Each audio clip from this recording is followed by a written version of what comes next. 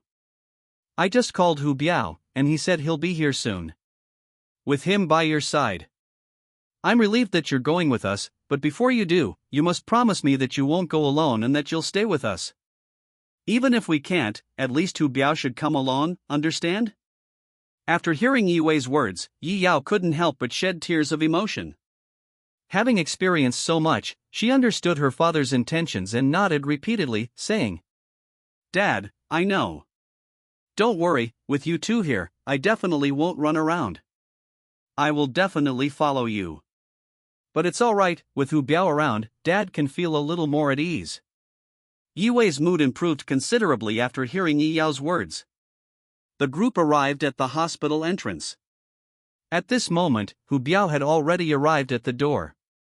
Seeing Yi Wei and the others, he jogged over to them and said, Mr. Yi, is there anything you need me to do?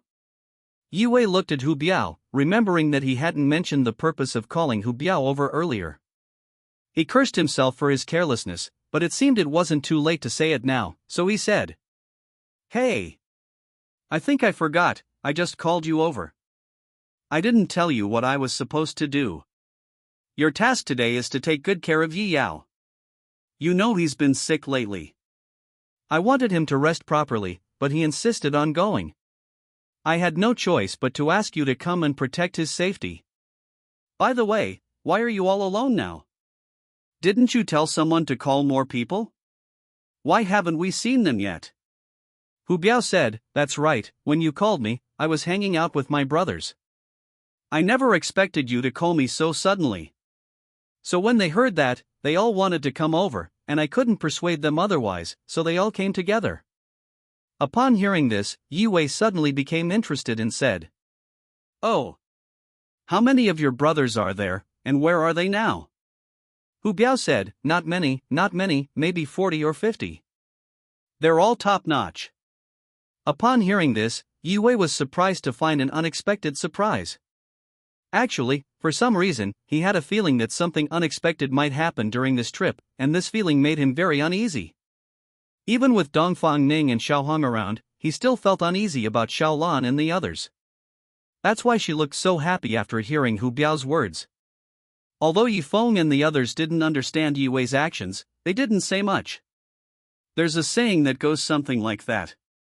Whatever makes you happy. 3 hours later.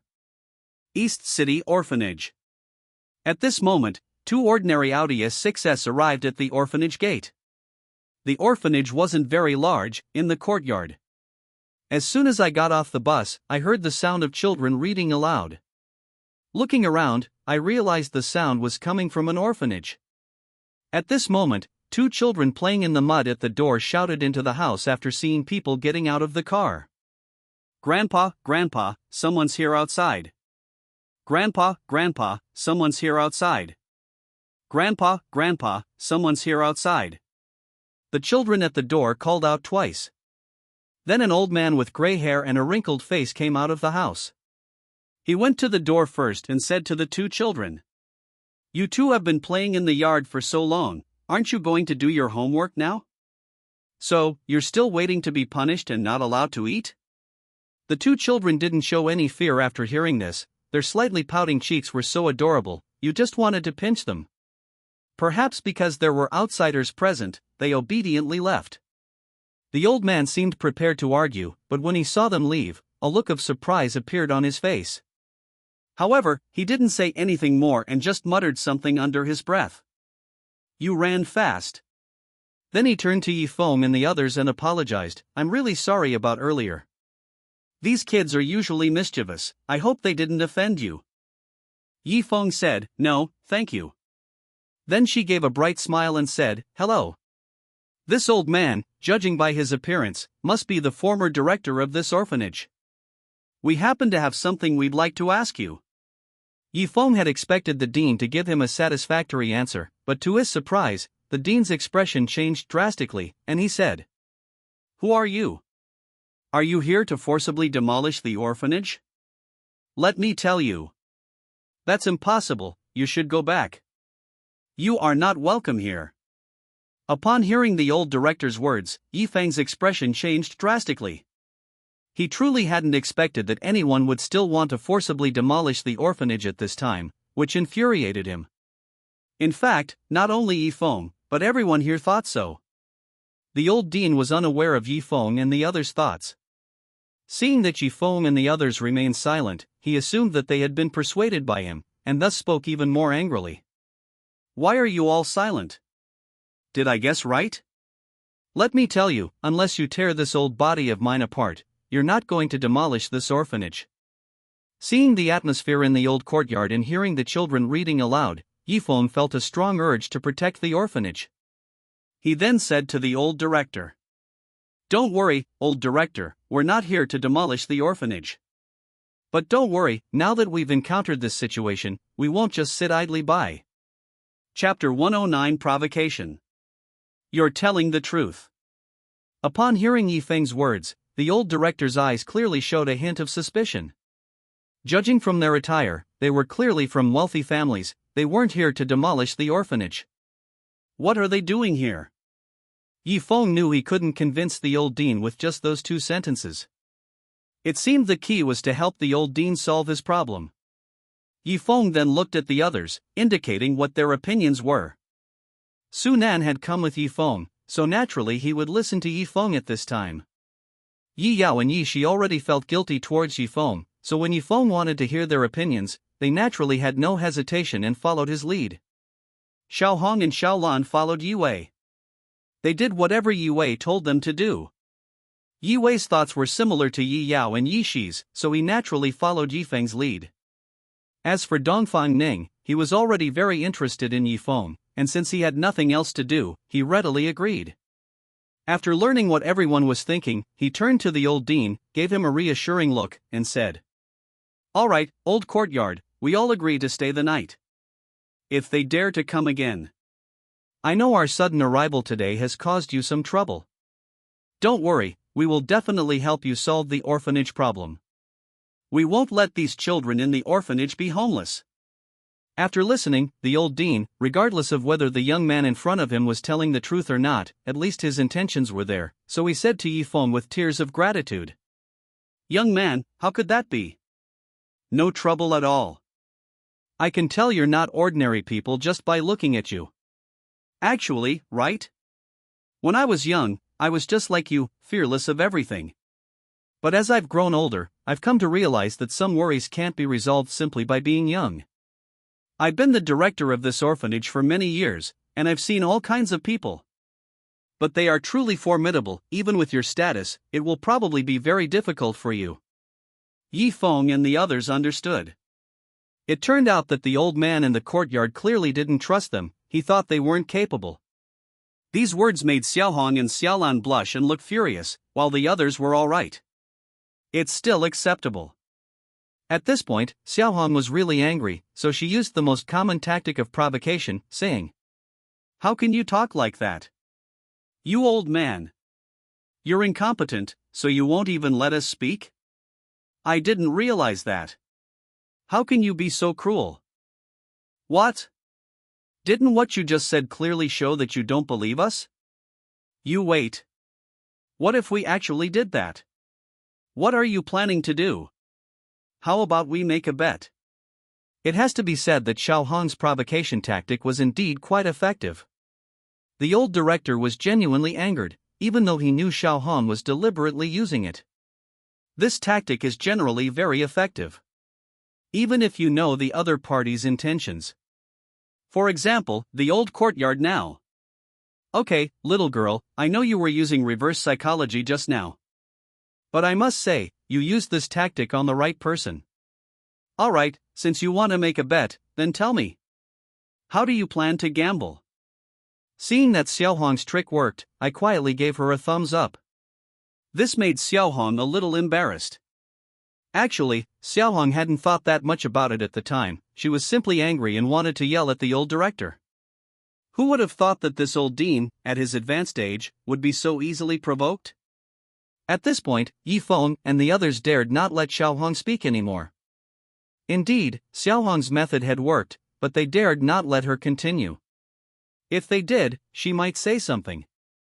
So at this moment, Dongfang Ning stepped forward. To be honest, Xiaohan's personality can be really troublesome sometimes, like right now. We were having a perfectly good conversation, and then suddenly that happened. Even if you accidentally get it right, like right now. But Yi Feng and the others didn't know that. They assumed Xiaohong must have known this all along, which is why she spoke of it so brazenly. Admire.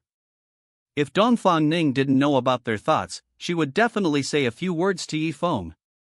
Don't overthink it, he just stumbled upon it by accident. However, they couldn't possibly know this. Yi Feng and the others discussed who to send to speak with the old man this time. Yi Feng, let Yi Wei go this time, okay? He's older and should be more reliable. Xiaohong, I agree. Xiaolan, I agree too. Everyone, you two, get out of my way. Little Red and Little Blue are out. The two of them stood there, too afraid to speak. Yi Yao, no, Xiaofeng, let me go instead. I have some negotiation experience before. Yi Shi, sister, forget it, you don't need to go. The director looks very old, let me go instead. I am a doctor, I can cure his depression. Everyone, get out. Yi Shi is out. Yi Feng, it's just the 5 of us left, Sunan, what do you think? Sunan, I don't know. I'll listen to you. Everyone, stop showing off. Get lost. Yi Feng, everyone, please don't misunderstand, we haven't confirmed it yet, it's not official now. Sunan is out. Dongfang Ning, it's just the 3 of us left. Have you thought it through? Yi Feng, I think that since you're a girl, you're more mature and composed than us, it would be more appropriate for you to go. Yi Wei, yes, I agree. Dongfang Ning, I suspect you two planned this together, it was on purpose. Forget it, I'll go. Okay, it's been discussed and decided that Dongfang Ning will go. After seeing that Yi Feng had finished discussing things, the old dean went to the dean's office with Dongfang Ning. Dean's office. The door to the dean's office. Dongfang Ning looked at the dean's office. It was very simple, with only a bed, a table, 2 chairs, a television, and a fan. That was all. Upon seeing this, Dongfang Ning couldn't help but feel a slight respect for the old dean, but this feeling was quickly suppressed. The old dean sat on a stool, with a chair in front of him. Seeing that Dongfang Ning was still standing there, he said, "Come, have a seat." Dongfang Ning looked at the chair opposite the old courtyard. The old dean spoke first, but this time he didn't get straight to the point, saying, "This is how my office is, I hope you don't mind. Come on, there's a chair right in front of you." After Dongfang Ning sat down, she said, "Dean, how could that be? You've been able to protect these children in this orphanage for so long, that courage alone puts you ahead of countless others." Upon hearing Dongfang Ning's words of praise, the dean's face instantly broke into a smile. I believe anyone who heard Dongfang Ning's words of praise would be unable to contain their excitement. Yes. Who in this world doesn't want to be recognized? Who doesn't want others to deny everything they've done? Even if it's because they've been through so much. Why is he in this orphanage? Isn't it because they're afraid these orphans who have been wandering around will have nowhere to go? Dongfang Ning probably never imagined that because of her words, the dean would be much less wary of Yi Feng and the others. The dean said, "Please don't say that. This is all I should do." Back in the day? This idea came to me on a whim. How could I bear to ignore these orphan children living away from home? Fortunately, I still had some savings at the time, enough to open this orphanage myself. At first, I was young, and I wasn't afraid of these people at all. But people always get old. When I was young, I had a fearless spirit that kept me going. But as you get older, you realize that some things can't be changed by these things. Actually, if it weren't for a strong belief supporting me, I don't know if I could have persevered for so long. My only hope now is that these children's parents can take them back as soon as possible so they can enjoy family life. But I've tried so many methods before: posting notices, distributing flyers, we've tried them all, but nothing has worked at all. I'm practically half buried now. What hope do I have left? Chapter 110: The conversation between the old dean and Yifeng. After listening to the old dean recount his experiences over the years, Dongfang Ning couldn't help but admire his actions. However, just as Dongfang Ning was about to say something, the old dean spoke. "Alright, I won't keep you any longer. It's almost noon, and we need to feed these children lunch soon." Hearing the old director's words of refusal, it was clear that he didn't believe them yet.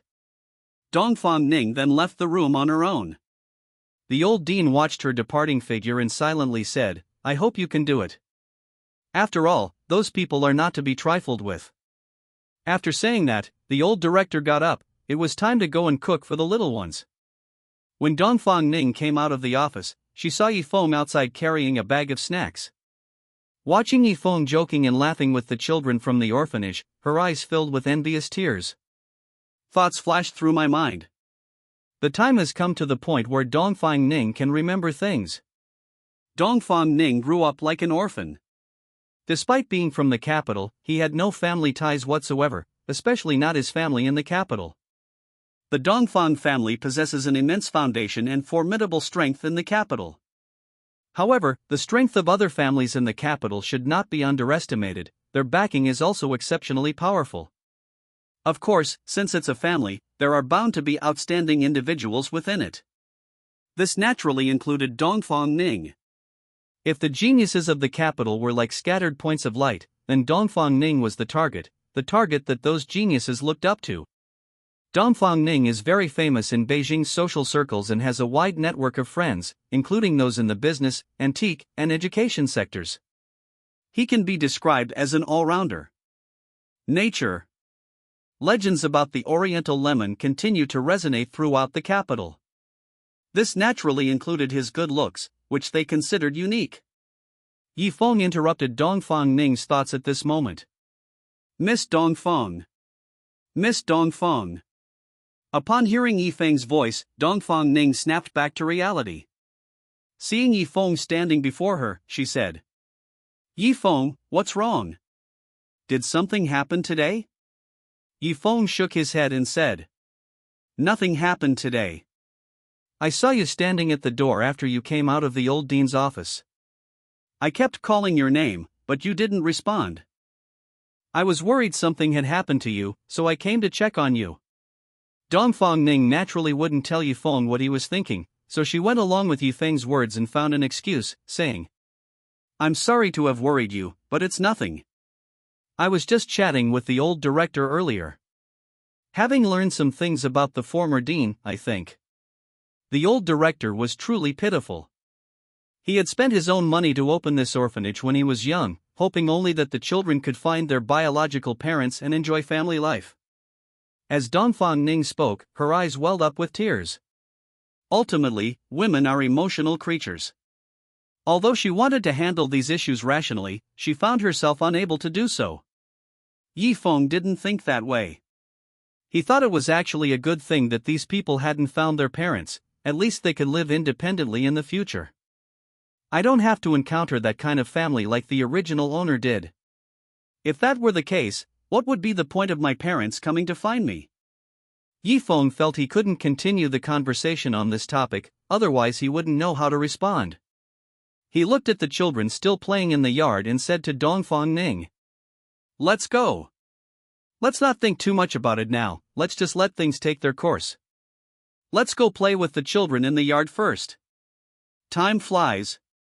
The dean emerged from the kitchen, watching Yifeng and the others playing with the children. The children's happy smiles seemed to represent the purest things in the world.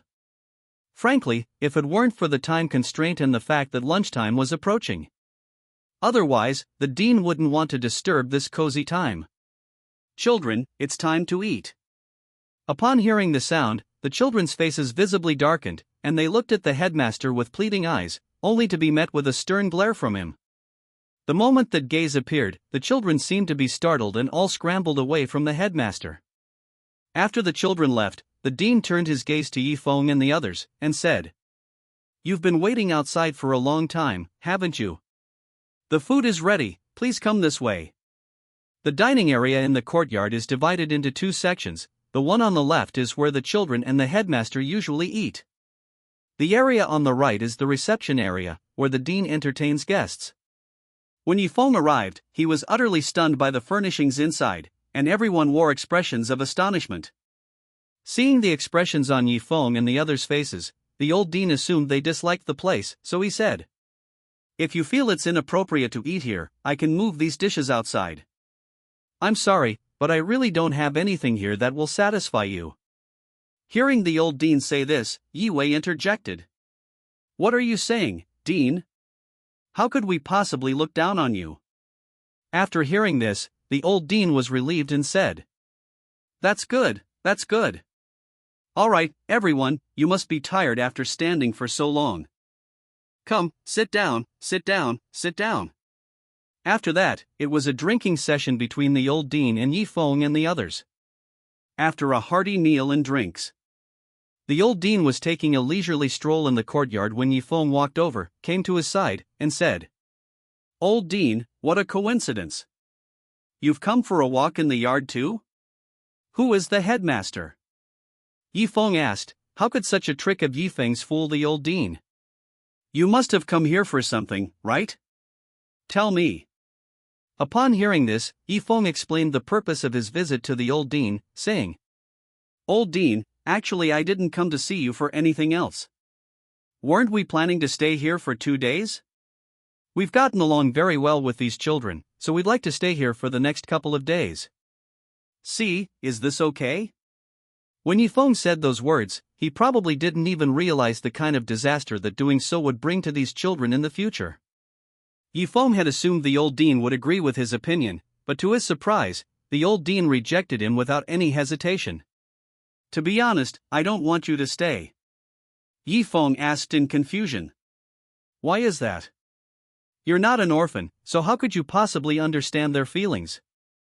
You might think that playing with them is for their own good. But who are they? They're called orphans, but they're orphans nobody wants."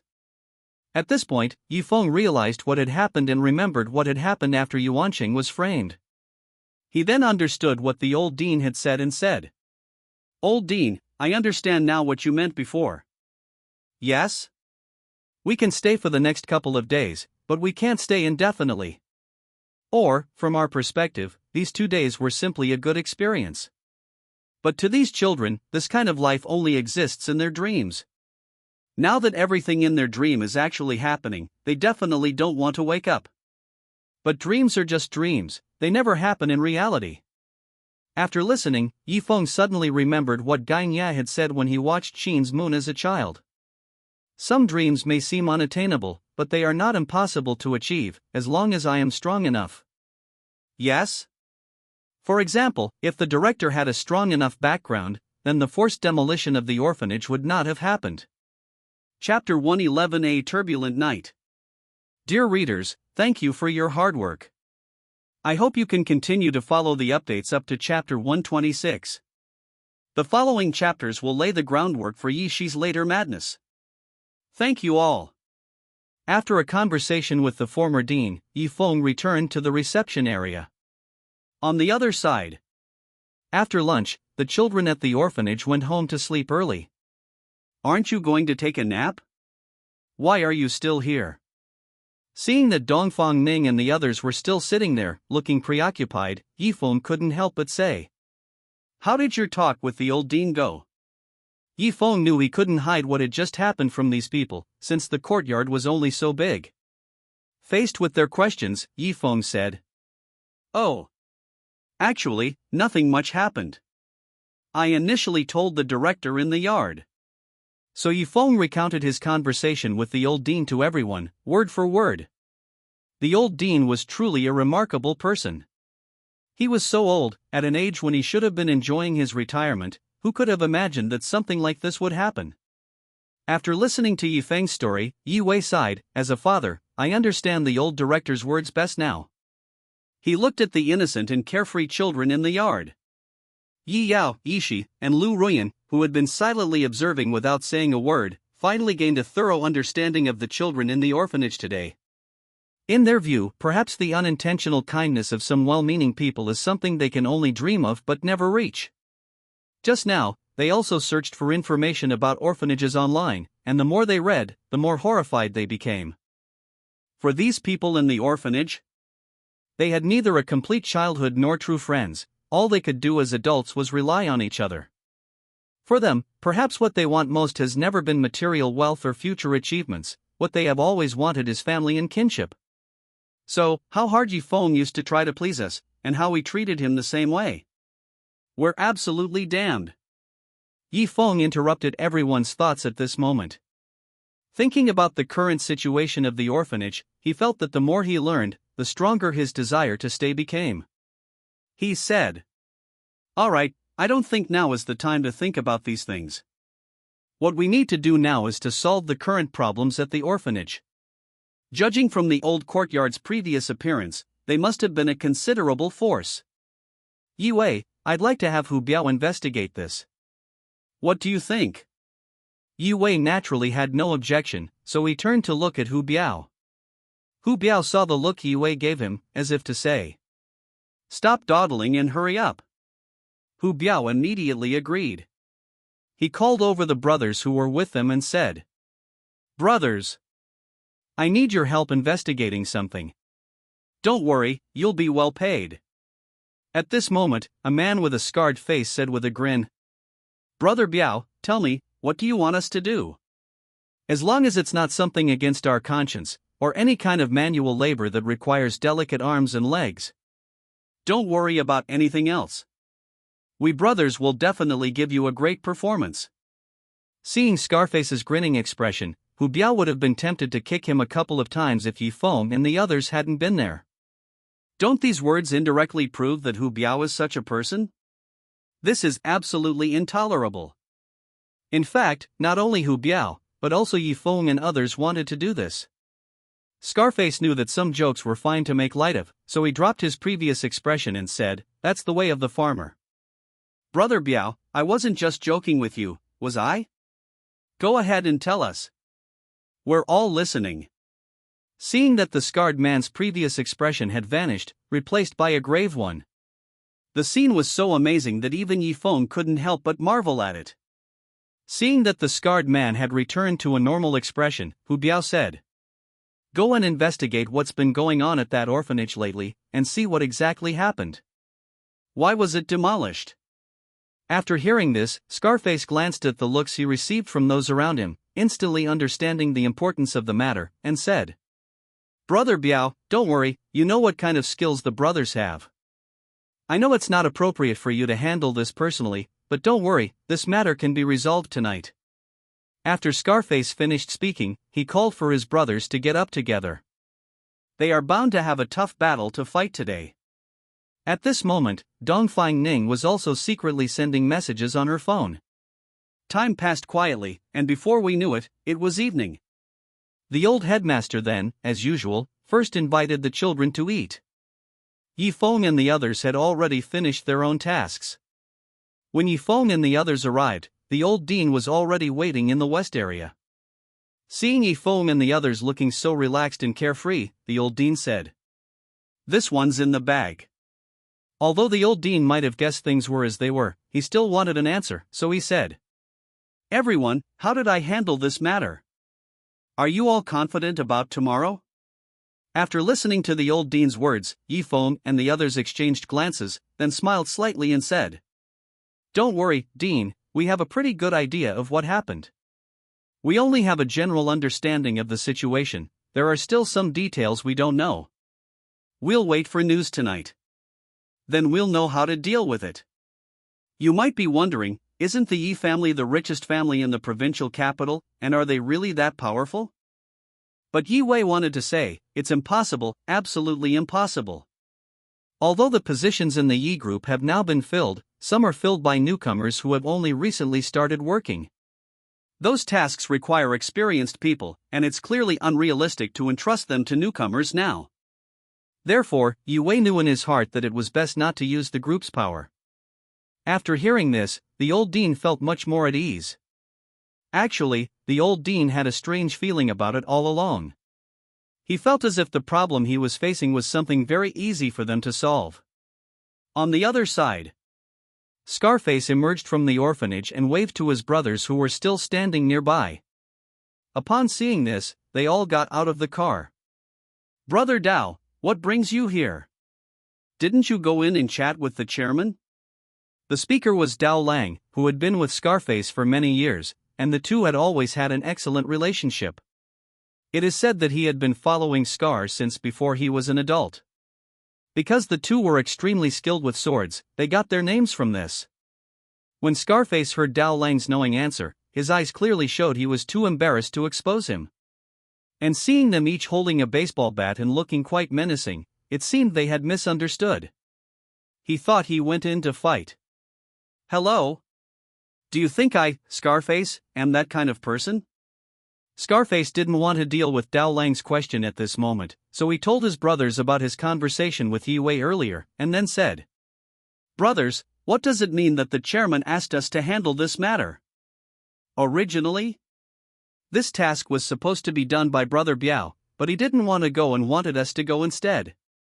The chairman had no objections. What does this tell us? This shows that the chairman values us highly, and we can't let him down. Therefore, we must handle this matter perfectly. Can everyone do it? Able."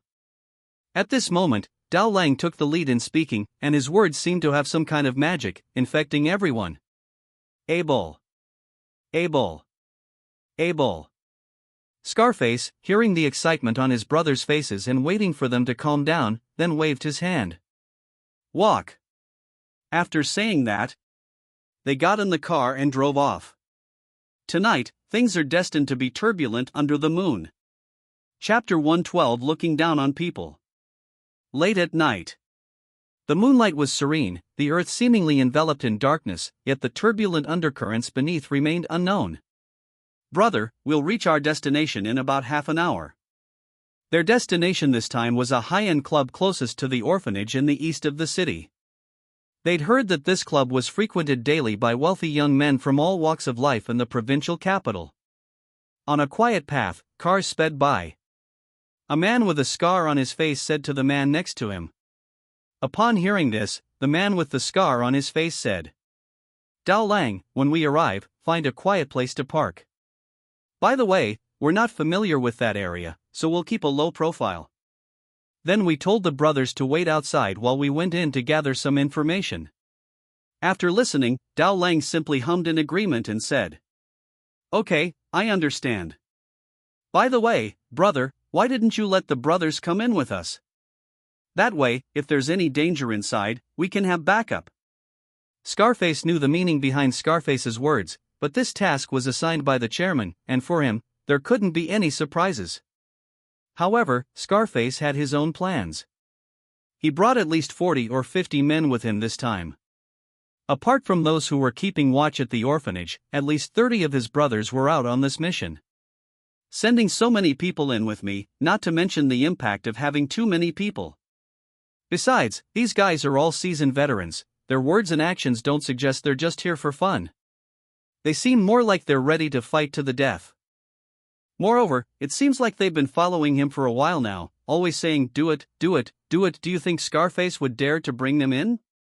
So upon hearing Dao Lang say that, he immediately slapped Dao Lang's forehead and said, "I want to bring my brothers in too. But you know what kind of people they are. And what kind of place are we going to? They keep shouting and threatening to kill. With that kind of personality, do you think I would dare to take them in? I'm afraid they might demolish the place at the slightest disagreement, and then we're finished." After Scarface's reminder, Dao Lang also realized this. To be honest, you can't really blame Dao Lang for this. Before, when Scarface took his brothers out, he always went in with them, or at the very least, he went in first and then let his brothers in. But this time is different. This was a task assigned by the chairman. If he failed to complete it, Scarface would never have the face to appear before Hu Biao again, let alone the chairman. Seeing that Dao Lang wanted to say something more, Scarface impatiently shouted. "Stop talking, let's think about how to deal with things once we get there." On the other side. After seeing Scarface leave, Yifeng said to Yue. "Yue, do you think that kid could do it? He seems very easygoing and doesn't seem to have any ulterior motives." Yue was pleased to hear Yifeng's question, since Yifeng had taken the initiative to speak to him that day, so Yue didn't dare keep Yifeng waiting too long and said, "Xiao Feng, you can rest assured. Although I didn't personally arrange for that scar, I trust Hu Biao. I know Hu Biao's character best, and I believe he wouldn't act recklessly in this matter." After speaking, Yue looked at Yifeng, signaling Hu Biao to explain. After receiving a signal from Yue, Hu Biao said, "Really? Young Master Yifeng, don't let Scarface's carefree demeanor fool you, he's actually quite meticulous. Don't worry. There will be results regarding this matter soon." On the other side. After a half-hour journey. Qingya Hall Club. Scarface and his men had arrived at the entrance of the club. He looked at his brothers who had followed him, and after they got out of the car, he said, "Brothers, I'm sorry, I can't take everyone in this time. As you all know, this is a task assigned by the chairman, so we absolutely cannot be careless in the slightest. Otherwise, I would be letting down his kindness and guidance. So, I'd like you to stay on the perimeter for now, and only come out when needed. Then we can all work together, okay?" After Scarface finished speaking, he looked at Dao Lang, who understood. Dao Lang took a sack from the car and came to the brothers, saying, "Brothers, don't say we've treated you badly. After this operation, all the money in the sack will be gone. How about it?" Looking at the money in the sack, there must be at least 3 or 4 million. Upon seeing the money, they all rushed towards Scarface and Dao Lang, shouting, "Brother Dao is awesome. Long live Brother Lang. Brother Dao is awesome. Long live Brother Lang. Brother Dao is awesome. Long live Brother Lang." Scarface waved his hand, signaling them to stop, and then said, "All right, time's of the essence, I won't chat with the brothers any longer. I'll go in with Scarface first. If needed, I'll come and meet you." After saying that, Scarface and Dao Lang swaggered into the Qingya Hall Club. As soon as the two stepped into the clubhouse, they were blocked on either side of the entrance. Judging from their appearance, they were clearly receptionists. Seeing this scene, Scarface, though puzzled, still politely asked, "Gentlemen, what is the meaning of this?" The two men with scars thought they would offer some explanation, but instead they found themselves blocked in their path, so they glared angrily at them. These two young ladies were worldly people after all, and they didn't notice Scarface and the other man's gazes at all. The woman standing on the left said, "You two must be here for fun. Judging from your clothes, you're not the kind of people who can afford to spend money here." "I'm sorry, but we are a high-end club, frequented by celebrities, the powerful, and at the very least, well-known second-generation rich kids. Just the two of you, in my opinion, you're probably just here to freeload." After speaking, he didn't forget to look at Scarface and his companion with an arrogant gaze. Scarface and Hu Biao were truly taken aback. They hadn't even gone inside yet, and they'd already been given such a show of force. Normally, Scarface would have been furious at this sight, but considering the purpose of their trip, Hu Biao held back. "However, that doesn't mean he'll be very polite at times," he said. "Miss, how can you talk like that? How do you know I'm not qualified to go in? If I go in, won't you regret your past actions?" After Hu Biao finished speaking, he didn't expect his words to elicit sneers from the two women. One of the women even laughed so hard she couldn't stop, saying, "You, with your lot, think you can make us regret this? What a joke. You think you're Chow Chow? I know exactly who we are." They know this place is a gathering place for high society, and they want to build connections here. "Do you have any money on you? How many copper coins do you have?" "Pa, a penniless wretch." After that woman finished speaking, the woman next to her chimed in, saying, Sis, ha ha ha. Please stop talking, I'm laughing so hard I can't stand up straight. How can there be such shameless people in this world? They're obviously unsophisticated people. However, Scarface and his companion weren't the type to take this lying down. Unlike other male protagonists in novels who wait for others to humiliate them before using their strength to retaliate, they weren't going to do that. According to Scarface and his companion, these protagonists are all lunatics. They're already powerful, why do they wait for others to humiliate them before slapping them in the face? Isn't that just asking for trouble? After saying that, the two men exchanged a glance, then each punched one of the two beautiful women in the face. Do any readers like this scene? If so, please let me know in the comments, and I'll definitely include more scenes like this in later chapters. Chapter 113 Wang Defa. Someone's being assaulted. Someone's being assaulted here. Who are you people, daring to hit people here? Holy crap! Whose subordinates are these two? How can they be so ferocious? Help! Someone come quick. Where are the security guards? Where did they go? After beating the two women, Scarface mentioned one of them. TSK, TSK, TSK. Weren't you being very arrogant just now? Come on. I'll tell you. I don't usually hit women, but you two deserve to be taught a lesson just now. Tell me, why are you targeting us for no reason? Two don't know, The two women were now deathly pale with fright. Seeing them stammering incoherently, it was clear they hadn't expected to encounter such a formidable opponent tonight. Scarface saw that the man couldn't utter a single word for a long time, so he threw him aside roughly and said to the woman who was still trembling beside him. As I just said, if I go in, will you regret your actions today? The two women were indeed filled with regret. They hadn't expected the two of them to resort to violence, especially in such a setting.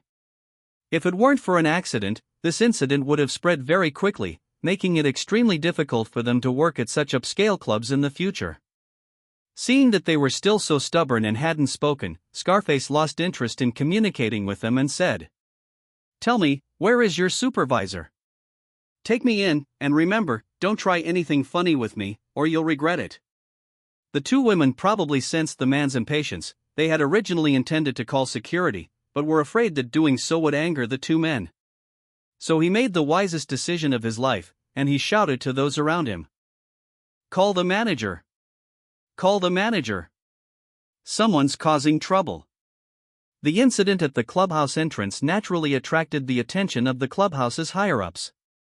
On the other side, inside a luxurious office, a disheveled man sat on a sofa, his arms around two tall, beautiful women. Judging from their looks and demeanor, the women were clearly college students. They were wearing extremely short pants, their white chests exposed, revealing two full, round buttocks, slender waists, and two sexy legs. For a moment, the room was filled with a glimpse of spring. However, they weren't as innocent and naive as the college students perceived. Their eyes were filled with greed, calculation, and desire. "Mr. Wang, I like the bags at store, could you buy one for me?" As she spoke, the woman kept shaking the man's arm. The man couldn't resist and had no choice but to surrender. At the same time, she didn't forget to pinch his pert buttocks hard twice and said with a sly smile, Okay. Honey, I'll buy it for you, but if I buy it for you, what will you do for me in return?" After hearing this, the woman couldn't help but roll her eyes at Mr. Wang, and then pretended to speak in a soft, sweet voice. "Ugh, whatever you want, I'll grant it." After that woman finished speaking, another woman, not to be outdone, imitated her and asked in a soft, coquettish voice, "Mr. Wang, you bought it for him, what about me?" When Mr. Wang heard him say that, he gave him a wicked smile and said, All right, you'll get your share too, you won't be left out." After saying that, he didn't forget to pinch the woman's nose. The man's name was Wang Defa, and he was the general manager of this club. His usual tasks were to ensure the club's security, cultivate connections within the upper echelons of society, and incidentally delegate tasks to his superiors. As for other matters, Wang Defa hadn't encountered anything like that in a long time. Wang Defa recalled that when he first took over as general manager, he was extremely busy and attentive to everything. But gradually, he grew tired of this life and simply handed over these matters to his servants, remaining behind the scenes. If he encountered anything he couldn't handle, he will step in. Wang Defa enjoys this kind of life. The two women beside him were recruited from the nearby university town. He promised them that as long as they received a monthly allowance of 100,000 yuan, they would give themselves to him without reservation. He knew her thoughts, and she understood his desires. They clicked instantly. Just then, a knock on the door broke the atmosphere inside the room. "Mr. Wang, are you there? Something's happened outside."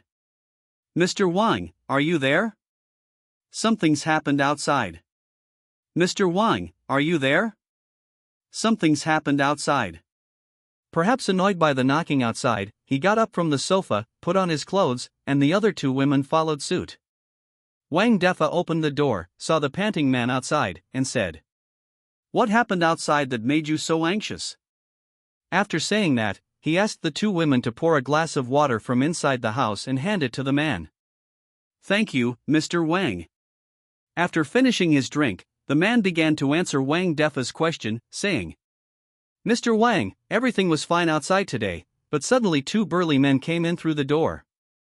The two women at the door stopped them when they came in, seemingly saying that their attire didn't suggest they were qualified to enter. After that. When Wang Defa saw that he stopped halfway through his sentence, he even considered beating him up on the spot. Doesn't he know that only saying half of what you mean is utterly disingenuous? Seeing her like this, Wang Defa said impatiently, "Just say what's on your mind. Don't beat around the bush like that." Seeing Wang Defa's impatient look, the man still managed to speak with difficulty. Afterwards, the two women from our club told them. The man then recounted the entire incident to Wang Defa in detail. Wang Defa was instantly enraged, but he didn't lose his temper. The man's blatant approach suggested he had ulterior motives, and it was best to be cautious until he understood his intentions. So he said to the man, "Don't panic. Just tell everyone here that these two are guests I invited, but I just didn't go to inform them. And their bill will be paid by me, Wang Defa. Also, regarding those two burly men, have them come to my office for a discussion, understand?" Although the man still had doubts, he decided to follow Wang Defa's orders. Wang Defa's side.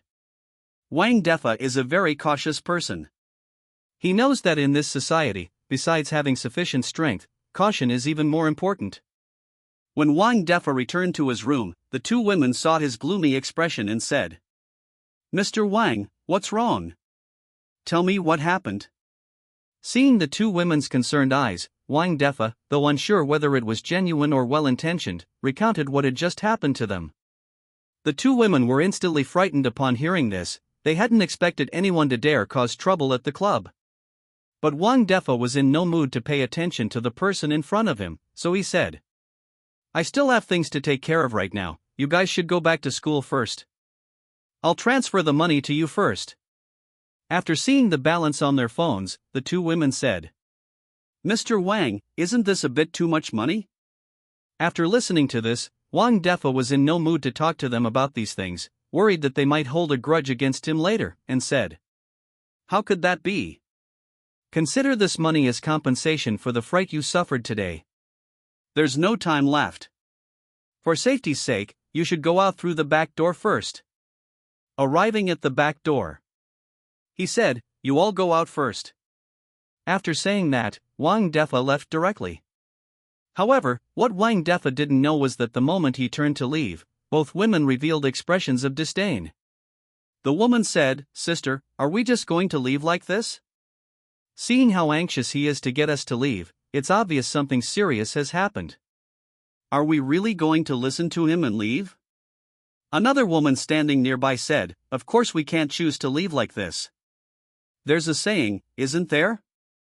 The bigger the waves, the more expensive the fish. I think this might be a huge opportunity for us, and we must seize it. And what do you think of Wang Defa? Is he any good? Anyway, I feel like he's not good enough." After listening, the woman shook her head and then asked, "Then what should we do?" Another woman said, "It seems that Wang Defa isn't so capable after all. We can't keep relying on him, we need to find a new sugar daddy, don't you think?" Hearing this woman's description, one of the women's eyes lit up, and she said, "I think your suggestion is correct, as the saying goes. People strive for higher positions, while water flows downhill. Mr. Wang will understand us."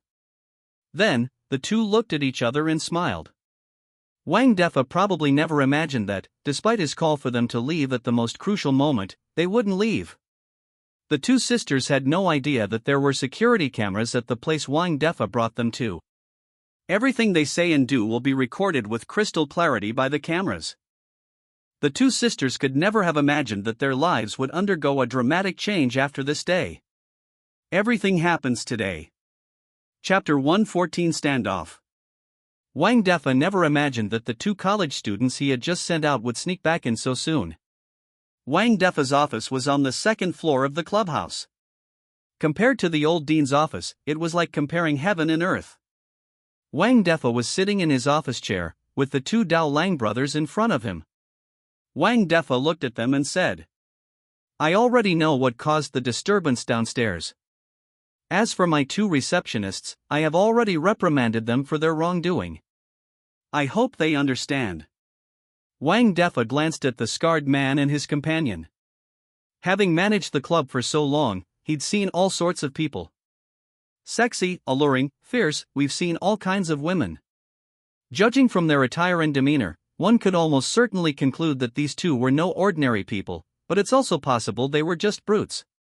However, he wouldn't go out of his way to pry into other people's privacy. For him, as long as everything is alright, that's all that matters. The two men with scars were surprised to see Wang Defa being so polite.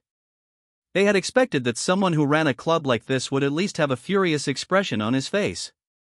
"Why are you still being so polite to them?" But after realizing what was happening, Scarface explained the purpose of his visit. He didn't know why either, so he said, "It's nothing really, you know the orphanage in the east of the city." Upon hearing the words orphanage in the east of the city, Wang De paused for a moment, but now he could guess the purpose of his trip. "They've come with ill intentions." "No, he didn't come looking for me." "Whether it's good or bad." Wang Defa was wildly imagining things in his mind. Although Wang Defa knew the purpose of Scarface and his companion's visit, he wanted to confirm it further, so he probed. "Since you're inquiring about that orphanage, you should understand that you two don't think it's possible." If Scarface heard Wang Defa say that, then he most likely knew who was behind this whole thing. Since Scarface allowed Hu Biao to entrust matters to him with confidence, it shows that Scarface is definitely not the reckless brute he appears to be. Sure enough, after hearing this, Scarface continued speaking. "Boss Wang, you've been in the underworld for a while now, how come you're still so naive? You don't really think the two of us would dare to come here alone, do you?" "Really?" Wang Defa knew that the two of them were not as simple as you, so he didn't want to beat around the bush anymore and spoke frankly.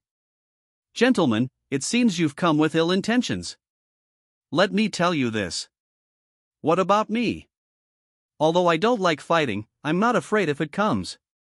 Seeing that Wang Defa had misunderstood his purpose and was acting so aggressively, he quickly said, "Boss Wang, you've misunderstood me.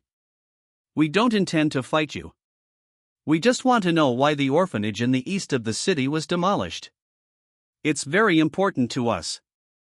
Hearing this was the reason, Wang Defa's mood improved considerably, and he became even more curious about them. They wanted to inquire about the orphanage. Wang Defa had heard about that orphanage before. Apparently, a construction company was very interested in the land where the orphanage was located, but for some reason, decades later, they still hadn't acquired it. Thinking about this, I became even more curious about their identities. Suddenly an idea popped into his head, and he said, "Gentlemen, I believe that since it's because of the orphanage, I happen to know someone who might know the reason behind it." Royal Dynasty KTV. Outside the KTV, a large crowd was bustling with people coming and going. When Wang Defa and his two companions arrived at the door, a man who appeared to be a receptionist jogged over to greet them. He didn't look at Scarface and his companion.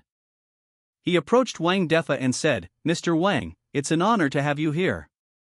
I'm so sorry I didn't greet you properly. What brings you here?" Judging from the receptionist's demeanor, it's obvious she has a close relationship with Wang Defa. However, Wang De found that he was not in the mood to communicate with him, so he patted his plump buttocks with his left hand and then said, "All right, I have something to take care of today. By the way, do you know where young Master Lin is?" Upon hearing this, Xiaomei said, "Him? But they are our honored guests. How could I tell you where he is? What if you cause trouble? Wouldn't that be a loss for me?" Upon hearing this, Wang Defa straightened his face, pretending to be very angry, and said, "How could you think of me like that? Let me tell you the truth. It's not me looking for them, it's them. They're all people from the underworld, with connections and influence. They'll get really angry if you don't tell them where it is. She's very hard to appease." Wang Defa had to admit that he did have a talent for chatting with girls, otherwise, the receptionist wouldn't have come to greet him personally after seeing him.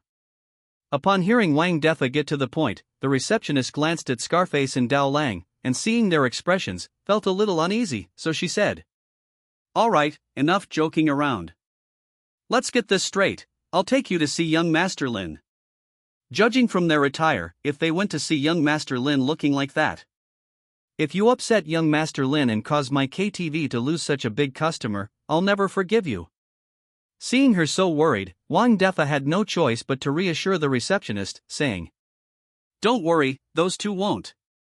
Don't let their big, burly appearance fool you, they're very thoughtful. Of course, there's only one, I don't know about the other one. However, based on my interactions with them today, they are not unreasonable people. You can rest assured about this." Seeing Wang Defa's confident demeanor, the receptionist said, "Okay, I believe you." After saying that, the receptionist went back to her original spot and resumed serving guests. At this moment, another woman came to greet them. She approached Wang Defa and the others and said, "The three of you, please follow me now. Room number 1808. When the receptionist arrived at the door, a series of flattering voices came from inside, mixed with various kinds of music. "Young Master Lin, have a drink." "No." "Young Master Lin." "Young Master Lin, well done." As soon as Wang Defa and his two companions arrived at the door, they were met with embarrassing sounds coming from inside. Fortunately, everyone present was a seasoned veteran. "Young Master Lin. Young Master Lin." No matter how much the receptionist knocked on the door, there was no response from inside. After several unsuccessful attempts, he looked at the three of them apologetically. However, the three of them didn't blame him. Scarface took out a few $100 bills from his hand and handed them to the receptionist, then said, "Take this money. It's not much, but consider it a fee for bringing us here. You're not needed here, go on your way."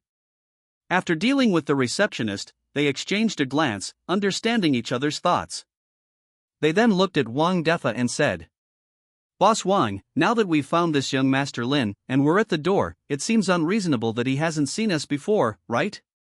Wang Defa didn't know what they wanted to ask, but their questions seemed quite reasonable, so he nodded. "We've arrived.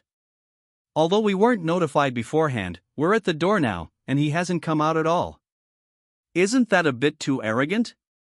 Wang Defa nodded. "No, you can't nod." However, after seeing two sharp eyes, he nodded. "All right, Mr. Wang, shouldn't we teach someone like this a lesson?"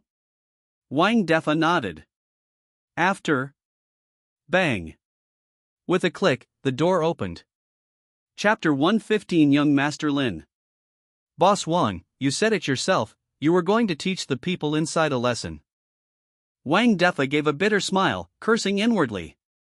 "These two old bastards in front of me have no sense of martial ethics. Who are you people? How dare you cause trouble in my private room?" Seeing Scarface and his men break down the door, Lin Fan was furious. However, Scarface and his companion did not answer Lin Fan's question, instead, they observed the people in the private room.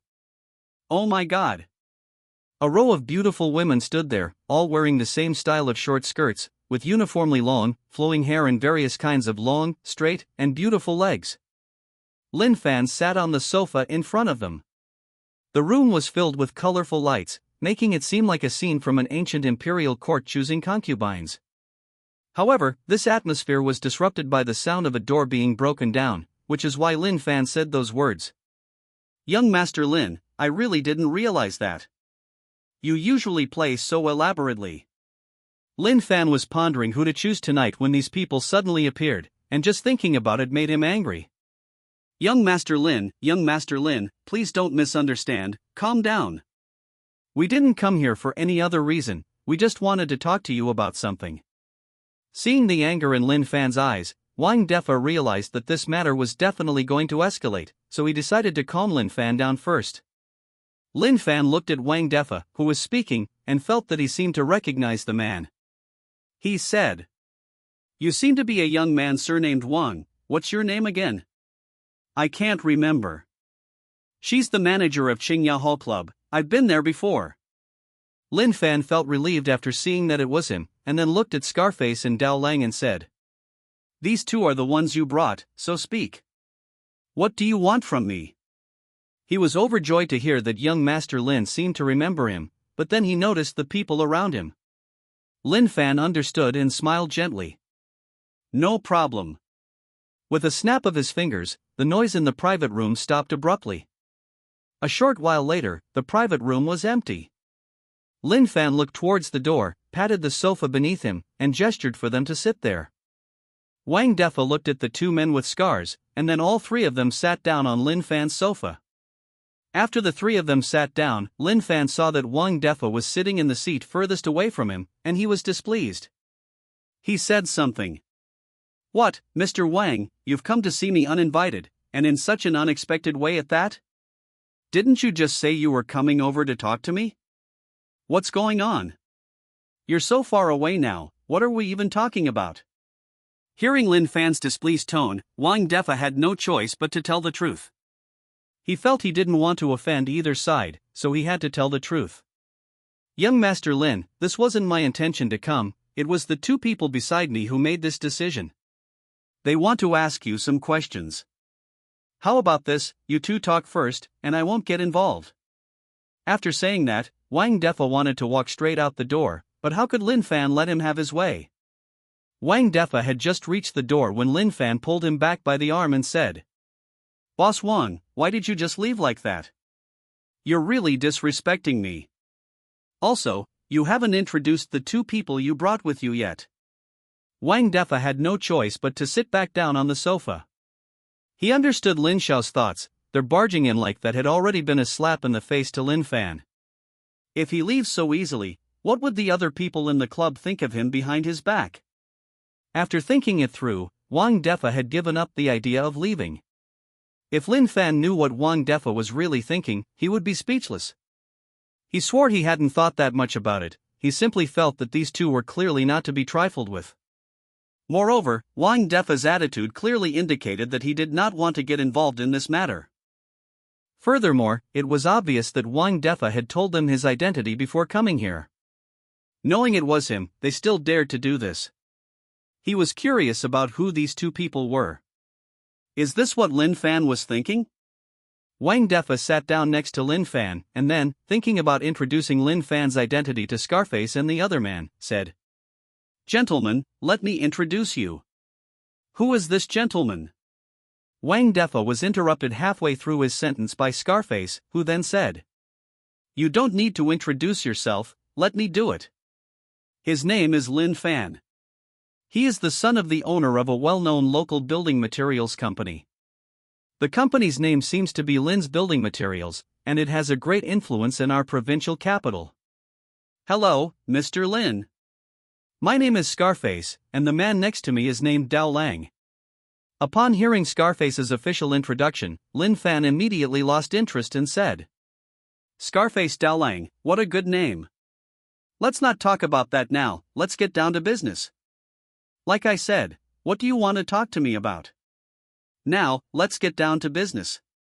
Upon hearing Lin Fan's question, Scarface explained the purpose of his visit. The orphanage in the east of the city. I seem to remember it vaguely. My father mentioned it before.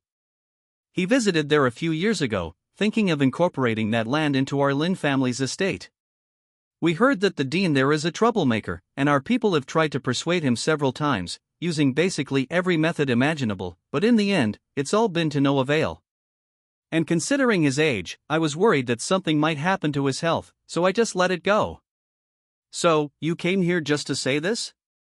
After listening to Lin Fan's account, Scarface and his companion fell silent. They truly hadn't expected such a thing to happen.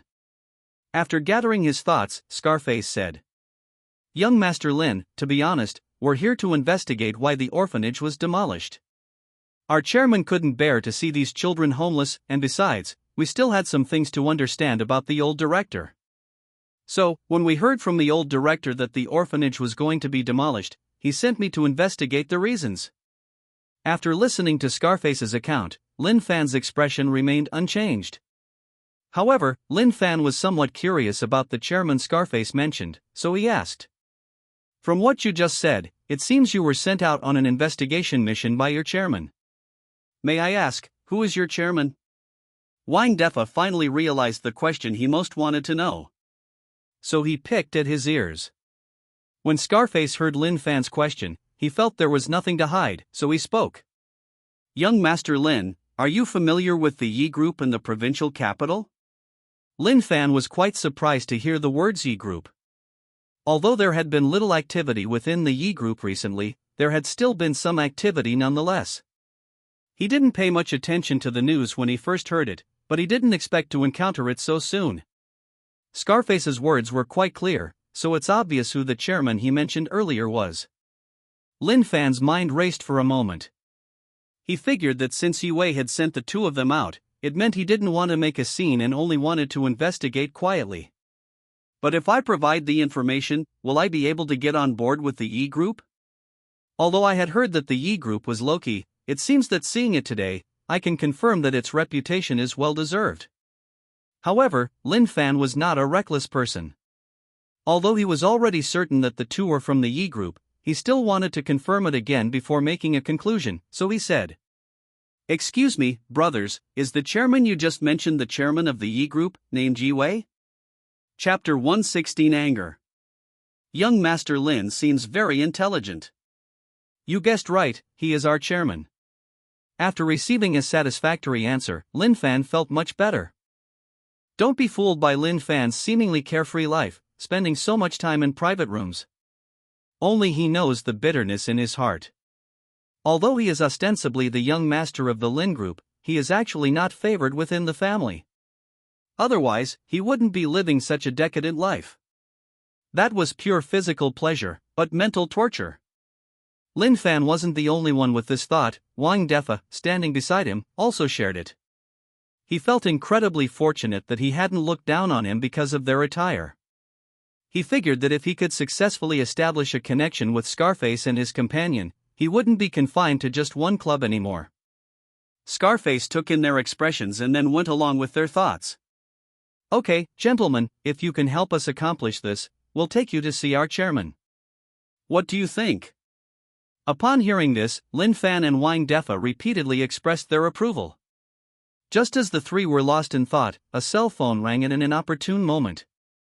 Wang Defa picked up the phone and saw that it was a call from his own club. They wouldn't call at this time unless something major had happened. Wang Defa didn't hesitate and answered the phone. A frantic voice came through. Mr. Wang, you finally answered the phone. Something terrible has happened." Hearing the anxious tone in the voice on the phone, Wang Defa said, "Speak slowly, don't be so flustered, just say it. What on earth happened?" Upon hearing Wang Defa's words on the other end of the phone, he forced himself to take a deep breath, gather his thoughts, and then said, "Mr. Wang, this is what happened. Not long after you left, a large group of people suddenly barged in and started smashing things up at our club. After inquiring about the reason, we told them they had come to see you and wanted you to come over as soon as possible. And he said, he's here." Wang Defa felt that the same situation had happened again. Saying only half of what you mean is practically infuriating. He even wondered if they themselves were intentionally developing obsessive-compulsive disorder. Hearing the stammering on the other end of the phone, Wang Defa impatiently snapped at them. Speak up, don't beat around the bush like that, or you can forget about working here anymore, understand? I said it. After he finished speaking, the other person was clearly taken aback. Perhaps he hadn't expected Wang Defa to say something like that. Maybe because Wang Defa was rarely angry this time, the conversation on the other end of the phone was noticeably smoother. This time, there was no hesitation on the other end, they said. He even said that if you don't come over here, you can forget about the two women beside you. Woman? What woman? Before Wang Defa could react, seeing that his manager was also still unaware, he told the truth. Mr. Wang, is this the person who brought them into the room earlier? After saying this, Wang Defa realized what he meant and said. Oh. It's them. Oh right, didn't I already let them go? Why are you back again? Did they find out about my relationship with those two women and bring them here to threaten me?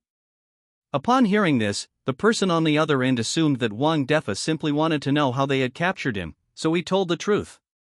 Mr. Wang, it's not what you think.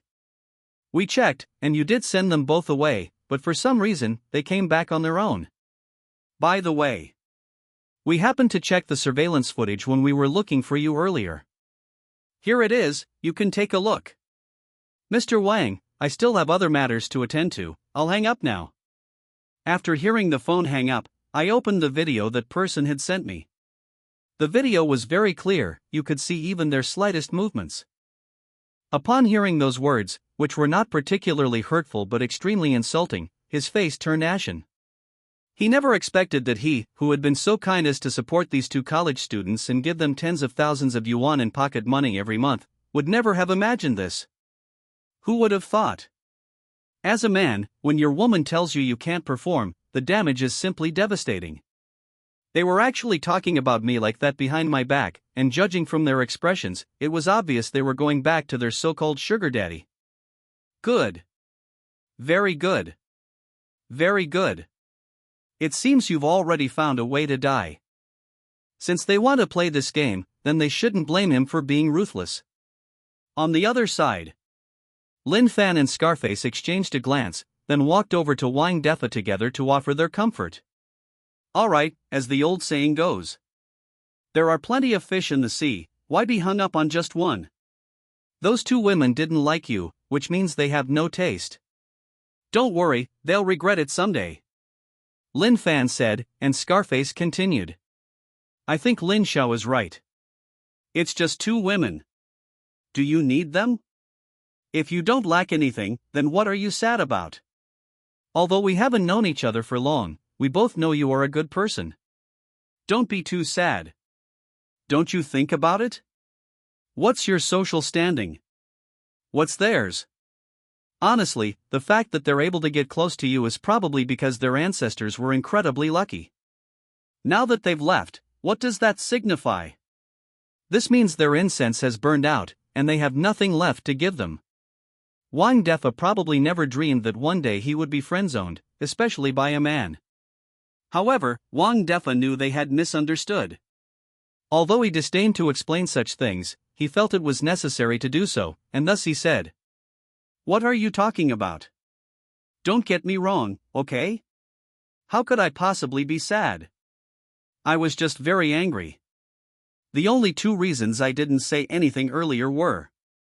The first reason is that I genuinely didn't expect them to say those things to me, which made me very angry. The reason they thought that way is because they assumed I was easy to talk to and wouldn't get angry with them, which is why they dared to say such things. There's another reason, if they had told me before that they wanted to find a new sugar daddy, I might have let them go. Even now, I won't let them get away with this. In fact, Wang Defa was right. If they had had such thoughts before, as long as they explained it to him clearly, given Wang Defa's personality, everyone would have known and would have given in to their wishes. But they made the worst choice. Wang Defa had been with them for so long, how could he not understand their thoughts? If they had truly found their so-called sugar daddy, the first thing they would have done would undoubtedly have been to ridicule themselves without restraint. The reason they aren't saying anything now isn't because they don't want to, but because they can't. However, the current chaos within the club indicates that there are many uncertainties involved. Thinking of this, he said no more, and addressed Scarface and Lin Fan beside him. "Excuse me, gentlemen, I have urgent business to attend to right now, so I must take my leave." After saying that, he walked towards the door, but just as he was about to get up and leave, Lin Fan and the others blocked his way. Seeing that they were blocking his way, Wang Defa asked in confusion, "What are you doing here?" Upon hearing this, Lin Fan picked up his car keys and said, "Let's go, Mr. Wang. Your car is too slow. Let's use mine. My car is faster than yours, so I'll get there before you." Wang Defa heard this and nodded in agreement. So the three of them left Royal Dynasty KTV. Chapter 117. Wang Defa's head was blown off. Half an hour later. Qingya Hall Club. As soon as Lin Fan and his group arrived at the door, Scarface and his companions saw the two women who had previously greeted them approaching. They came up to Wang Defa, glanced at him, and then said anxiously, "Mr. Wang, you've finally arrived. The club has been in chaos for a while now, a large group of people have come in. If you don't come soon, none of us know what to do." After the two women finished speaking, their gazes turned to Scarface and his companion beside Wang Defa. They all gave Wang Defa a disdainful look and then said, "Mr. Wang, how could you bring such poor people in here? Look at them, they don't look like they'd be able to eat here." "Yes, Mr. Wang, these two are obviously just looking to freeload.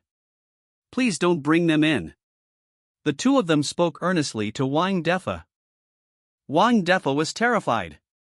He thought for a moment, but he hadn't told his subordinates to treat the guests like this. In order to find out what happened, he could only patiently say, "Oh. Tell me, I'm very curious, what exactly happened?" Upon hearing this, the two men beamed with joy, believing that Wang Defa had approved of their actions and that they would be praised soon. Without further hesitation, he recounted everything that had happened. The two of them became more and more excited as they talked, completely oblivious to the increasingly grim expression on Wang Defa's face. After the two finished speaking, Wang Defa finally understood the whole story. He had originally thought that the two men with scars were only causing trouble because they were investigating the orphanage. He was still wondering why someone would suddenly barge in out of nowhere. So that's where the root of the problem lies. Of course, he never would have guessed it. These two are all right looking, but how can they talk so rudely? Thinking this, Wang Defa suppressed his anger and continued. "Seeing how happy you are, you think you did the right thing, right?" The two women were sensible. They knew that Wang Defa's repeated questions meant there was something fishy going on, so they tentatively asked, "Mr. Wang, do you think we did the right thing?" Hearing that they dared to ask such questions, Wang Defa could no longer suppress his anger and said to Lin Fan and the other two, "Young Master Lin, I'm sorry, I still have some things to take care of. Please wait a moment." Wang Defa needed to handle his own affairs, and since they concerned them, Scarface and the other man naturally had no objections. Lin Fan, needless to say, came to the capital out of curiosity, and also to build a good relationship with Scarface and the other man. Seeing their boss's actions, the two sisters realized they'd bitten off more than they could chew, and looked at Scarface and his companion with disbelief.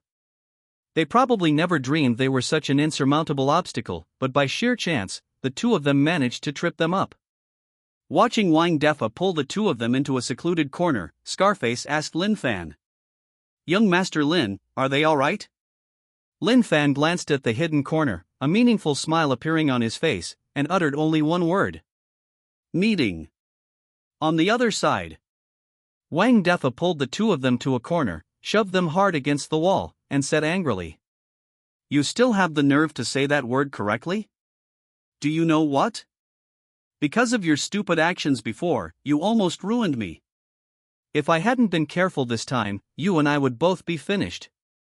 Hearing this, the two women were clearly frightened, and with unpleasant expressions, they said, "Mr. Wang, I think you might have misunderstood something? Looking at them, they're obviously just two country bumpkins. Why are you afraid of them? Smack. Smack. After the woman finished speaking, Wang Defa attacked her face from both sides. Seeing this, the woman on the other side trembled and hid in the corner, afraid to move, lest she say the wrong thing. Perhaps Wang Defa was tired from beating the two of them. He wiped the sweat from his face and said, "What did I misunderstand? I'm telling you, they're also from the Yi group, and he even has contact with the chairman of the Yi group. Do you think people like them are the country bumpkins that people talk about? And judging from their demeanor, they're obviously gangsters. If you hadn't gotten lucky this time, do you think you'd even be alive?" After hearing Wang Defa's words, the two women were already terrified. Amidst their fear, a sudden glimmer of hope appeared on their faces. They thought they were quite attractive, and if they apologized to them later and gave them some hints, wouldn't they be transformed into phoenixes on a branch? Thinking of this, the way the two of them looked at Wang Defa had changed, their previous panic and fear were gone. Just as Wang Defa was about to hit them again, the woman saw this and dodged away. Still trying to hide. The first woman dodged, and the other woman casually picked up a brick from the ground, then lunged forward and forcefully. Shoot! Ah! Wang Defa clutched his head and lay face down on the ground, watching the two figures disappear into the distance, and let out a roar. "You two, don't go. Come back here." Time ticked by, but Wang Defa still hadn't appeared, and there was no further movement from the other side. Scarface and his companion were alarmed. Wang De realized that nothing bad should happen now. Lin Fan noticed the expressions on Scarface and the others' faces and thought to himself, "Damn it, Wang Defa hasn't come out yet because something must have happened." So he shouted to those around him, "Call 120 immediately and get an ambulance. Call 120 immediately and get an ambulance. Call 120 immediately and get an ambulance." At first, those who heard Lin Fan's voice didn't react, but after being reminded by those around them, they realized what was happening. Instantly, the scene erupted into chaos. Lin Fan and the others walked straight towards that corner. Mr. Wang, Wang Defa, are you alright? Mr. Wang, Wang Defa, are you alright? As soon as Lin Fan and his two companions reached the corner, they saw Wang Defa lying unconscious, touching his head. Upon approaching him, they discovered bloodstains all around his head. The two girls who had been dragged here by Wang Defa have vanished, it seems they escaped. Lin Fan was truly shocked by what he saw. He hadn't expected those two women to be so ruthless, they had managed to decapitate Wang Defa. Sharp. What kind of deep-seated hatred or grudge could this be? They've hurt people like this. However, in order to preserve evidence, Lin Fan took photos of the scene with his phone. Lin Fan thought to himself, Wang Defa is already injured like this, those two women will be in even worse shape. Thinking of this, he told Scarface not to move, that the most important thing now was to wait for the ambulance, and also to call the police. The ambulance arrived quickly, and the doctor was also shocked when he saw the person lying on the ground. Time was of the essence, and the doctors and nurses quickly lifted Wang Defa onto a stretcher. He then drove away from the hospital. Subsequently, 2 police cars arrived at the scene. After assessing the situation, he said, "Who called the police?" "It's me." When the police officer saw who it was, his face was filled with surprise, and he said, "It's you, Scarface, and Dao Lang next to you. Right? What on earth is going on?" Judging from the policeman's tone, Lin Fan felt he was quite familiar with Scarface and Dao Lang, but Lin Fan didn't care. After hearing the policeman's question, Scarface recounted what he had seen, word by word. "Officer, what you're saying is, what was the original plan?" Chapter 118 The Ward. "Officers, this is what happened. That's all. Is there anything else you'd like to add?" Clearly, the officers didn't really believe Scarface's words and looked at him with suspicion. Scarface, under the watchful eyes of these police officers, instinctively felt a lingering fear of them. He hadn't said everything, but to hide his embarrassment, he pulled Lin Fan aside and said, "Don't look at me like that. Ask the person next to me. He was right next to me at the time, and he knows too." After Scarface finished speaking, the policeman looked at Lin Fan and said, "Sir, is what the man next to you said true?" Actually, it's not that these police officers didn't recognize Lin Fan, there are two main reasons. Firstly, police officers have a lot of work to do every day, and they can't possibly know all the young masters and ladies in the provincial capital. Secondly, Lin Fan was not favored within the family and could be considered a marginal figure. He also frequented entertainment venues like karaoke bars and pubs, and generally didn't cause trouble. In conclusion, that's why these police officers didn't recognize Lin Fan, they might not even know his name. After hearing what the policeman said, Lin Fan now only wanted to strangle Scarface, so he said, "Yes." After confirming the situation, the police asked again, "Where is the injured person?" Lin Fan said, "It should be at the provincial First People's Hospital." After exchanging ideas for a while, the police officers decided to send one of their younger officers to stay behind. After clarifying the situation, the police drove off. Some readers might ask, don't police usually take statements? Why didn't they ask this time? Because it was what I said. Watching the police car speed away, Scarface glanced at the time and realized it was quite late. He wondered if he should call the chairman now and explain the situation. Seeing the expression on Scarface's face, Lin Fan knew that Scarface must be troubled, so he said, "You look so preoccupied, what are you thinking about?" Scarface, after hearing this, did not hide anything and said, "I'm thinking, should I call the chairman and tell him about this so he can figure out a solution?" Upon hearing this, Lin Fan's eyes lit up, but he then shook his head in denial before decisively saying, "Let's not make that call yet. It's still early, we have time. In my opinion, we should catch those two girls first. Ask clearly, and then. What are you two talking about? Is there something you're hiding from others?" The young policeman had very keen senses. He noticed the two of them acting suspiciously over there and wondered what they were talking about. After the young policeman finished his reprimand, Lin Fan and the others realized what was happening and decided to first reveal what Scarface hadn't said. He knew now wasn't the time to discuss those matters. "Well, officer, there are actually some things we haven't said yet." After hearing this, the young policeman asked, "What is it?" Lin Fan said, "That's how it is." Lin Fan then carefully explained the parts he hadn't finished saying at the time. "Oh. You mean the two women who injured that man were his employees? Interesting, really interesting." After speaking, he looked at the two of them again with a scrutinizing gaze and said, "There is none left." Lin Fan said, "That's all." "Police officer, there really aren't any left." Lin Fan, "There really aren't any left. I'll trust you one more time." After calming himself down, the police officer finished speaking, then thought back to the man's earlier actions. Although he appeared to be in pain after being injured, his expression clearly contained anger. Things won't be that simple. Just as the police were about to get up and check the nearby surveillance footage to see what had happened, Lin Fan and the others walked over, so they asked, "Did you come here because you thought of some clues?" "Officer, I don't think it was easy for two women to beat a strong man like that. They'll definitely suffer serious injuries and won't be able to get very far. I think we should check the surrounding surveillance footage first."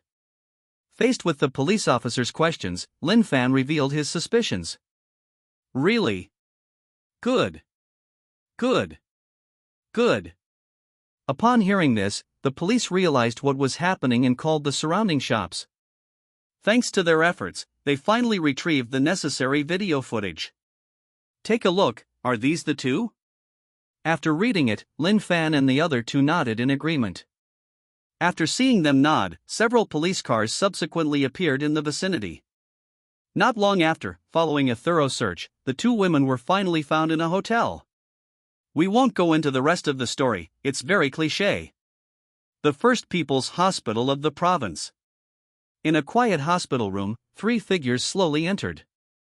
When Lin Fan and the other two arrived at the ward, Wang De found him still lying quietly on the bed. Ring ring. Ring ring. Ring ring. The quiet hospital room was suddenly disturbed by a brief, inopportune ringing of a bell. Scarface checked his phone and saw the words Brother Biao displayed on the screen. He then quietly left the ward again, instructing Dao Lang to stay and watch over the patient. Outside the ward, Scarface answered the phone and said, "Brother Biao, why are you calling?" Upon hearing Scarface's question, Brother Biao said, "Scarface, what's the situation on your end? It's so late, you should at least give me a call to see if it's done or not." After hearing this, Scarface glanced at the time and realized it was indeed very late. He then told Hu Biao what had happened that evening. After hearing this, Hu Biao felt that the situation was very troublesome. He checked the time again and then said, "Are your brothers still outside the club?" After hearing this, Scarface said, "They're still there." "Should I remove them?" Hearing that they were still there, Hu Biao said, "Let's not do it yet, you're like this. Divide them into two groups. One group should remain in place for now. Another group of people will investigate whether Wang Defa has offended anyone in your area before. If so, let's solve it for him too. By the way, you'd better go with Lin Fan. You're new here and don't know as much about the situation as he does. As for Wang Defa, you can assign two of your brothers to take turns looking after him." Hearing Hu Biao explain the situation so clearly, Scarface said in a joking tone, "Brother Biao, how do you know so much about my situation? It's like you've experienced it yourself. It feels like you've installed a surveillance camera on me, and that feeling is incredibly comforting.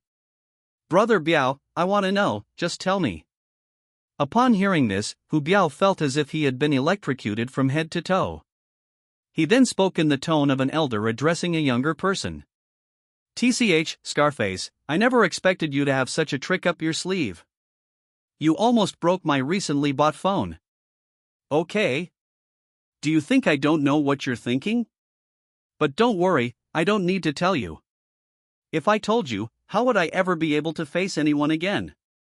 Scarface just gave an awkward smile after hearing that. After a brief chat about everyday matters, Hu Biao hung up the phone. Chapter 119 Houses. After making the call, Scarface first called his brothers to make arrangements, and then, inside the ward, Scarface approached Lin Fan and recounted his conversation with Hu Biao.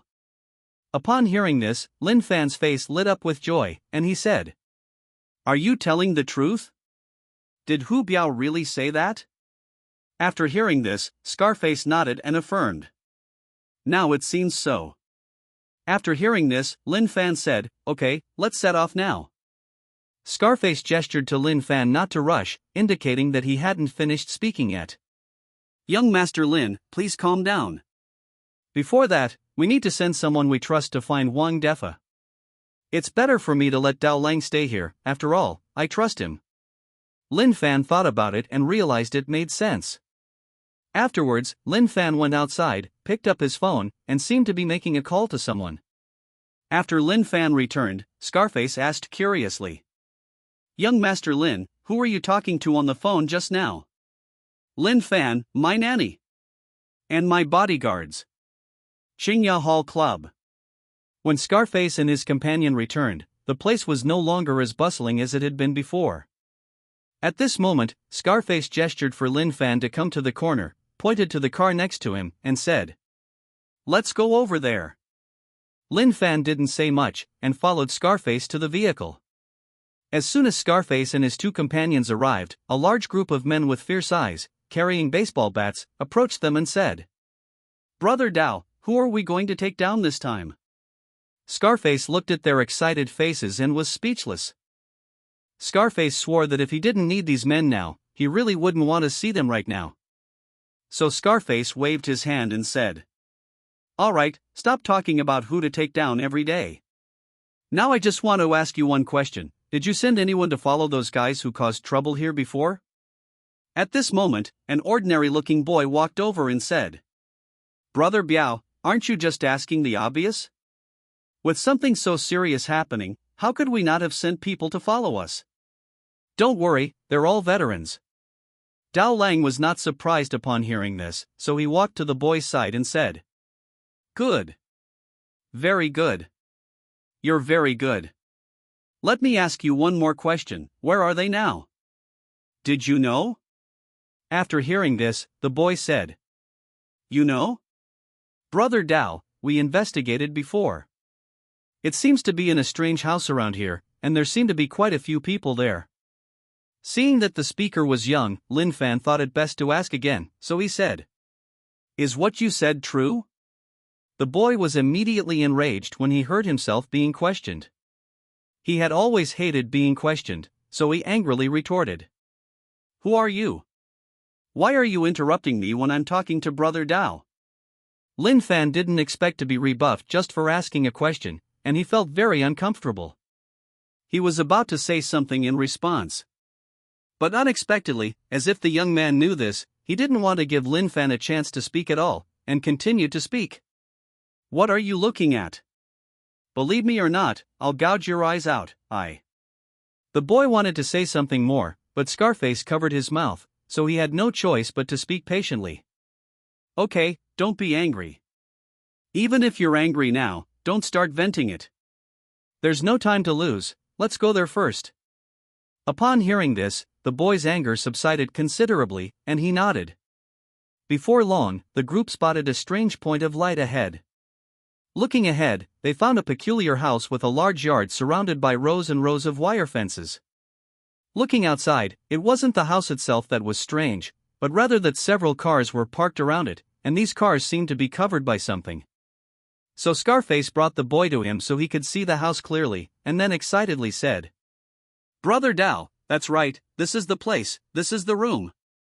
Seeing how excited the boy was, Lin Fan knew this must be the place. Because Lin Fan was right next to Scarface, he said. What are you planning to do?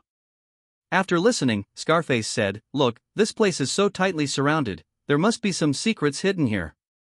But it's also possible they simply don't want to be discovered by outsiders. Judging from this situation, it seems that Wang Defa has offended someone inside and wants revenge. He doesn't dare to openly target them during the day, but at night, when the people inside are less vigilant, he can catch them off guard. It seems obvious that they succeeded. However, only those involved can tell us the truth. After hearing this, Lin Fan agreed wholeheartedly and said, Hu Biao has put this matter in your hands. What do you plan to do about the current situation? Besides, given how they've turned this place upside down, I doubt they'll come out. After listening, Scarface pondered for a while and then spoke. That's not necessarily true. Putting aside the atmosphere here, just thinking about it makes me feel incredibly oppressed. No one can hold out forever. In this kind of environment, I don't believe that not one of them stays out at night. If that's really the case, then I have to admire them. Indeed, while their environment may provide them with a sense of security, it has one drawback: it's too oppressive. Here, it feels like being enveloped by countless lights. After hearing this, Lin Fan also thought it was a very good idea, so he said. So what do we do next? Scarface, we'll do this. Inside the house. Clatter. Clatter. Clatter. In a hallway on the second floor, the quiet atmosphere was broken by a series of footsteps. Ugh, Yining, it's so late, are you still planning to go out? Don't you know there's something important to do tomorrow? We still have to work tomorrow. You know, Boss Gu and the others are still inside. If you go out now and let people outside know what's going on here, you'll be in big trouble. Hearing footsteps, the man said irritably. Faced with the man's barrage of questions, Yining seemed to ignore them completely, but he had a question in his mind and asked. Suyu, I have a question. Shouldn't we keep this a secret? You say? Are we really not afraid that outsiders will find out about all this fuss we've made today? And here? Why did Boss Gu decorate this place like this? Isn't it obvious he wants it to be the center of attention? After listening, Suyu, though he had his doubts, remained indifferent and scoffed at Yining's words. I don't know anything about this focus thing. Our current location is so well hidden that unless they search diligently, they won't be able to find us at all. Besides, knowing all that won't do you any good, Yining. Don't think I don't know what you're thinking. You just want to sneak out and have some fun while Boss Gu is in a good mood today, right? Also, Mr. Gu isn't here, so what are you pretending for, acting like you're worried about him? Don't think I don't know. Didn't you sneak out again last night? How dare you say that to me? Fine, do whatever you want. Seeing that Yi Ning had seen through her lies, Suyu knew she couldn't do anything about Li Ning anymore. She gave Li Ning a venomous look before slowly falling asleep. This is so boring. Seeing that Suyu was speechless after his retort, he turned and left. Chapter 120 The Boss Lady. Finally, we can go out. Where should we go tonight? It's just too uncomfortable to stay here. After confronting Suyu, Li Ning felt refreshed. The atmosphere inside had been incredibly oppressive. Although he had some doubts before, they no longer mattered. He then looked at the gate ahead and carefully walked towards it, skillfully avoiding the streetlights along the way, appearing very fluid and graceful. After evading the light detection in the courtyard, he looked towards the gate not far away. Using the vehicles in the yard as cover, he slowly made his way forward, glancing left and right repeatedly, as if afraid someone might be at the back gate. Shortly after, Li Ning arrived at the gate, took out the key from his pocket, inserted it into the keyhole, looked behind him, and, finding no one there, gently pushed open the gate and left. We're finally out. Where should we go next? Never mind, time is of the essence. Let's go look around nearby instead. After Li Ning finished speaking, he quickly walked towards the door.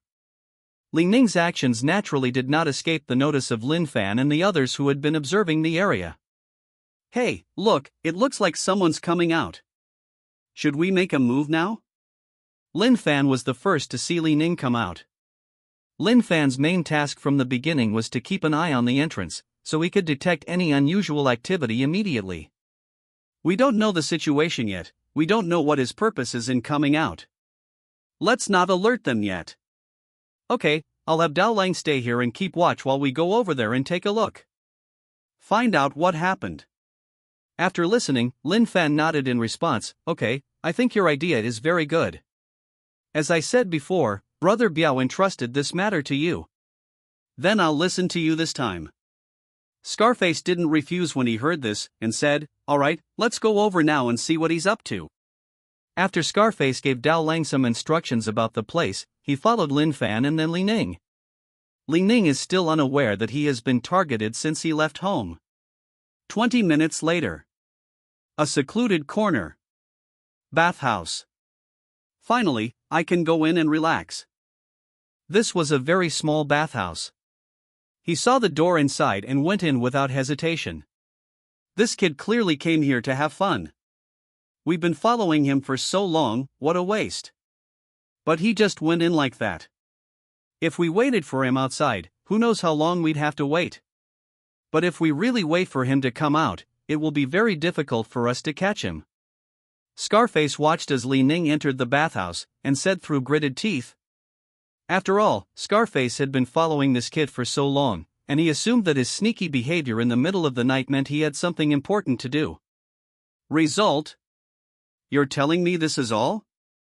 Lin Fan noticed Scarface's current mood, and instead smiled slightly. Scarface noticed Lin Fan's expression and felt it was very strange, then said, Lin Fan, what are you laughing at? Upon hearing this, Lin Fan seemed to have thought of something and said, Nothing. By the way, did you get a good look at the owner of that laundromat? Scarface was puzzled as to why Lin Fan would ask such a question, and then answered truthfully. Look carefully. Well, what did the proprietress say? She said his heavy makeup made him look like a ghost, and it just made her feel nauseous. Now she knows why he opened his shop here. Because nobody ever comes here normally. Upon hearing this, Lin Fan said, Actually, that's why I wanted to laugh. What do you think would happen if this kid were to marry Li Ning? Scarface, tell me quickly, I really want to hear it. Lin Fan, let's do this. Let's start with Li Ning. When Li Ning entered the bathhouse, a plump, overweight woman with a pockmarked face approached him. She was clearly the owner of the establishment. Hello? Are you here to take a bath or for something else? Upon hearing this, Li Ning, suppressing his nausea, said, The others. After hearing this, the proprietress asked, Big or small? What type? Li Ning said, the older one, the mature woman. The proprietress then led Li Ning to a room on the second floor. Li Ning checked the room's furnishings. There was only a bed and an air conditioner. The room was secluded and quite spacious. After paying the proprietress, Li Ning said, "Please hurry, I'm in a rush." After seeing the money Li Ning paid, the landlady said something before leaving the room. "Wait a moment, I'll be right there."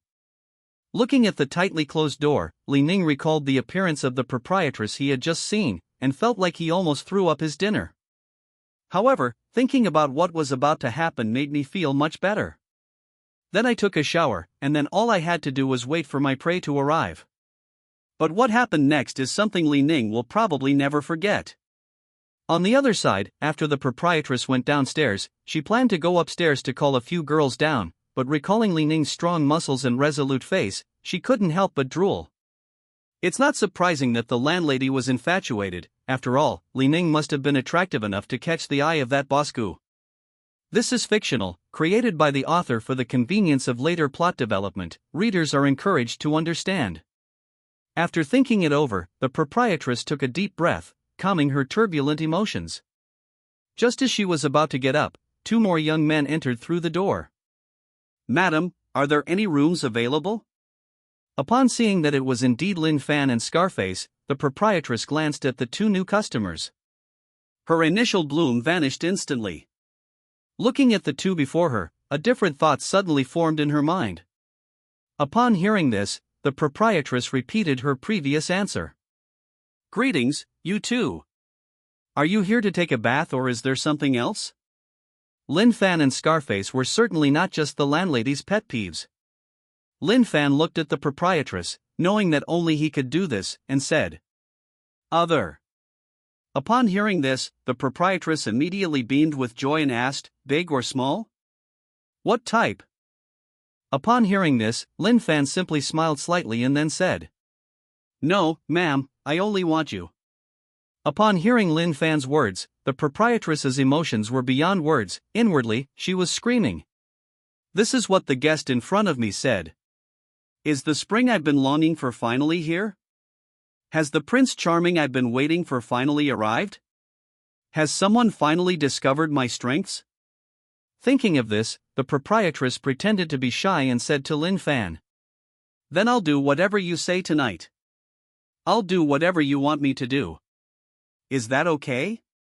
Lin Fan was lucky he didn't know what the landlady was thinking, otherwise he might have thrown up his food for today and tomorrow. However, hearing this still shocked Lin Fan quite a bit. Family members? Does anyone know? Who understands the true value of this? Meanwhile, on the other side, Scarface held an unusual teapot in his hand, and Lin Fan smiled slightly. Lin Fan felt much better after seeing this, but for the sake of his plan. Damn it! For tonight, I tolerated it. Even if you feel physically or mentally uncomfortable, you have to endure it. Upon hearing the proprietress's words, Lin Fan recalled Li Ning from earlier and said, "Boss lady, what was the name of the man who just went in? Don't get me wrong, what about me? He helped me with a small favor earlier, and I hadn't had a chance to ask his name yet. I was planning to come and thank him, but something came up, so I told him to go ahead. Originally, I was planning to come with him, but now we're one after the other." Hearing Lin Fan's contradictory answers, in the past, the proprietress would definitely have inquired about his identity and relationship with him. But with several handsome men he admires arriving tonight, it's hard not to get emotional. Chapter 121 Question. The proprietress was only interested in quickly winning over the two handsome men in front of her, so after hearing Lin Fan's words, she immediately stopped hiding them and told him. Li Ning. A nice name. Seeing that the proprietress was still pretending to be shy, Lin Fan didn't have any other thoughts. He solemnly said to her, "Boss lady, actually, I have an idea, but I don't know if I should say it. I'm afraid that if I do, I'll never have the face to see you again." Seeing Lin Fan's serious demeanor, the landlady's long-buried heart trembled violently, and then she said, "Go ahead and say it. I already said I'd do whatever you say tonight, I won't resist." Seeing that the proprietress had taken the bait, Lin Fan's smile was harder to suppress than an AK. He glanced at the teapot in Scarface's hand and nodded. The groundwork for meeting Yi Feng has been laid. At this moment, Scarface Yi knew it was time for him to make his appearance. He went to the proprietress's side and said, "Boss lady, I know what you're thinking right now, and I know how impatient you are. Aren't we the same? The proprietress is such a beautiful woman, possessing both beauty and wisdom, and exuding elegance and grace. How could we possibly take this all by ourselves? Could you take us to Li Ning's room? Don't worry, we won't let anyone else know. We guarantee you'll have a very difficult night, boss lady." The proprietress had already lost her mind due to these sweet words and her own desires. She now had only one thought in her mind. "They're all mine, you're all mine, and none of you are getting away tonight. Ha ha ha." So the boss led the two of them to the door of Li Ning's room. Lin Fan and Scarface looked at each other, and Lin Fan said, "Boss lady, I know how agitated you are right now. I think you should also understand that we're both in a difficult situation. Here's what I have, an aphrodisiac powder. You just need to secretly sprinkle it in the room. Make sure the room only has eyes for you." Upon hearing this, the proprietress opened the door a crack and secretly sprinkled the powder into the air. After doing this, she looked at Lin Fan and his companion and said, "Okay, what should I do next?" Time was running out, but the boss was no longer in a hurry. Lin Fan naturally noticed the change in the boss's mood, so he glanced at the teapot that Scarface was holding and said, "Boss, there's no rush. The medicine hasn't taken effect yet.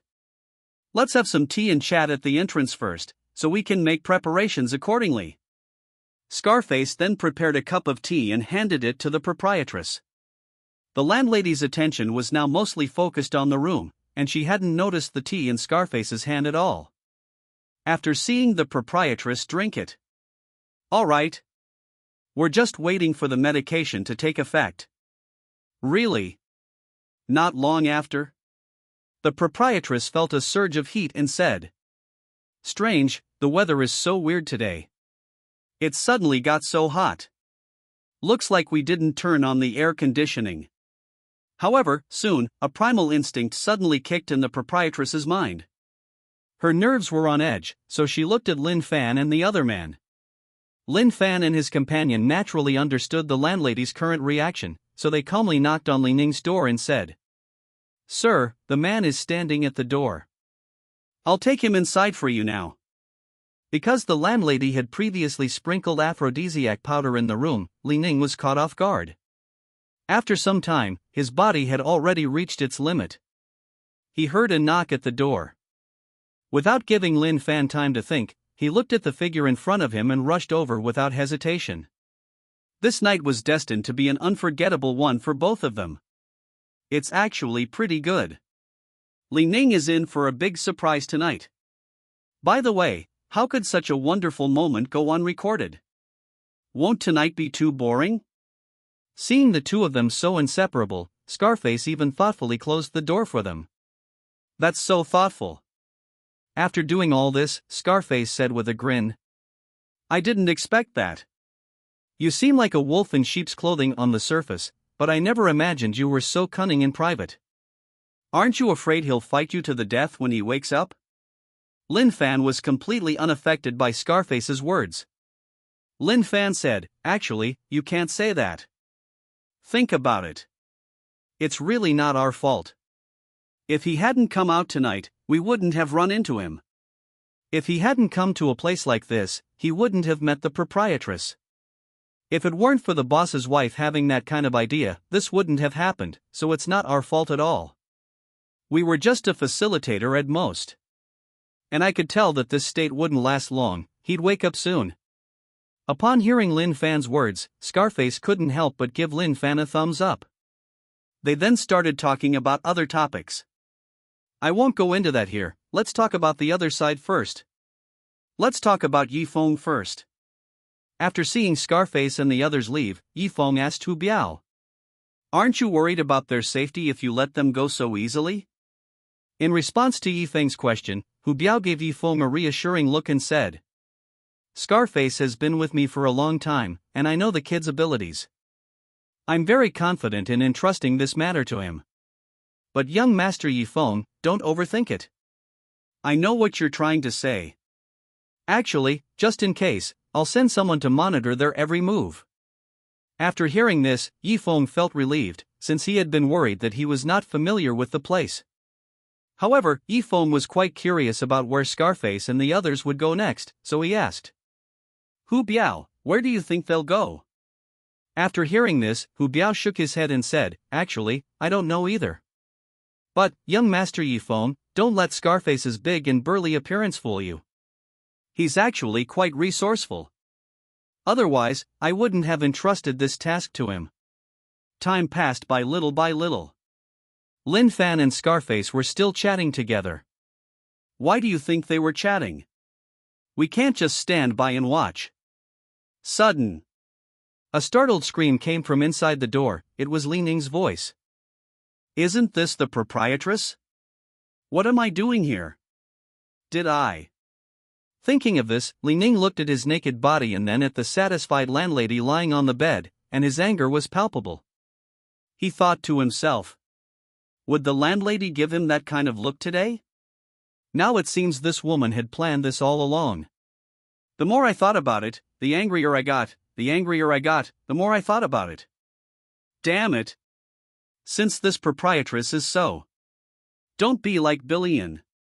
Then don't blame me for being polite, and then, without even bothering to put on any clothes. Anger surged within him in an instant, and malice arose in his heart. He got up and went to the proprietress, then raised his foot and kicked her hard, but Li Ning felt that he was kicking fat, not muscle. It really was blanched. With a helpless sigh, Li Ning realized that no matter how hard he tried, it seemed to be of no use. He then glanced at the time. 4:30. Realizing it was already quite late, Li Ning initially planned to go back and catch up on some sleep, but just as he was about to make a move, Lin Fan and Scarface, who had been hiding by the door, walked in. When Li Ning saw them enter, he assumed they were there to collect payment after he woke up. After all, this kind of thing had happened frequently in the past, so he said, Tell me. How much? After hearing this, Lin Fan and the other person laughed and teased each other. No. No. No. I think you've misunderstood. We don't want money, we just want to ask you some questions. That's all. There's news in chapter 122. What is it? Li Ning felt a little embarrassed when he saw the people who had arrived, since he was essentially naked in front of them. Lin Fan and the others seemed to have noticed this as well, and so they said, Please get dressed first, then wash up. We'll wait for you downstairs. Upon hearing this, Li Ning panicked. Time was running out. If he didn't return soon, he was likely doomed. So he hurriedly said, Brothers, if you don't want money, then what do you want to do? You can't possibly want to kill me, can you? Lin Fan said, You're mistaken. I don't want your money, and I don't want your life. All I need is a little bit of information from your brain. All you need to know is to answer whatever I ask. I know where you came from.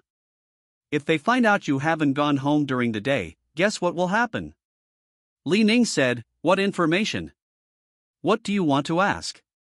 After hearing this, Lin Fan clapped his hands and said, Good, you know what's good for you.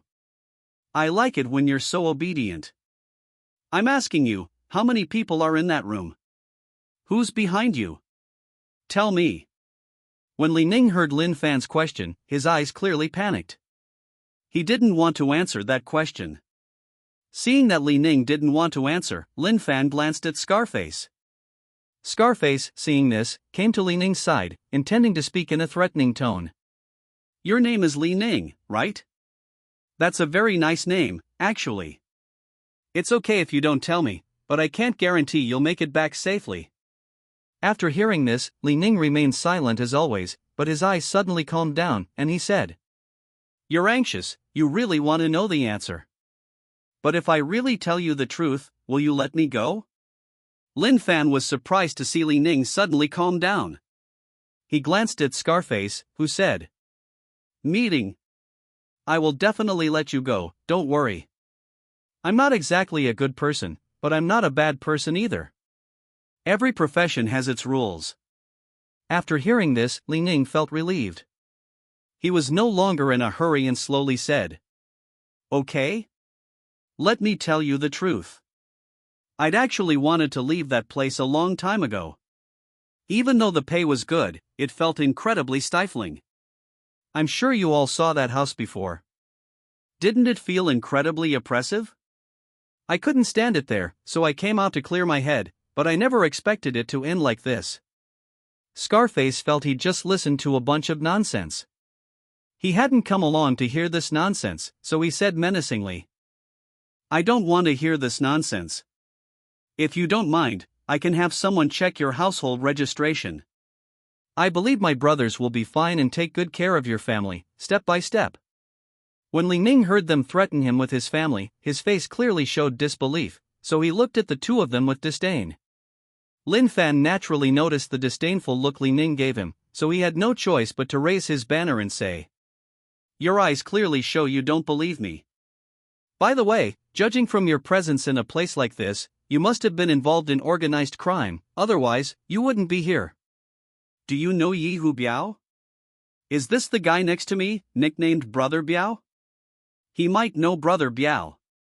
If he tells Brother Biao about this, do you think your family still has any hope?" Li Ning could no longer maintain his composure, and he said in a trembling voice, "Are you telling the truth? He really does know Brother Biao." Seeing Li Ning's incredulous expression, he said, "What?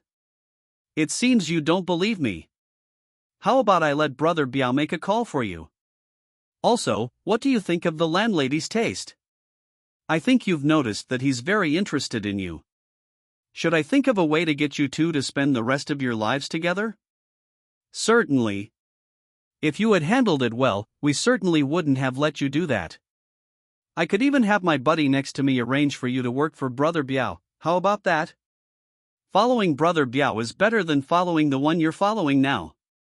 After Lin Fan's combination of punches, Li Ning felt he really couldn't hold on any longer. Ultimately, Li Ning succumbed to reality and slowly revealed the truth. It turns out that the people in that house, including himself, were originally young people who had come from the countryside to make a living.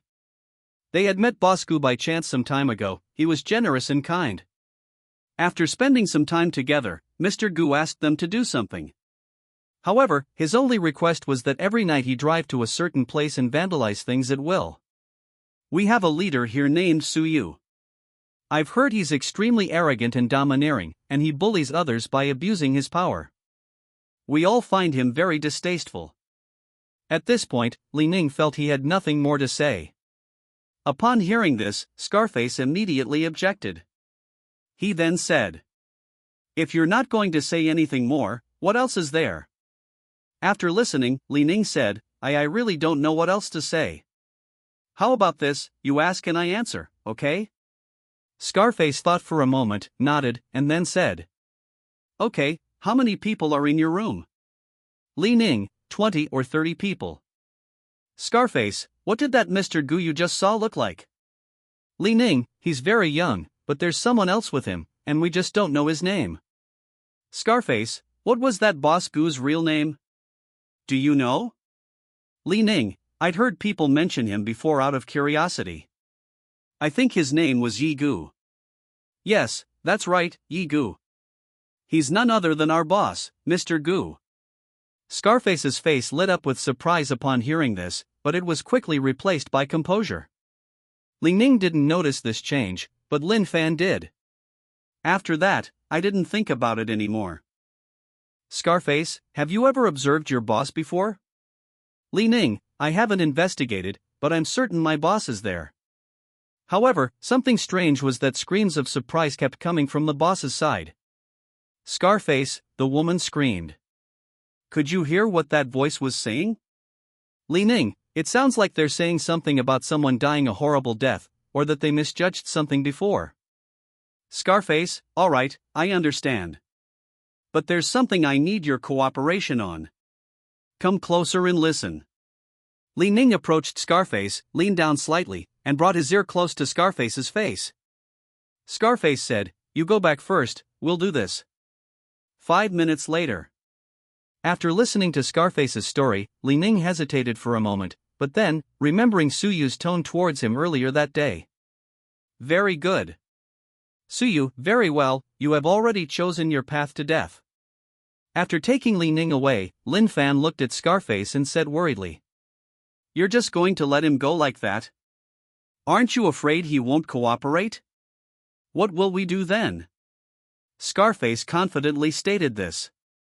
"Don't worry, he'll definitely cooperate obediently. I have something on him. If he truly doesn't care about his family, then there's nothing I can do." "I just didn't expect that, did I? How did we find out Yi Gu's whereabouts so quickly, by sheer chance? What a pleasant surprise." Seeing Scarface's calm expression, Lin Fan had no choice but to trust him. Lin Fan then thought of something and said, "He just said he heard a woman scream there earlier. Do you think he might be the one?" Upon hearing this, Scarface realized he hadn't been paying attention and his expression instantly turned anxious. After thinking for a moment, he said, "This matter is of great importance. I'd better call Brother Biao first. Excuse me, I need to step out for a moment." Chapter 123 Action. Outside the room door. Scarface went to a secluded corner, picked up his phone, and dialed Hu Biao's number. Then Hu Biao's tired voice came from the other end of the phone. "Hey! Scarface, is something wrong on your end? Why are you calling?" Hearing Hu Biao's question, Scarface truthfully replied, "Brother Biao, it's like this, today I..." Afterwards, Scarface told Hu Biao everything that had happened there. Upon hearing this, Hu Biao immediately snapped out of his daze and said, "You stay there and keep watch. I'll be there right away. Also, you must keep this a secret as much as possible. Whether this idea is true or not, remember, never let it slip. Otherwise, no one can guarantee the safety of the second young lady. Wait for me." After hearing Hu Biao's arrangements, Scarface assured him, "Okay, Brother Biao, I'll wait for you here." After Scarface finished speaking, he hung up the phone and went to Lin Fan's side, saying, "Alright, let's head over there right away and try to get there before Li Ning does." After leaving the bathhouse, Li Ning felt like there was a pair of eyes watching him from behind. He glanced at the sky and realized that he didn't have much time left. Li Ning's guess was correct, there were indeed two pairs of eyes watching him. In a secluded corner, a black sedan slowly drove forward. At that moment, two figures were heard whispering in the car, as if there was something behind them. "Hey! You said Brother Dao sent us to keep an eye on this kid, but he's moving so slowly, when is he going to get there? Why don't we help him?" "Good." Li Ning hadn't walked far when a car pulled up beside him. When Li Ning saw a car suddenly stop beside him, he thought he had encountered some kind of kidnapping gang, so he quickly said, "Who are you? Let me tell you, kidnapping is illegal, and you'll go to jail." Upon hearing this, the two men in the car couldn't help but burst into laughter and said, "Don't worry, why would we kidnap you? With your skinny arms and legs, how much are you worth? Let me tell you. We originally came here because Brother Dao was supposed to be following you, but you're walking too slowly, so we came to help you." After hearing this, Li Ning thought about it and realized that he was in no condition to go anywhere or get back to where he was. So he said, "Okay." On the other side. East City Orphanage. Hu Biao approached Yi Wei and recounted everything that had happened. Upon hearing this, Yi Wei's expression became extremely excited, and he said, "Alright, now that they have news, Hu Biao, you should go there right away. Let me know as soon as you have any news." After hearing this, Hu Biao said, "Okay. I'll be right there." Time flies. 5 o'clock. Outside the house. When Li Ning and his team's vehicle arrived at a distance not far from the house. "We're here. Get out of the car quickly, or he'll spot us. Remember, I'll call you later." As soon as he finished speaking, the man beside him urged him to get out of the car, and Li Ning naturally dared not delay at this moment. He walked briskly all the way, so Li Ning's physical condition improved significantly. At least his performance was almost like that of a normal person. Of course, besides complexion. Upon hearing this, Li Ning nodded in response. He naturally didn't dare to be negligent in the slightest. He then went to the door and carefully entered, just as he had done before. However, unlike before, this time it wasn't as easy. On the other side, inside the house, Suyu suddenly woke up at this moment. He glanced around and, as if possessed, went to Li Ning's door, knocked, and found no response. Could they still be here by now? Is he really that aggressive? He slept with quite a few women today. We'll definitely have to have a serious talk about it then. But as soon as she finished speaking, Suyu turned her head and saw someone suddenly appear behind her, looking at her. She was startled and said, "Who the hell are you?" Before he could clearly see who it was, he said in a resentful tone, "Li Ning, it's you. When did you get back? They didn't even tell me beforehand, their sudden appearance startled me. Since you're here, I'll head back." What bad luck, coming to scare people in the middle of the night. Seeing that Suyu didn't suspect anything, Li Ning visibly breathed a sigh of relief. He then went into his room and, finding nothing missing, immediately relaxed. To be honest, Li Ning was quite startled when he found Suyu standing at his room door.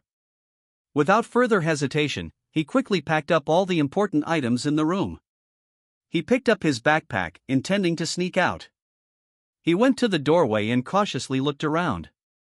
Finding no one nearby, he walked slowly to the door, unlocked it with his key, and then called the man who had given him a ride earlier, and said, "Brother, I've opened the door here. I'll wait for you around here. Hurry up." Upon hearing this, the man cautioned, "Be careful, Brother Biao and I will be there soon." Things took such an unexpected turn of events. On the other side, after receiving Li Ning's call, the man called Scarface. Once Scarface answered, he said, "How's it going? Is everything all right?" After hearing this, the man said, "Brother Dao, everything's going smoothly here.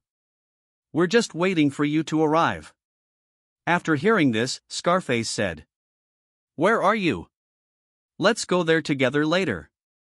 Man, in front of the house. Scarface, "Okay, I'll be right there." On the other side.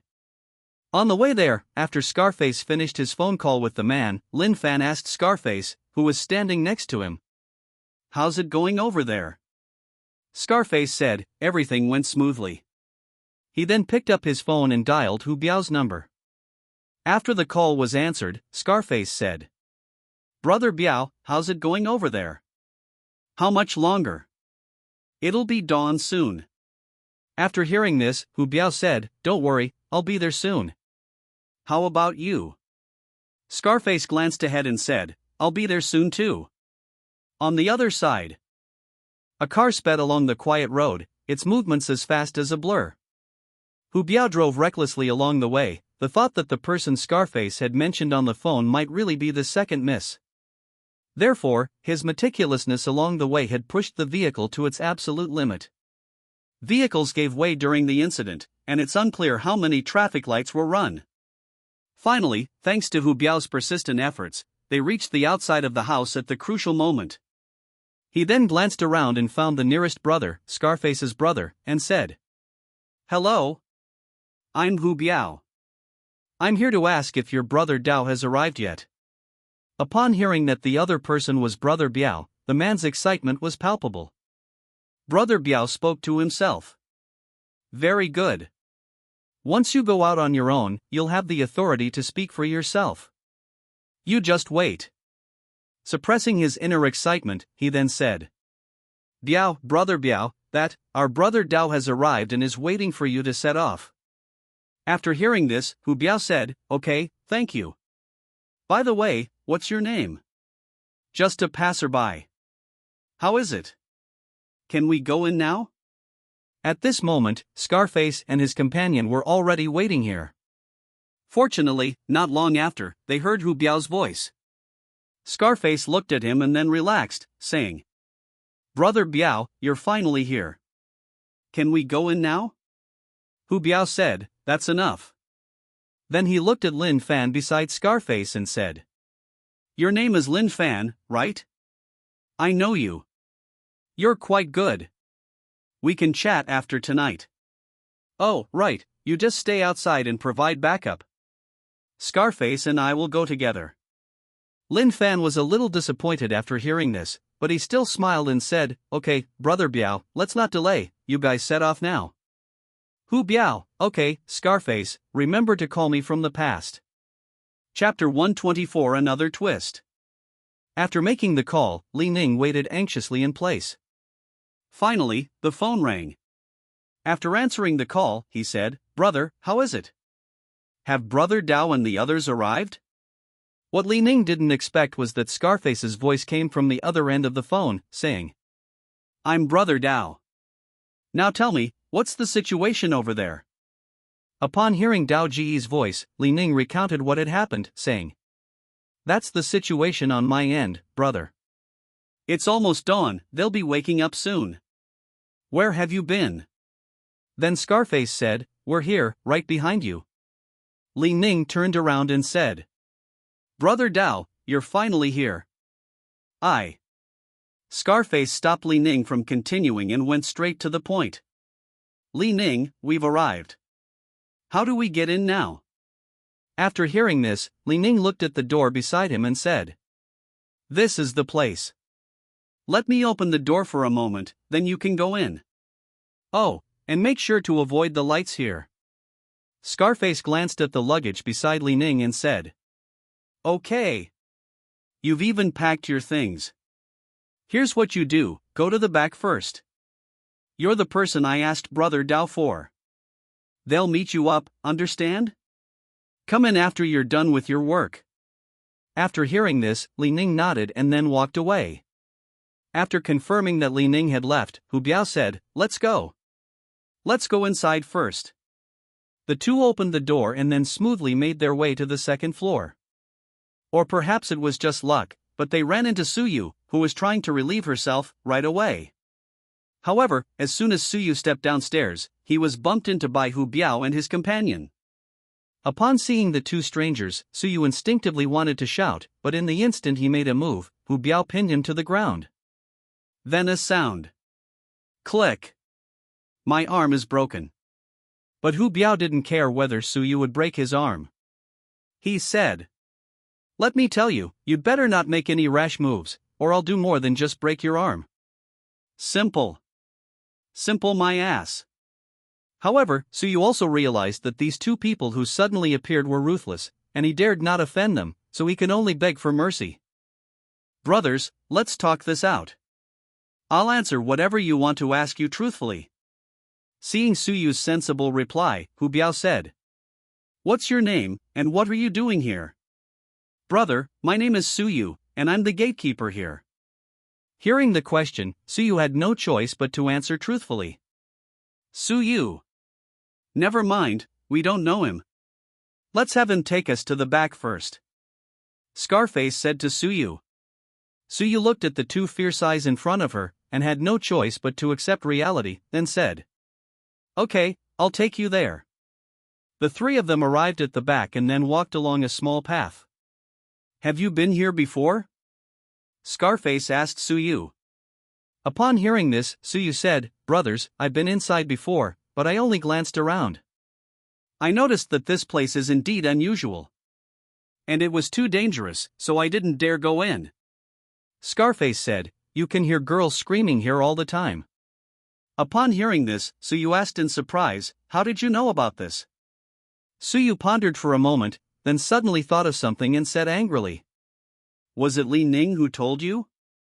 Upon hearing this, Hu Biao became curious and tentatively asked, he's the one who told us this, what? You look like you have a grudge against him. Upon hearing this, Suyu revealed a chilling smile and said, you've misunderstood. How could I possibly have a grudge against him? Hu Biao said, alright, I'll find out whether you have a grudge against him or not later. The most important thing now is to see if he's inside. Upon hearing this, Suyu thought to herself, they're here to find someone, but this time Suyu didn't tactfully ask. Rear. Brothers, have you arrived yet? The three arrived at the door of another room, and the first impression it gave was eeriness. Quiet. It's too quiet.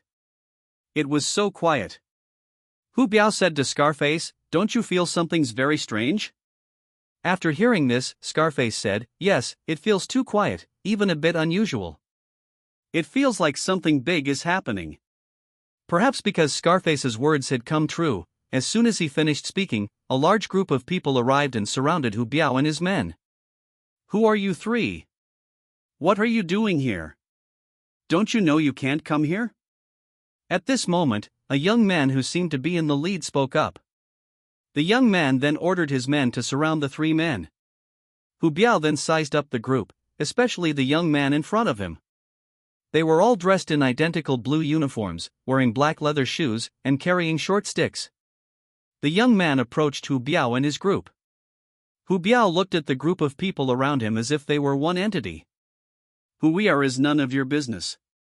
As for why we're here, our purpose is simply to find someone and see if he's here. There is no other purpose."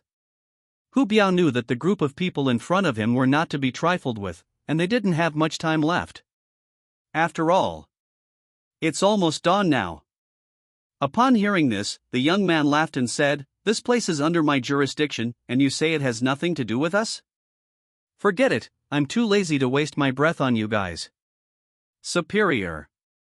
After saying that, the young man waved his hand, and the surrounding people swarmed forward. Hu Biao and his companion were already prepared for a fight, their bodies trembled as they gathered their strength. At this moment, Hu Biao was fully focused. He aimed a punch at the person closest to him, and seeing the man's earlier excitement, he felt he hadn't used enough force. So he slammed the man to the ground and unleashed a torrent of punches upon him in a frenzy. Especially on the face. The man clearly hadn't expected the person in front of him to come at him. He stared blankly for a moment as Hu Biao lunged at him, then the burly body suddenly slammed him to the ground. Afterwards, he felt a sharp pain throughout his body, as if a series of crisp cracking sounds were coming from within. Snap! Snap! Snap! Listening to this crisp and pleasant sound, Hu Biao felt increasingly excited, and then one after another followed. Those around them watched as Hu Biao beat the man like a madman, their bodies trembling with fear. Seeing Hu Biao's ferocious expression, they felt a profound shock. At first they could still hear the man begging for mercy, but... "Ah! Stop hitting! It's broken! If you hit it again, it'll really break.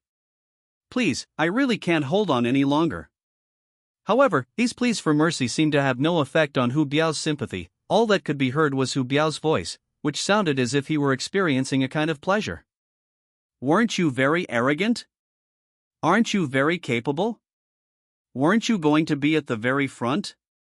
Come on. Come on over here." At first, they could still hear the man begging for mercy, but as time went by, the sound gradually disappeared. Seeing this scene, the people around looked at each other, and no one dared to step forward. Seeing that no one dared to step forward, Hu Biao smiled with satisfaction, indicating that this tactic was quite effective.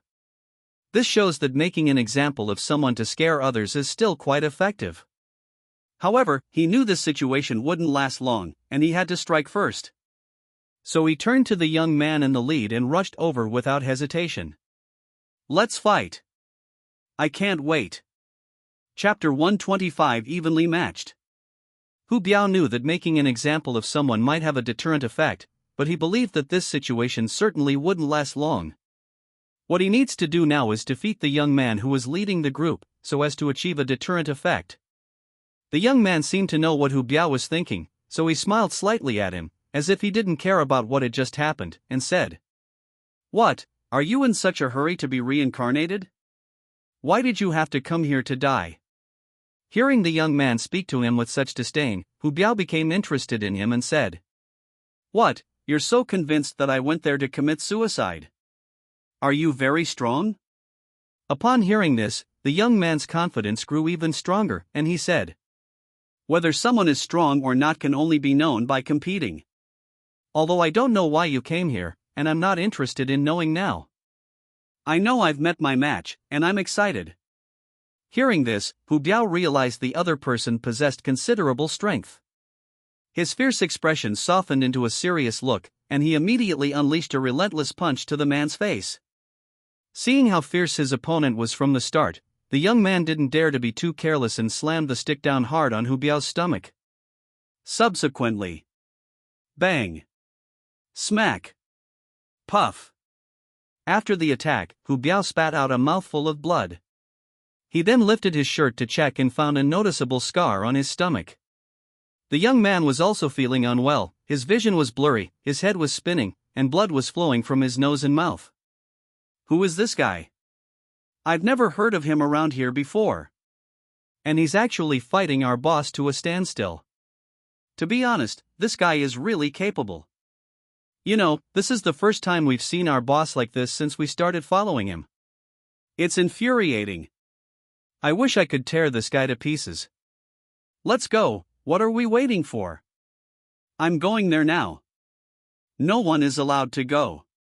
Seeing the young man's condition, some wanted to go over and ask him what was wrong, others wanted to rush over and fight Hu Biao, but fortunately, the young man stopped them, saying, "None of you are allowed to move, understand? This person in front of you is very strong, he's far beyond what any of you can handle. Haven't you learned from the lessons of the past?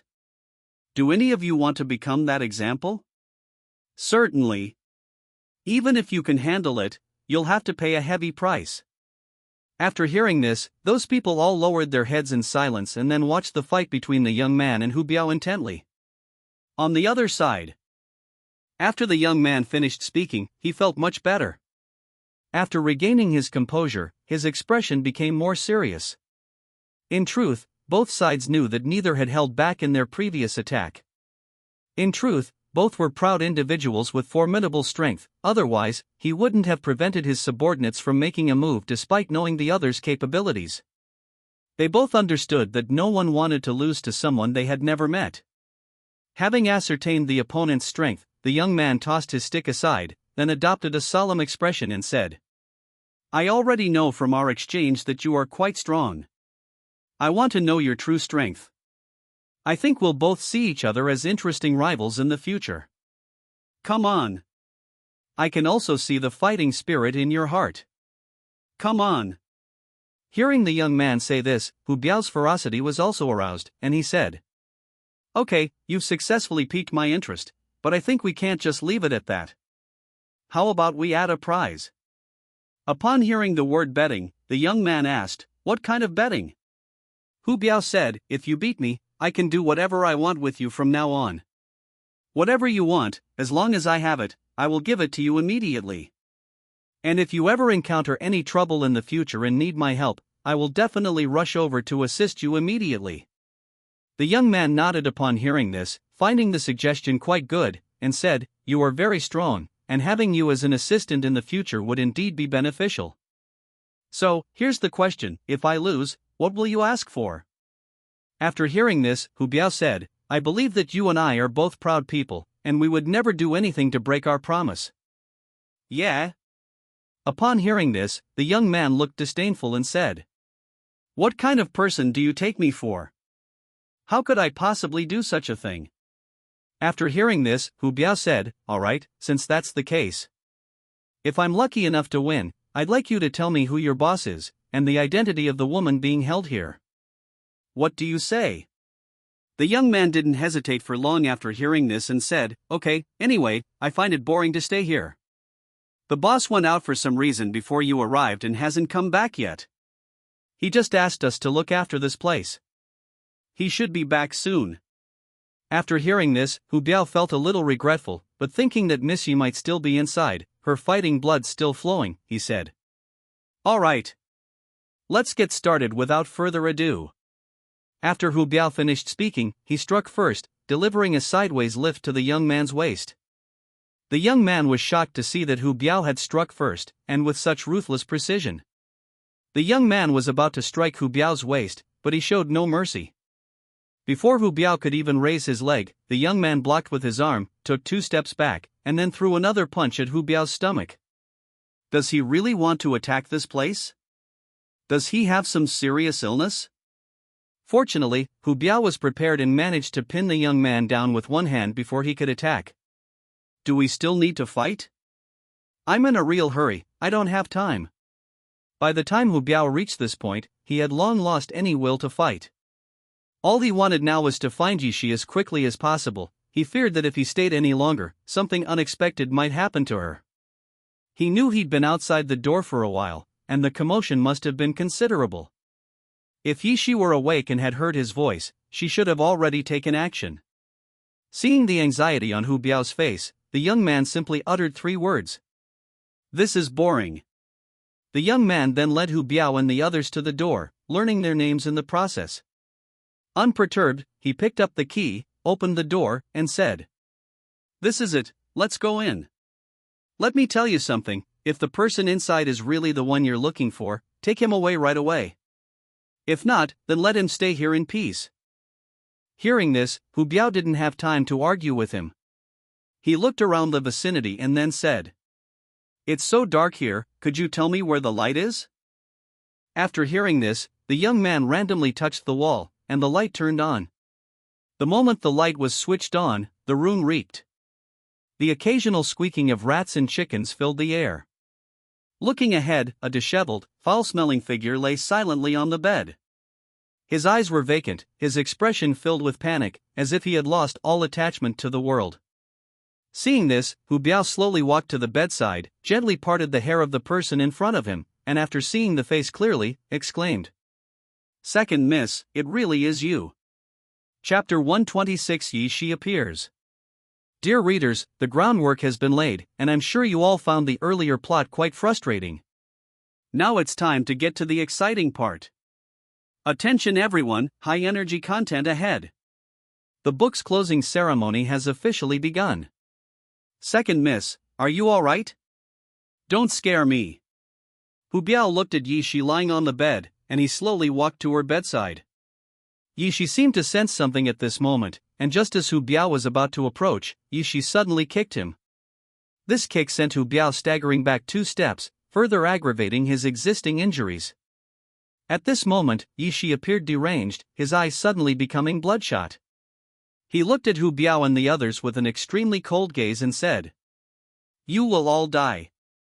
After saying that, Yishi charged towards Hu Biao without any regard for anything else, clawing and flailing her arms as she went. Seeing Yishi's frenzied state, Hu Biao hurriedly said, second miss, what's wrong? Don't scare me." But Yishi could no longer hear him, his eyes were already bloodshot. At this moment, Yishi had only one thought in her mind, to kill all the people in front of her. "It was all their fault that I misunderstood Ji Feng. You all deserve to die, you all deserve to die. And that damn Ji Gu, you all deserve to die." No one can understand the torment Yishi suffered during this time. With this in mind, Yishi showed no mercy, attacking with both hands, each punch landing squarely. Hu Biao was already in poor health when he arrived, and he didn't expect to be beaten so violently by Yishi.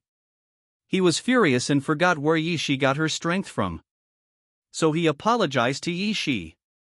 "Miss, I'm so sorry." After saying that, Yishi was knocked unconscious by Hu Biao patting her on the shoulder. Seeing Yishi collapse, the young man who had been hiding to the side slowly peeked out and looked at Yishi, who was lying in Hu Biao's arms, and said, "Brother Biao, he's the person you're looking for." Hu Biao nodded and said, "It seems so. If it's really as I guessed, then I'm afraid no one will have an easy time in the future." The young man looked at the figure in Hu Biao's arms, still incredulous about what had just happened, and said, "I can't believe this is the secret here. Brother Biao, what are you planning to do next?" After hearing this, Hu Biao frowned and sighed, saying, "Let's take the young lady to the hospital first, and then I'll call the chairman and let him decide." "We can't make that decision." Next, Hu Biao went to the corner and told Yi Wei about the situation. At first, Yi Wei didn't feel anything, but when he heard about Yishi's excitement, then the sigh about Yishi's situation, then Yi Wei's silence, he finally said, "Hu Biao, you take the second young lady there first. We'll be there shortly. As for that room, keep it for now and let the people still inside leave. If they don't want to leave, tell them that the Yi group can take them in. If they remain stubbornly unrepentant, then they have no reason to exist. After Yishi woke up. After I find out the reason from Yishi, I will definitely not let them get away with offending the Yi family. After saying that, he hung up the phone. When Hu Biao returned, his face was ashen. He said, "This place will be useful to us. I will surround it with my brothers. As for you, whether you stay or leave is up to you. But if you cause trouble, you'll bear the consequences." Clearly, Yishi's situation is tantamount to a slap in the face to the Yi family. If they cannot find out who is behind all this, the Yi family's reputation may suffer a great loss. Subsequently, Hu Biao, as per Yue's instructions, gathered these people here and explained the requirements to them. Sure enough, a few stubborn individuals emerged. Hu Biao responded without hesitation, saying he would send them to meet Guanyin in the South China Sea with a single blow. Yishi has been found, so the deal involving Yishi naturally fell through. The First People's Hospital of the province. When Yue and his group arrived, it was already daytime, meaning the orphanage issue had been resolved. When Yue saw Yishi in the hospital bed, the pain in his heart was beyond words. He admitted that they had always owed Yishi something over the years, but who could have imagined that things would turn out this way? After a while, a doctor, having examined Yishi's injuries, said, "Are you this patient's family members?" Upon hearing this, Yue excitedly said, "Hello. Doctor, this is doctor's name. How is my daughter doing? Is she all right?" After calming Yue down, the doctor said, "Your daughter is actually fine, it's just that." Seeing the doctor's hesitant manner, Yue knew the situation was probably not good, and said, "Doctor, tell me, I can handle it." When the doctor saw Yue, he still spoke in a serious tone. "Okay? I'll tell you then. Your daughter has a very strange illness, she experiences hallucinations when she wakes up. I overheard your bodyguard mention that your daughter might remain in a state of mental instability for some time to come, and that this state would only subside when something or someone she cares about is present." After hearing this, Yue thought of the Yi family villa and said, "Thank you, doctor. I know what I need to do." After seeing the doctor off, Yue quickly had Ji Feng and the others take Yishi back to the Yi family villa. Yi family villa. It was already past 9 o'clock when everyone safely escorted Yishi to her room. Seeing everyone's expressions, Yue said, "All right, everyone, let's go to sleep first." Although it was daytime today, everyone hadn't rested much because they had been waiting and worrying about Yishi's safety all night. So, everyone went to sleep afterwards. Only no one noticed that the corners of Yifeng's mouth were gradually turning upwards. There's going to be a good show soon. After returning to his room, Yifeng immediately closed the door and quietly waited for the next episode. Not long after, Yishi slowly woke up from his sleep, or rather, he wasn't really awake. The thought from last time was still in his mind, so he frantically tried to find Yifeng. He rushed out of the room and shouted wildly, Yifeng, Yifeng, where are you? I'm so sorry, please come out." Yishi's voice quickly reached the ears of everyone in the Yi family. Seeing Yishi's frantic state, Yi Yao suddenly tried to pounce on him, hoping to calm him down. However, Yishi's mind was only filled with Yifeng's image, no one else existed. He had only one thought in his mind, to make it up to Yifeng. In his view, everyone except Yifeng was an enemy. So when he saw Yi Yao running up from behind, he just smiled slightly and said, "Who dares to ambush me from behind? Take this." After saying that, Yishi suddenly raised her leg and stomped him hard on the ground, then frantically stomped on Yi Yao's stomach and said, "It's you, you despicable woman. It's you who has caused me so much suffering. I'm going to kill you." After saying that, he wanted to punch Yi Yao hard. Snap.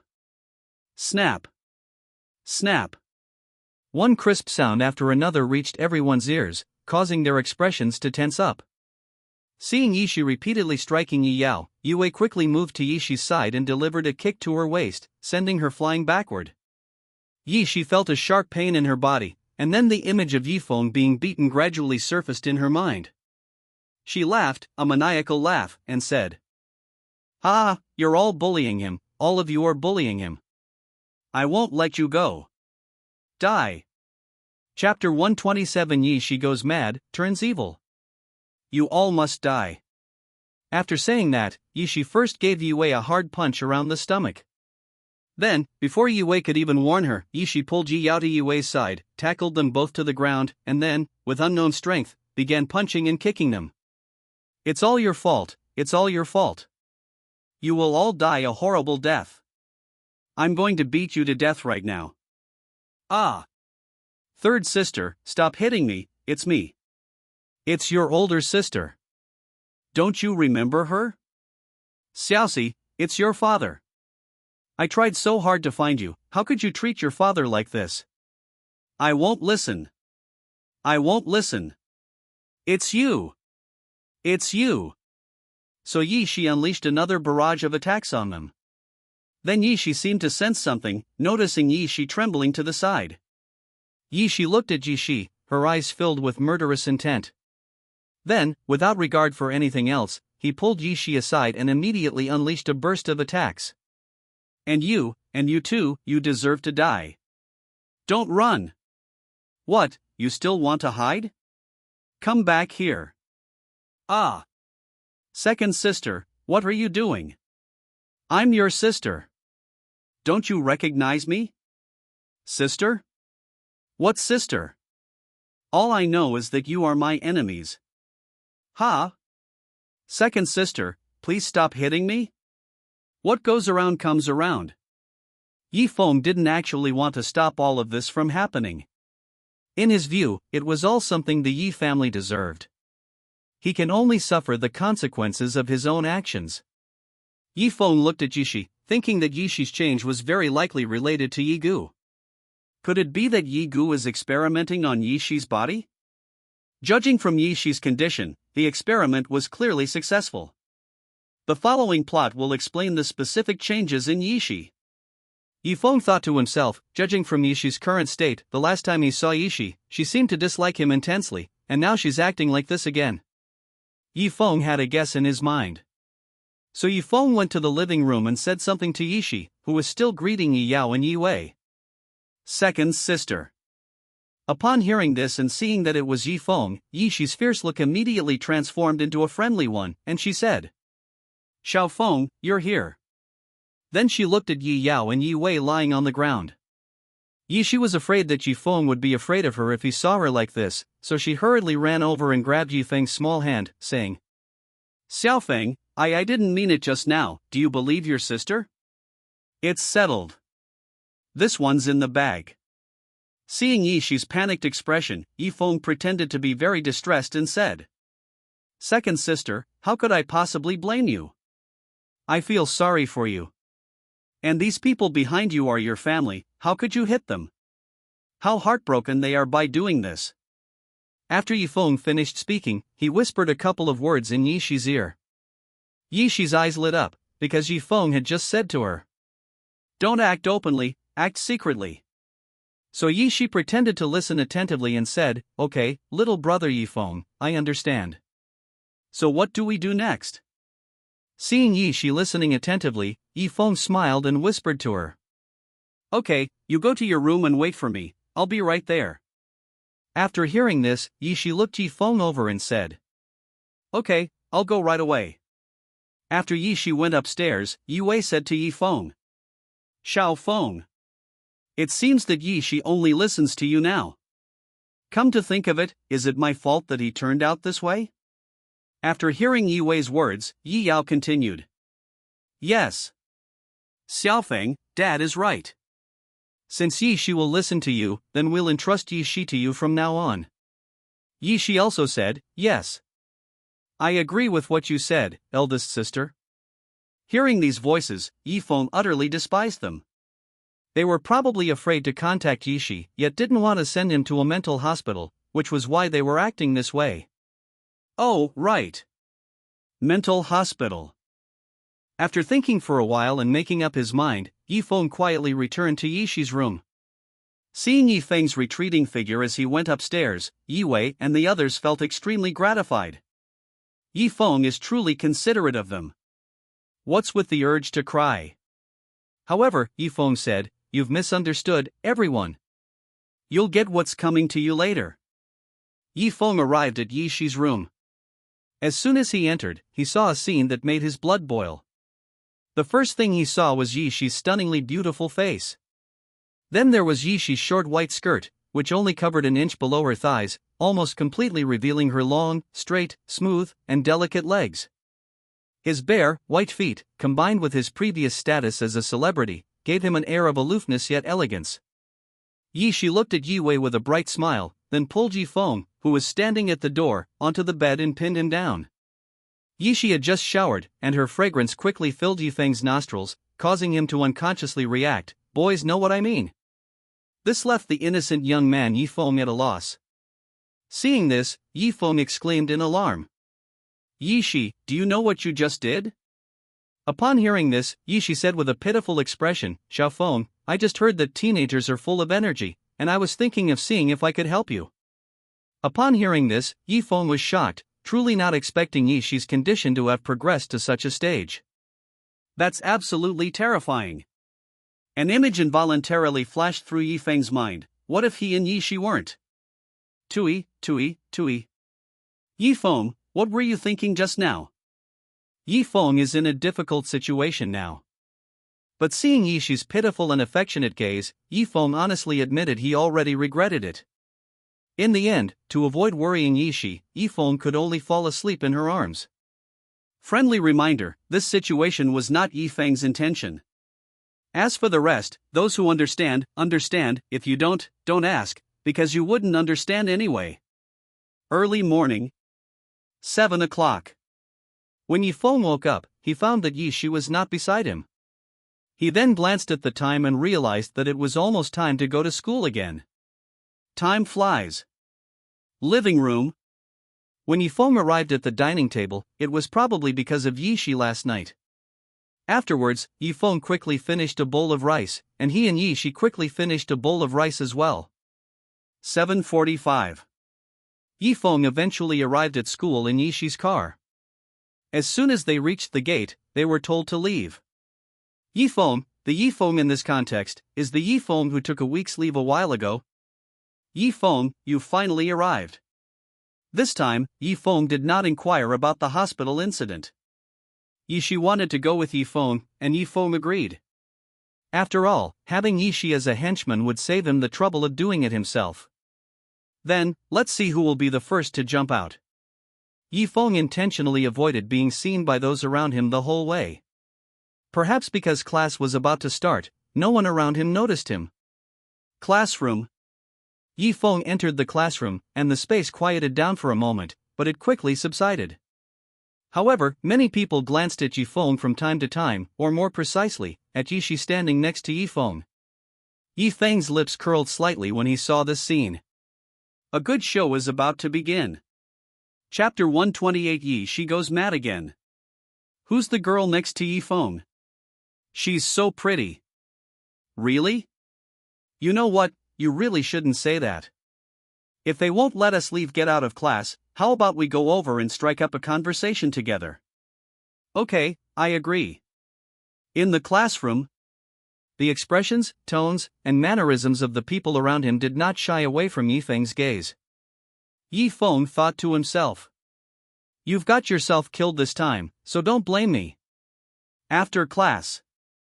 Seeing 3 school thugs approaching him, Yi Feng called Yi Shi to his side and whispered in her ear, "You should do this." Seeing that they had arrived in front of him, with the student in the middle being their leader, he said, "Yi Feng, who's that girl next to you? Can you introduce her to us?" "Yeah." "Yi Feng, good things shouldn't be kept to yourself. Let's have a good chat about them."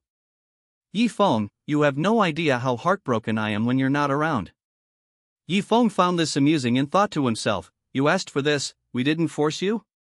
Yi Feng then revealed a sincere smile and said, "Fine. If you want her first, I'll give her to you. As for whether you can resist her, that depends on you." You might say, didn't we already say that Yi Shi isn't a celebrity? Why don't they recognize each other? Yi Feng wanted to say, there are many celebrities in this world, but not everyone knows them. Besides, Yi Feng had done something to Yishi's face on the way, so these people naturally wouldn't recognize him. Yi Feng quietly followed them after they left. What follows is a good show. On the other side, Yishi led the three thugs to the toilet area, then found a spot out of the surveillance cameras and said in a sweet, coquettish voice, "My three older brothers, if I have any requests, you will grant them, right?" Upon hearing this, the three thugs instantly became excited, their bodies trembling uncontrollably. Yishi, seeing their excited state, felt a mixture of disgust in her beautiful eyes, but it was quickly replaced by a smile. She then heard the three thugs say, "Miss, just tell us what you need, and we can fulfill it for you." After they finished speaking, Yishi's smile widened, and she said, "Brothers, could you help me find a stick? I need it right away." These three men were already completely captivated by Yishi's beauty, so they actually took out sticks. Yishi's face lit up with even more excitement upon seeing the sticks. "I am Yi Feng's younger brother. How could you treat Yi Feng's younger brother like this? You deserve to die." Thinking of this, Yishi's eyes suddenly sharpened, and the smile from before vanished, replaced by coldness. So Yishi quickly picked up the stick and, before they could react, slammed it into their faces. Smack! Smack! Smack! Perhaps because of Yi Feng, Yishi didn't use much force, but even so, they screamed in pain. First came their disdainful voices. "Hey girl, why are you hitting me? Hey! You little brat, why are you hitting people? Stop hitting me, or I'll call for help." Then came the sounds of begging for mercy. "Sis, please stop hitting me. I was wrong, please let me go. Sis, I was wrong. Ah! Stop hitting me. It hurts, it hurts, it hurts. Sister, I shouldn't have had feelings for you. I deserve to die, okay?" These sounds did not affect Yishi's state of mind. He recalled a sentence from Yi Feng. "Don't kill them, just scare them." Yishi now obeys Yi Feng's words unconditionally. Seeing that she had played enough, Yishi said, "What, are you scared?" Upon hearing this, the three nodded in unison and said, we're scared, we're really scared." Hearing that they had given a satisfactory answer, Yishi cheerfully went upstairs. After seeing Yishi leave, "Big brother, are we really just going to let this go?" After listening, the man gave him a cold glance and said, "Do you think you got this beating for nothing? What do we do? We can't beat him." The man said, "Wait, I'm telling you something now." What they probably didn't expect was that the mantis stalks the cicada, unaware of the oriole behind. Yi Feng recorded their conversation and the video footage in its entirety. Yi Feng said, "It seems I came to the right place this time. All right. Now that I know your plans, I might as well turn the tables on you and teach you a lesson.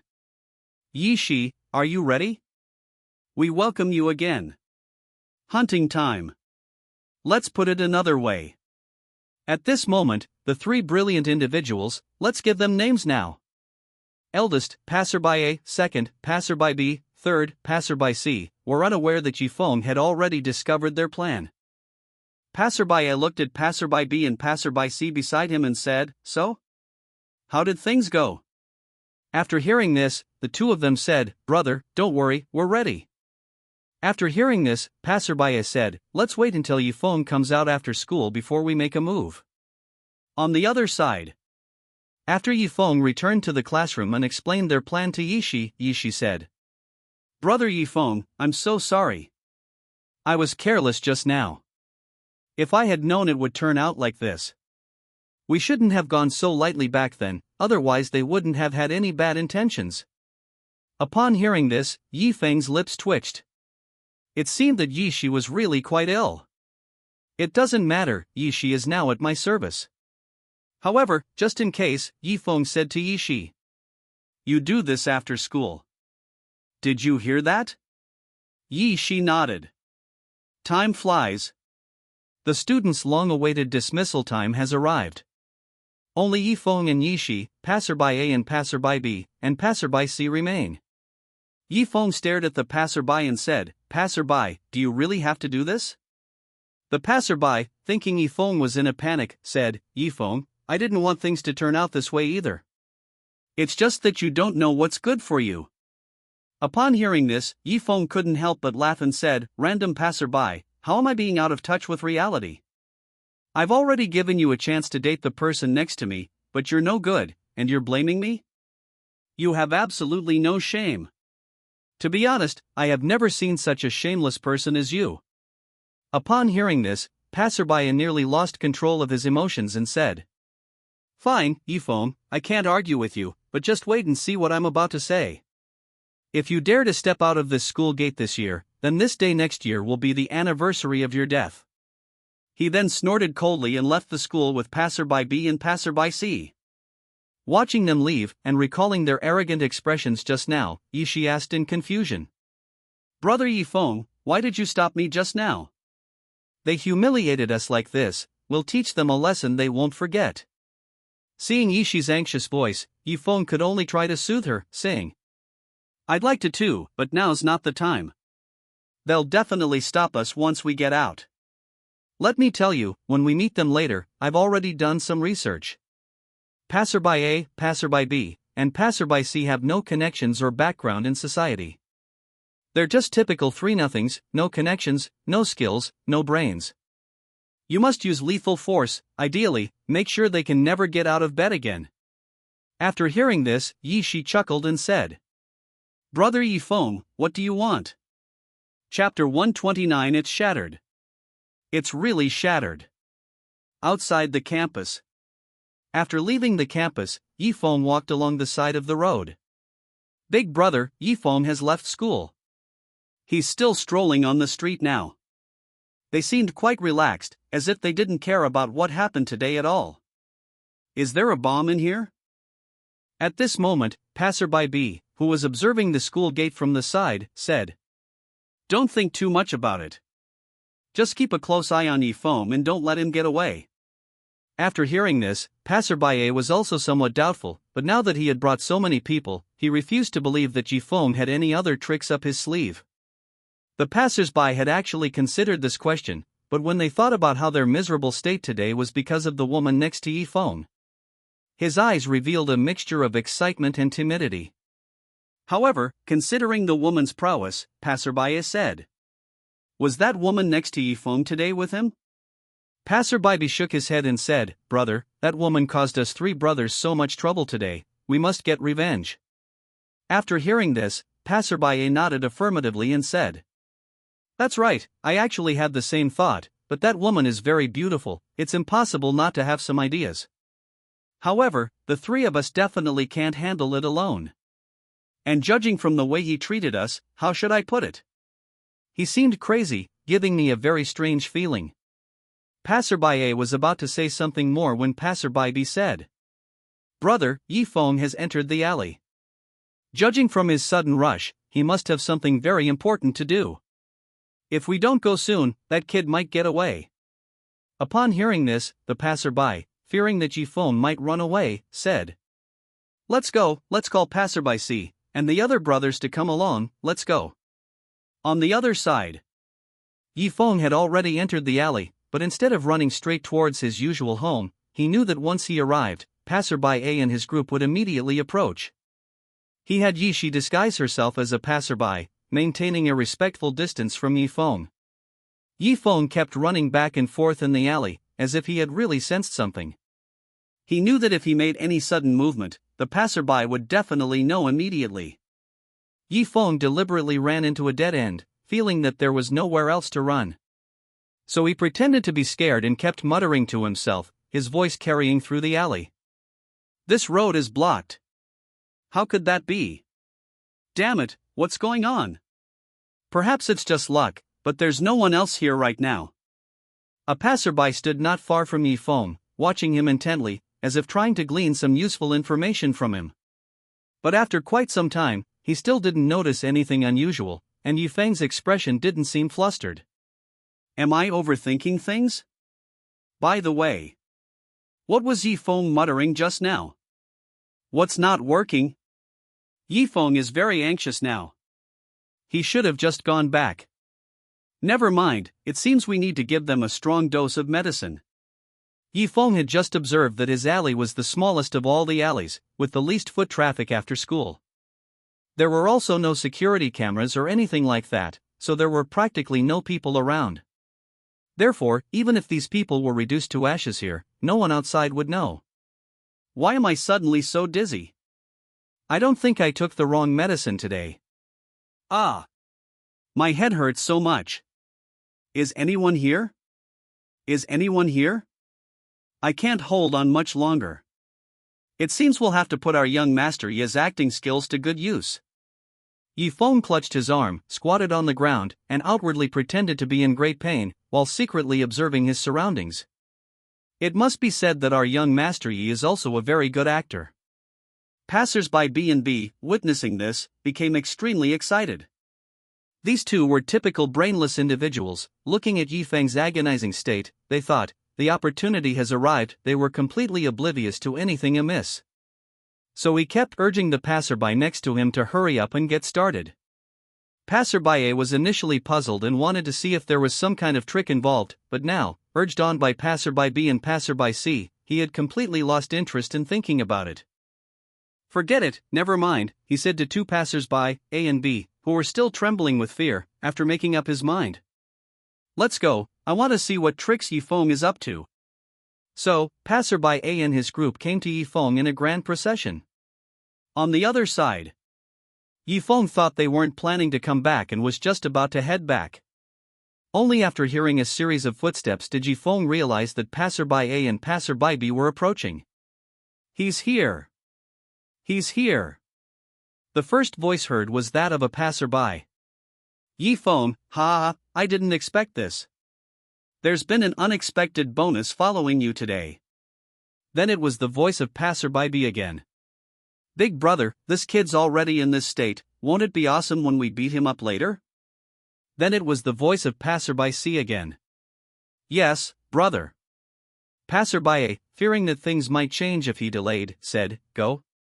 After the passerby finished speaking, the others swarmed forward. Seeing this, Yi Feng knew there was no need to pretend anymore. He stood up and first punched the person closest to him. Bang! Ah! Passerby A, startled, said, kid, you're alright, you were bluffing us.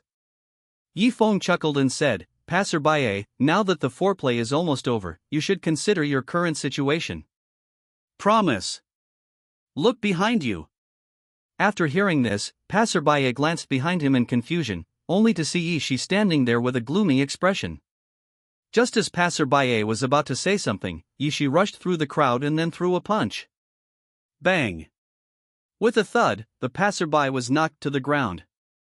Seeing that the passerby was still trying to resist, Yi Fengwan was not going to give him another chance. He then ran over and kicked him hard in the inside of his thigh. After realizing that the passerby was basically unable to resist, Yi Feng said, weren't you being very arrogant just now? Try being arrogant again. After saying that, he threw another punch, the size of a sandbag, followed by bang. With one punch, the passerby's face was already bruised and battered. Ah! Passerby A, seeing passerby B and passerby C still standing there in a daze, was furious and shouted angrily. What are you all standing there for? Go! Yi Feng saw that the passerby was still so unruly. There was nothing he could do. Yi Feng was a good person, so he kicked out again, this time between the sides of Yi Feng's legs. A sound was heard. Snap. It seemed like that random passerby carried a sense that future happiness was slipping away from him. You. Ouch. Ouch. Ouch. It's broken. It's really broken. The passerby seemed unable to accept the blow and subsequently fainted. Upon seeing this, passersby B and C shouted, Big brother.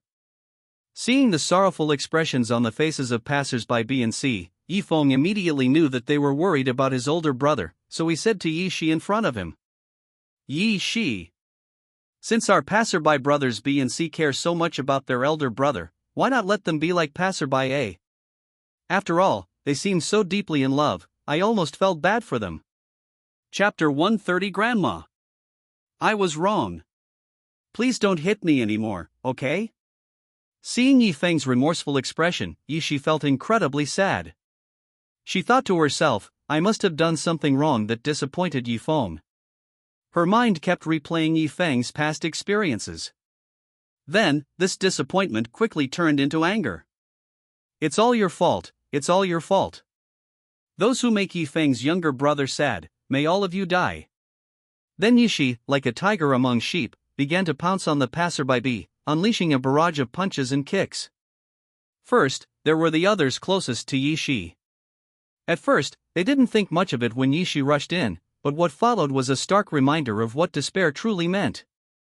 Yishi first approached the person closest to her, and before he could react, she stomped on him, slamming him to the ground, and then began to frantically lift him up again and again. Tread. Tread. Tread. Ah. Ah. Ah. Yishi continued beating him until his back was covered in bruises and he could no longer straighten his back. Then, feeling unsatisfied, she flipped him over. Yishi saw the fear in his eyes, but what did that have to do with Yishi? Especially when Yishi saw the fear in his eyes, she felt her body becoming increasingly excited, and then she punched him in the face again and again. Bang! Bang! Bang! At first, the man tried to resist. He grabbed Yishi's wrist forcefully, and then, with a strength that seemed to come from nowhere, he violently flung her to the ground. He probably didn't realize that his actions would only excite Yishi even more. Yishi's bright eyes kept looking at him like that, so she gave a strange laugh. You resisted? I'm so happy that you actually defied me. Then Yishi suddenly stood up and kicked him repeatedly, saying, Go ahead and kick me. Go ahead and kick it. Aren't you very capable? The man saw the madness in Yishi's eyes. He was scared. Was he really scared? Seeing that he didn't resist, Yishi found it rather boring. Then, her beautiful eyes looked towards the inside of the man's legs, where it seemed as if a myriad of scenes unfolded, and she said to Yi Feng, Brother Yi Feng, I don't think it should just be the two of them, there are other people present as well. By the way, did you mean this when you said it was just like a random passerby? But if that's the case, then wouldn't he be? As he spoke, he pointed to a certain spot on the man's body, and the man, upon seeing it, exclaimed in horror. Sister, please don't do this. I was wrong, I really know I was wrong. Yishi found his pleading look amusing, so he looked at Yi Feng and said, Brother Yi Feng, he's begging for mercy. Do you think I should let them go? Yi Feng said without any mercy, since they want to deal with us, we naturally have to retaliate, understand? Upon hearing this, Yishi grinned maliciously and said, Okay, I understand. Then, Yishi kicked the man hard in the inside of both legs with all her might. After kicking him, Yishi didn't forget to stroke his face and said, Don't blame me, I'm doing this for your own good. Don't you think about it? If I don't do this, you'll feel terrible if you keep thinking about doing that thing in the future. Don't look at me like that. I'm trying to help you. After Yishi finished speaking, the man slowly fell asleep amidst Yishi's smile. So he looked at the others in front of him and said, Don't worry, their friend next to them is just sleeping happily. But don't worry, you'll all be sleeping happily like this later, right? Surprised? Unexpected, aren't you? After saying that, she ran happily towards the crowd. Seeing Yishi rushing towards them, the crowd panicked. On the other side, Yi Feng was looking at passerby B and passerby C. Passerby B and passerby C had already been frightened by what had just happened. They knew that Yi Feng and passerby C were not people they could handle, so they were about to beg for mercy and say, Brother Yi Feng, let's talk this out. This is all a misunderstanding, a misunderstanding. There really wasn't any need for this. After speaking, passersby B and C retreated continuously, afraid that Yi Feng might suddenly attack.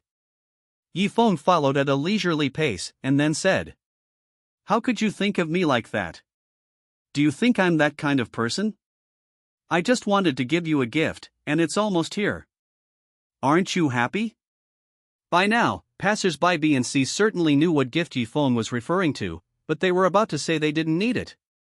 However, Yi Feng had already lost his patience, and then unleashed another punch. First, he punched passerby B in the face, knocking him to the ground. Then, he kicked passerby C hard in the stomach, knocking them both to the ground. But that wasn't enough. What to do? Is there any good way?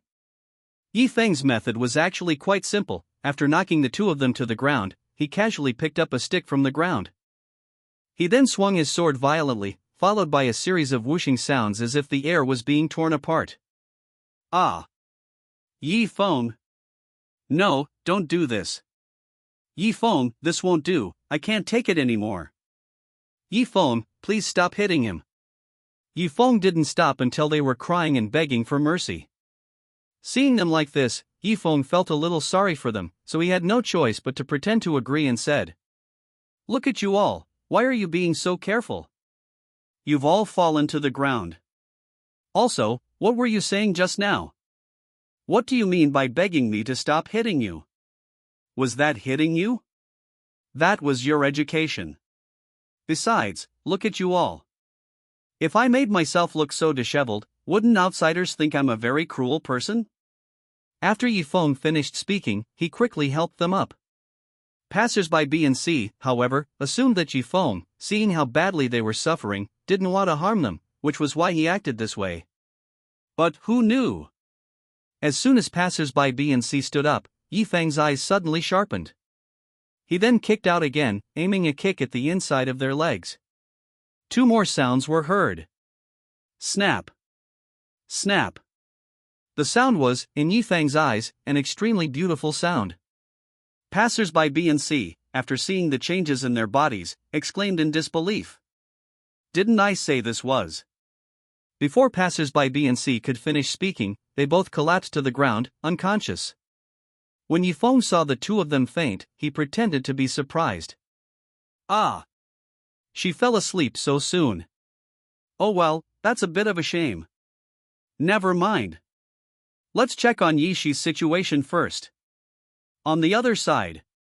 When everyone saw Yi Shi running towards them, their expressions immediately turned panicked, as they still vividly remembered what Yi Shi had just done. What do we do? That crazy woman is here. What do we do now? The boss and the others have been knocked to the ground. Are we completely cornered?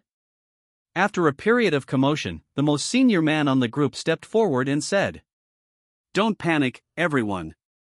There are only two of them, while we have so many people here. I don't believe that we, with so many of us, would be afraid of just two of them." Seeing that they still looked like they wanted to go but didn't dare to, he looked at Yi Shi and said, "Did you see that girl? Don't you guys think about it? We don't usually get to see girls like that. If we win, then this beautiful girl will be completely at our mercy. So what should we do next?" After the man finished speaking, he looked at the people who were about to make a move, and then pretended to be very anxious, saying, "What are you waiting for? I really don't know what you're waiting for. Such a great opportunity is right in front of you, don't you know how to cherish it? Do you want to wait until you lose it before you regret it? If I hadn't given you this chance, who knows how much longer you would have had to wait." Chapter 131 Returning to the Yi family villa. The man had completely stirred everyone's emotions, so they decided to file in. Seeing this scene, the man turned to look at Yi Feng and the others. He simply couldn't believe that Yi Feng could handle so many people around him, even if he only had one or two. Yi Feng naturally understood the man's meaning, so he looked at Yi Shi and exchanged a brief glance with her. They then ran south towards the man. Seeing that Yi Feng and his companions still dared to act so recklessly, the man felt a surge of anger. Good. Very good. Then he turned to the people around him and said, "Brothers, since they've come here fearlessly, we can't be afraid either. Let them look down on us, let's go." After saying that, the man led the charge. Yi Feng was amazed by the man's bravery. Okay. Out of a sense of duty to law-abiding citizens, Yi Feng intended to loosen the man's bones. Instead of retreating, Yi Feng advanced, delivering a powerful kick to the man's chest, sending him flying 2 or 3 meters away. He then continued running forward, kicking them one after another until they were all knocked to the ground. Seeing this, Yishi wasn't about to be outdone. He ran into the crowd and kicked the man at the very front of him. Then, upon hearing the sound, the others turned to look at Yishi. Driven by an intense desire for the egg, their expressions shifted from fear to ferocity, and they unleashed a frenzied barrage of attacks on Yishi. Damn it! You guys aren't planning to let us go anyway, brothers, let's fight. Upon hearing this voice, they were all prepared to exert their full strength, but faced with overwhelming power, they were like ants trying to shake a tree. Seeing that they were about to start a fight, Yishi couldn't help but recall Yifeng's experience of being beaten, and her eyes quickly became bloodshot as she spoke. You, all of you deserve to die. After saying that, Yishi looked at the fists of these people, which were about to hit the ground, then took 2 steps back and delivered a sidekick to their faces. Because they wanted to observe Yishi up close, this inadvertently gave Yishi an opportunity. With a sidekick, they were all knocked to the ground. Then, just as they were about to get up, in a split second, Yishi kicked each of them hard in the thigh. Ah! Ah! My leg! My thighs! Seeing their pained expressions, Yishi knelt down beside them and breathed softly. How are you feeling? Are you comfortable now? After Yishi finished speaking, and waited until their pained expressions had lessened considerably, she said, What exactly do you want? Didn't you want to play with me? What's with you all lying on the ground? Get up right now. If you don't get up, the consequences could be very serious. They dared not get up now, so they lay on the ground begging for mercy, saying, Grandma, I'm begging you, please let us go. I deserve to die. I shouldn't have even considered hitting on you. Yes. We were all blinded by desire, we really didn't mean it. Yes. Please let us go. We promise we'll never show our faces in front of you again. Hearing the various pleas for mercy around him, Yishi felt extremely irritated and couldn't help but shout loudly. Enough! After Yishi finished speaking, she smiled and then, intending to mimic Yifeng's expression from before, said, How could that be? How could you think of me like that?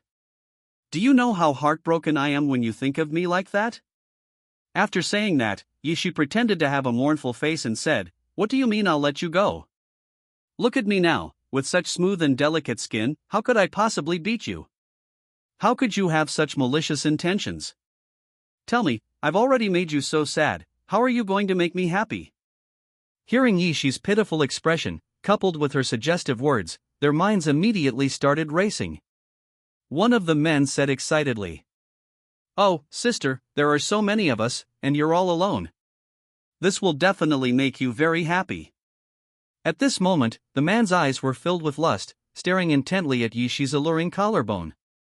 Yishi, seeing the man staring at her so intently, felt a surge of anger and, without hesitation, kicked out.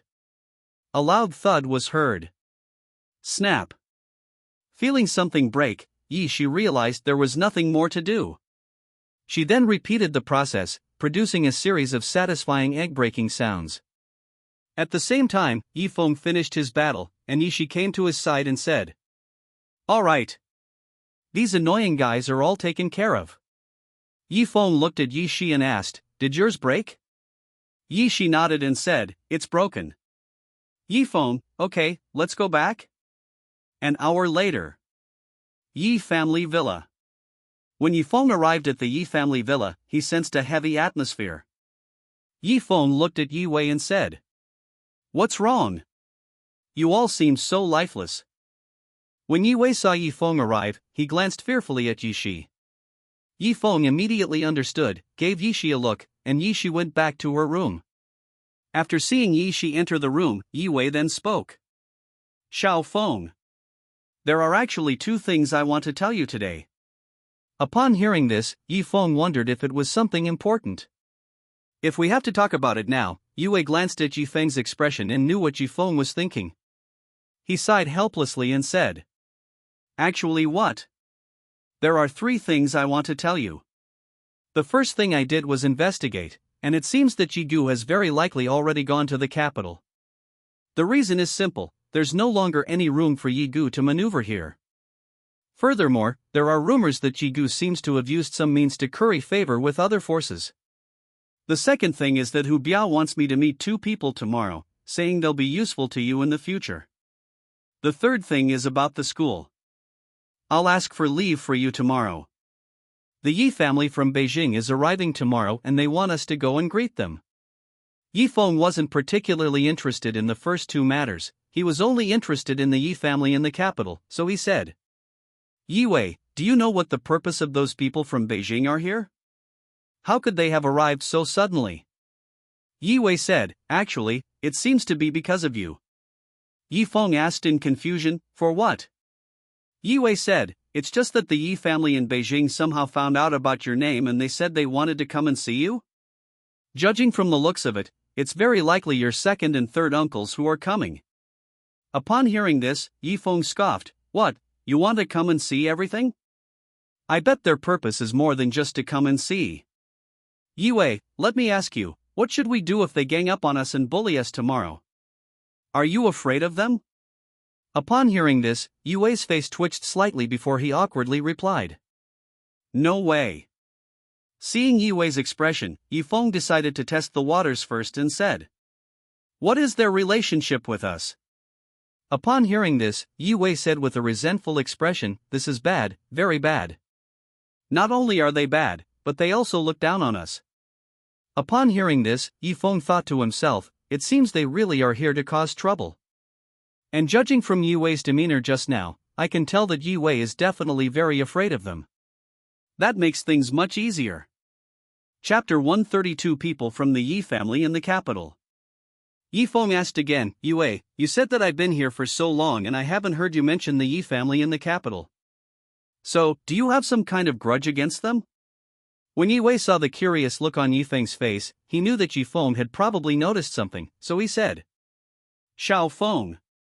Actually, I don't know much about it either. I went there once when I was little. What do they say there? The Yi family of the capital, which we all refer to as our main family, actually holds a fairly high position in the capital, only slightly lower than the Dongfang and Morong families. They've mostly come to cause trouble. In my opinion, they're not easy to get along with. They consider themselves part of Beijing's high society and usually look down on families like ours from the provincial capital. It's a long story. Upon hearing this, Yi Feng asked in confusion, Yi Wei, didn't you just say they came for me? Upon hearing this, Yi Wei did not grasp the deeper meaning behind Yi Feng's words and said, yes. I came here for you. After hearing this, Yi Feng said, since you've come for me, then. Yi Feng suddenly realized something and exclaimed, damn it, you're not going to say they're here to suppress me, are you? Upon hearing this, Yi Wei affirmed, yes. They came here just to suppress you, didn't they? Didn't I just say it? That it was for you? After hearing this, Yi Feng. Depend on. You old geezer, you have no sportsmanship. Yi Feng was now pondering what he should do when the time came. Judging from their conversation just now, they definitely won't let this go.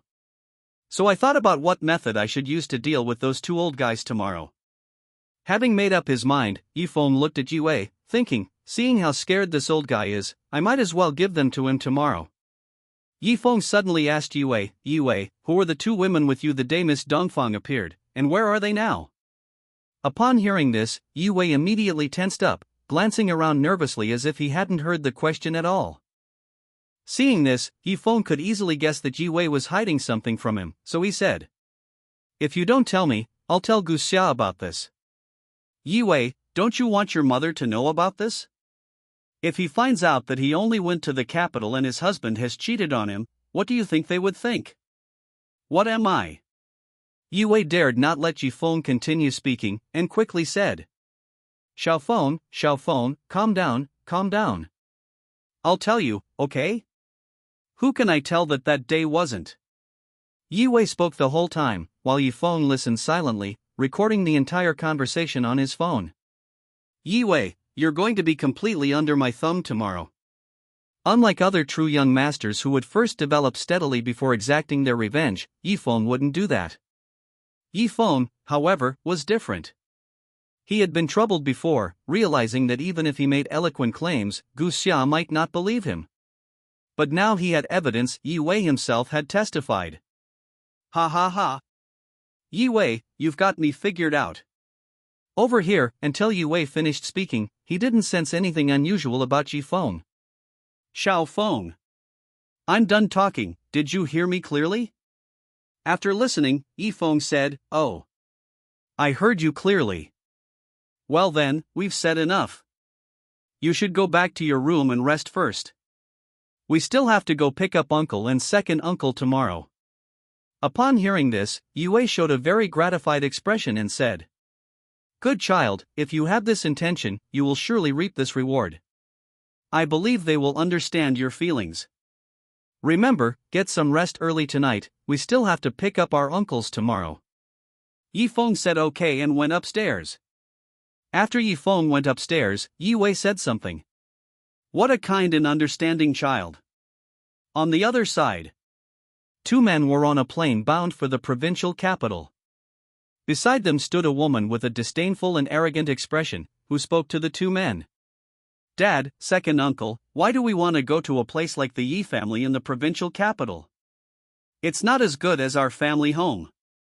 The two men showed no displeasure upon hearing this, as if it were all perfectly normal.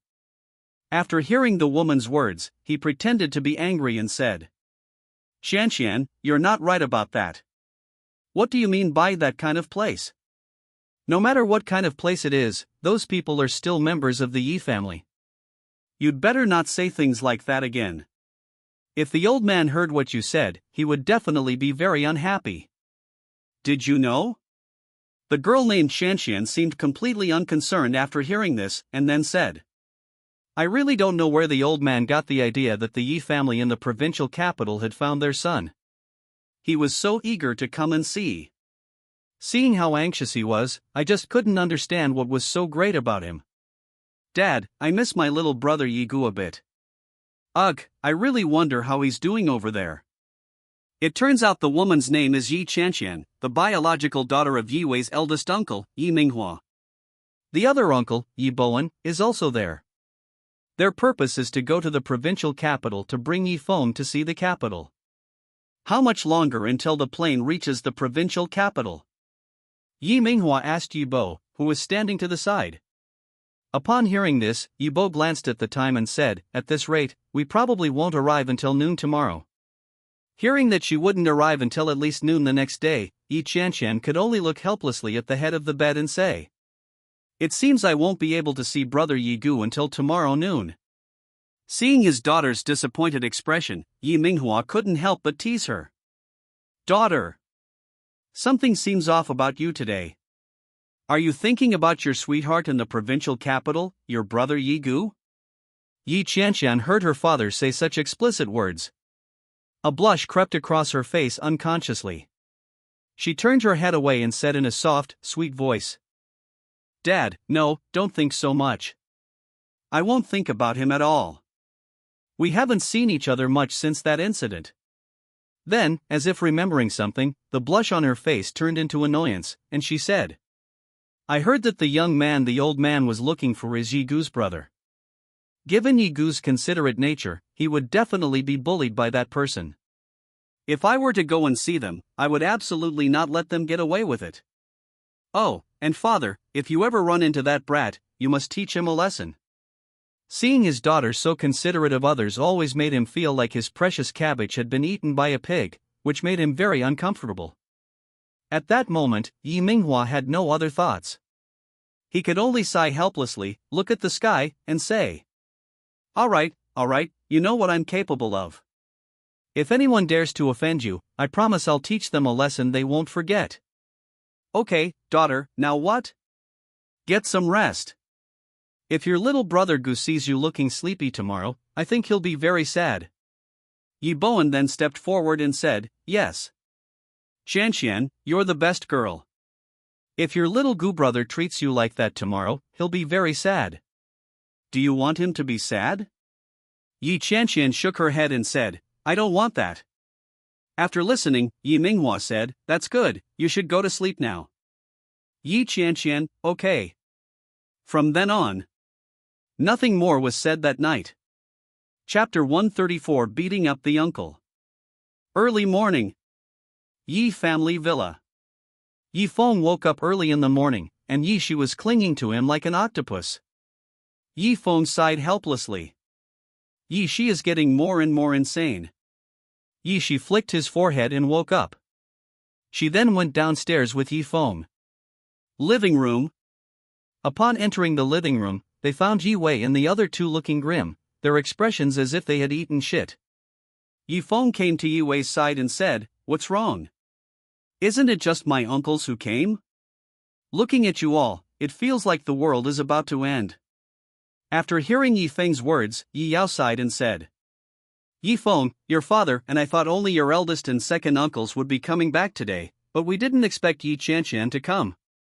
Yi Feng had never heard of the name Yi Qianqian, so he said, "Yi Qianqian, who is he?" Faced with Yi Feng's question, Yi Yao replied, "Yi Qianqian is your uncle Yi Minghua's daughter. It is said that he was spoiled and arrogant since childhood, especially in front of us. But I think he came here for Yi Gu?"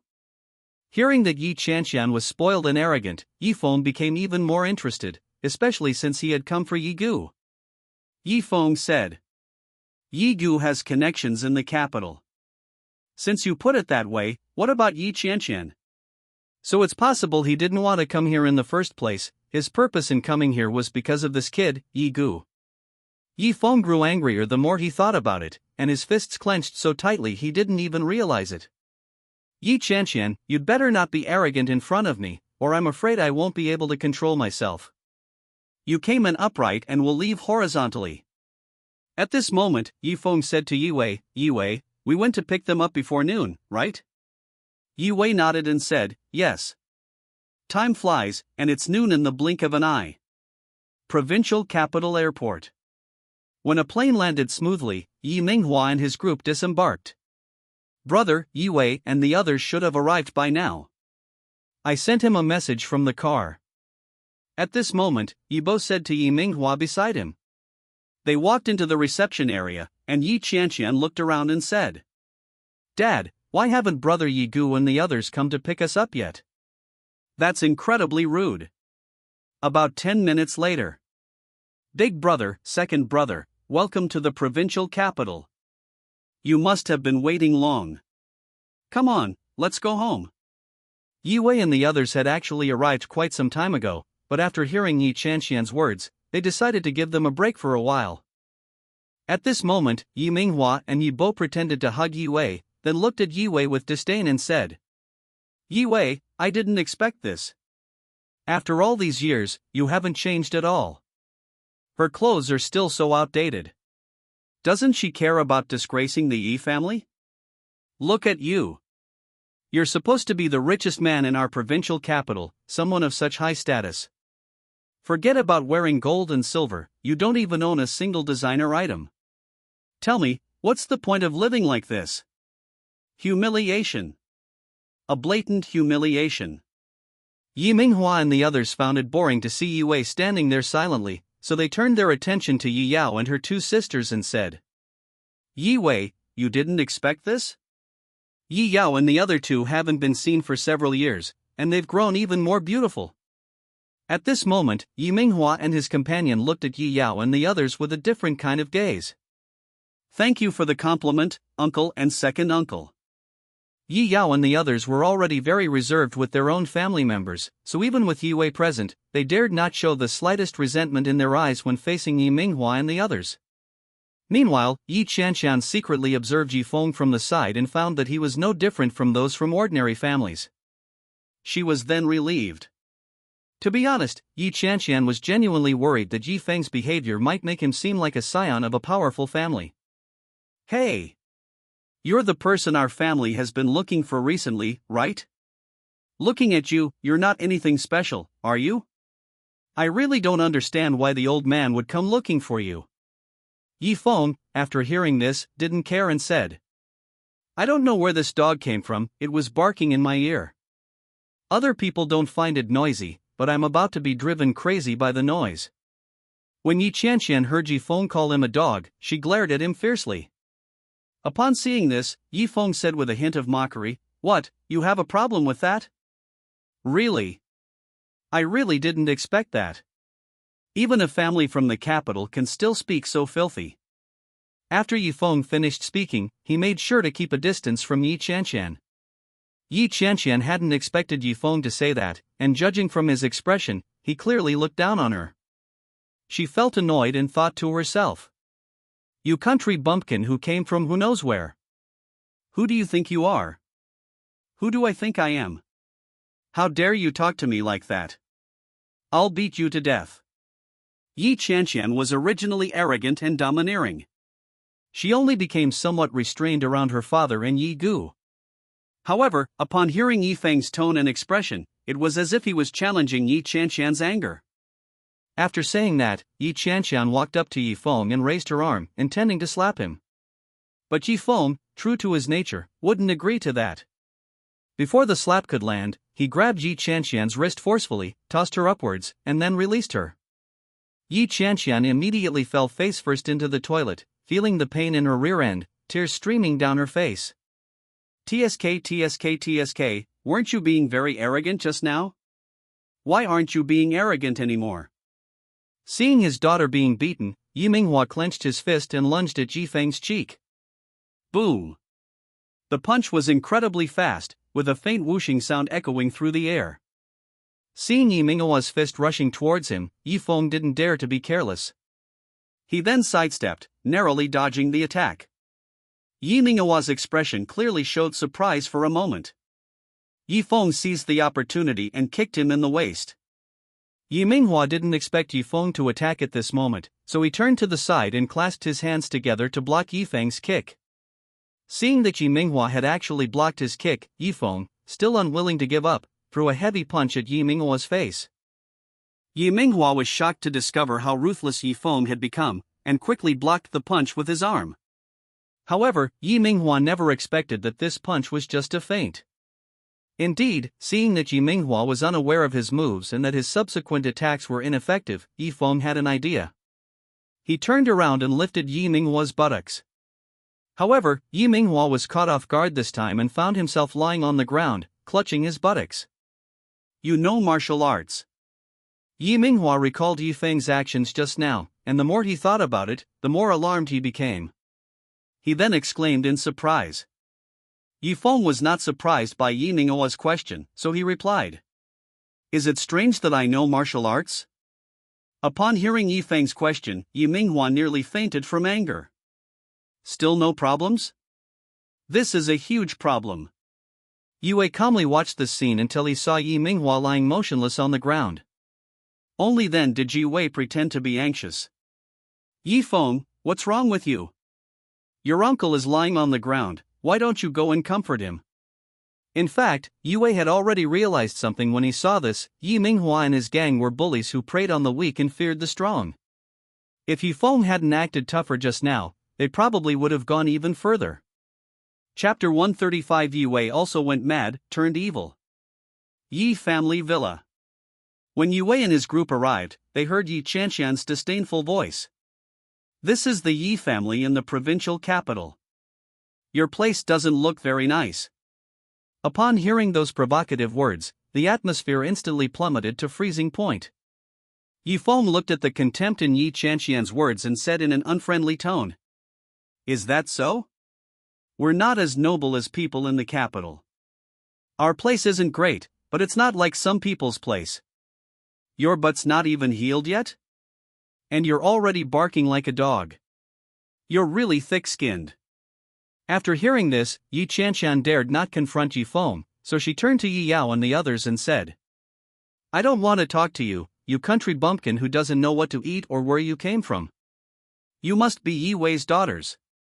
It really is fair and tender, very beautiful. Look at her, she's almost as good-looking as some of the celebrities in Beijing." Seeing Yi Qianqian belittle his daughter like that, Yi Wei's fists clenched involuntarily, his anger burning fiercely. He then looked at Yi Minghua and said, Brother, Shanshan is talking about my daughter like this now, aren't you going to do anything about it? Yi Minghua paid no attention to Yi Wei's expression, or rather, he didn't care at all, because in his view, Yi Shanshan hadn't done anything wrong. She had only said a few words to Yi Yao and the others, and hadn't done anything else. Seeing Yi Minghua's expression, Yi Wei knew Yi Minghua's current attitude. Good. Good. Good. Yi Minghua, you forced me to do this. Then, looking at Yi Shanshan who was still babbling on, he went over and reached out his hand. Smack. With a soft sound, he said calmly. Yi Shanshan, let me tell you, this is the Yi family in the provincial capital. This is the provincial capital. This isn't the place for you to run wild. If you want to run wild, go somewhere else. There's no place for you to throw a tantrum here. Seeing his daughter being beaten, and by someone he looked down upon at that, fueled Yi Minghua's rage even more intensely than before. Without hesitation, he kicked Yi Wei in the back. Bang! With a loud thud, Yi Wei was kicked hard in the back. Seeing that Yi Wei had been kicked, Yi Feng rushed over to check on him, saying something that seemed comforting but actually hit the nail on the head. Dad, the Yi family from the provincial capital is really bullying us. If this continues, won't our family be bullied to death? Will we have any way to survive then? Then our family will fall apart. Yi Feng's use of dad was truly the finishing touch. Although Yi Wei had just been kicked, he suddenly understood something after Yi Feng's words. He remembered Yi Minghua and the others' attitude before, and the mockery and disdain in their tone when they were in Beijing. You're just a country bumpkin from the provincial capital, why are you dressed so casually? Hey! He's from the provincial capital, doesn't he look like much? Go to hell! He doesn't even deserve to be a member of our family in the capital. He's a piece of trash. Dear readers, these are all autobiographies written by readers, preparing for Yi Wei's subsequent insane behavior. I will arrange for every member of the Yi family to go berserk, killing anyone who gets in their way. Besides these remarks, the events of the past few days, coupled with the continuous blows, finally snapped the string of reason that usually bound Yi Wei's mind. His experiences over the years kept flashing through his mind, so he squatted down and kept shouting out. They've been released. I told you not to release it.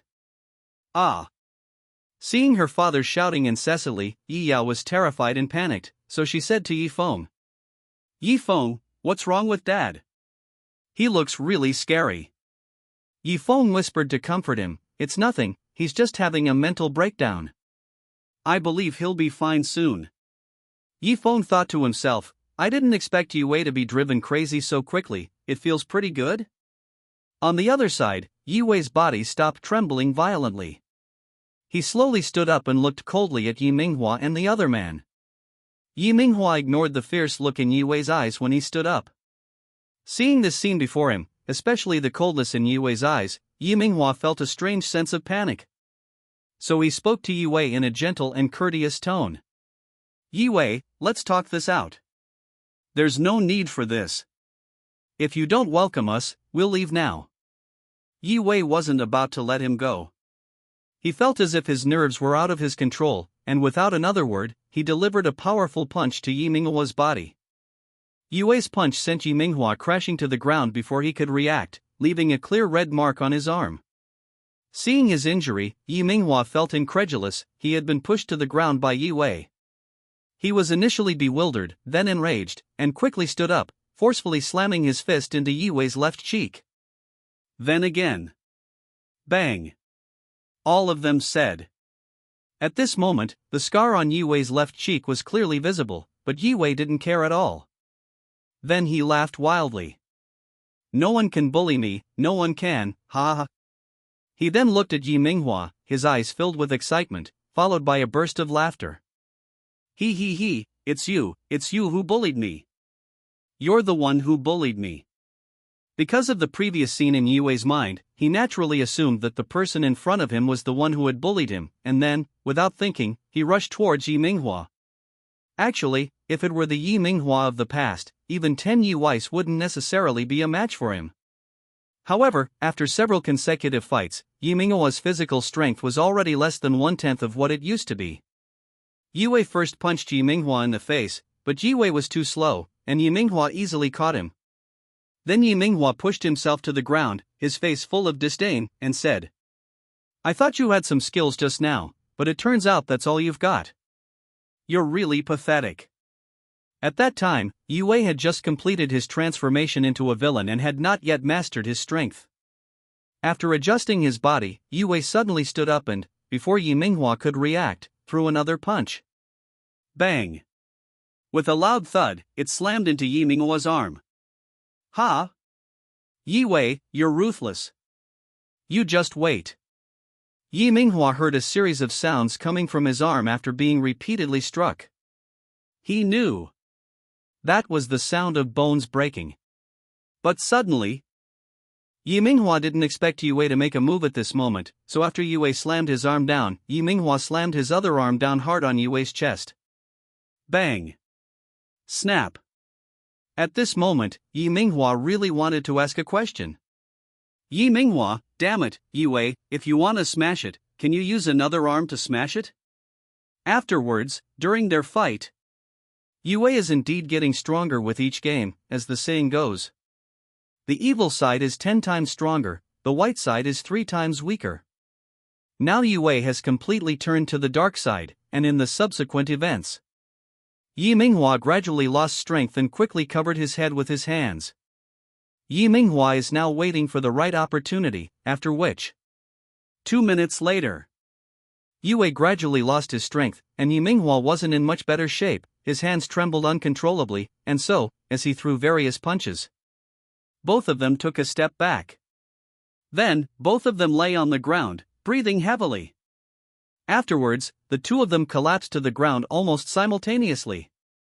The next chapter will be about the battle between Yi Qianqian, Yi Yao, and Yi Shi.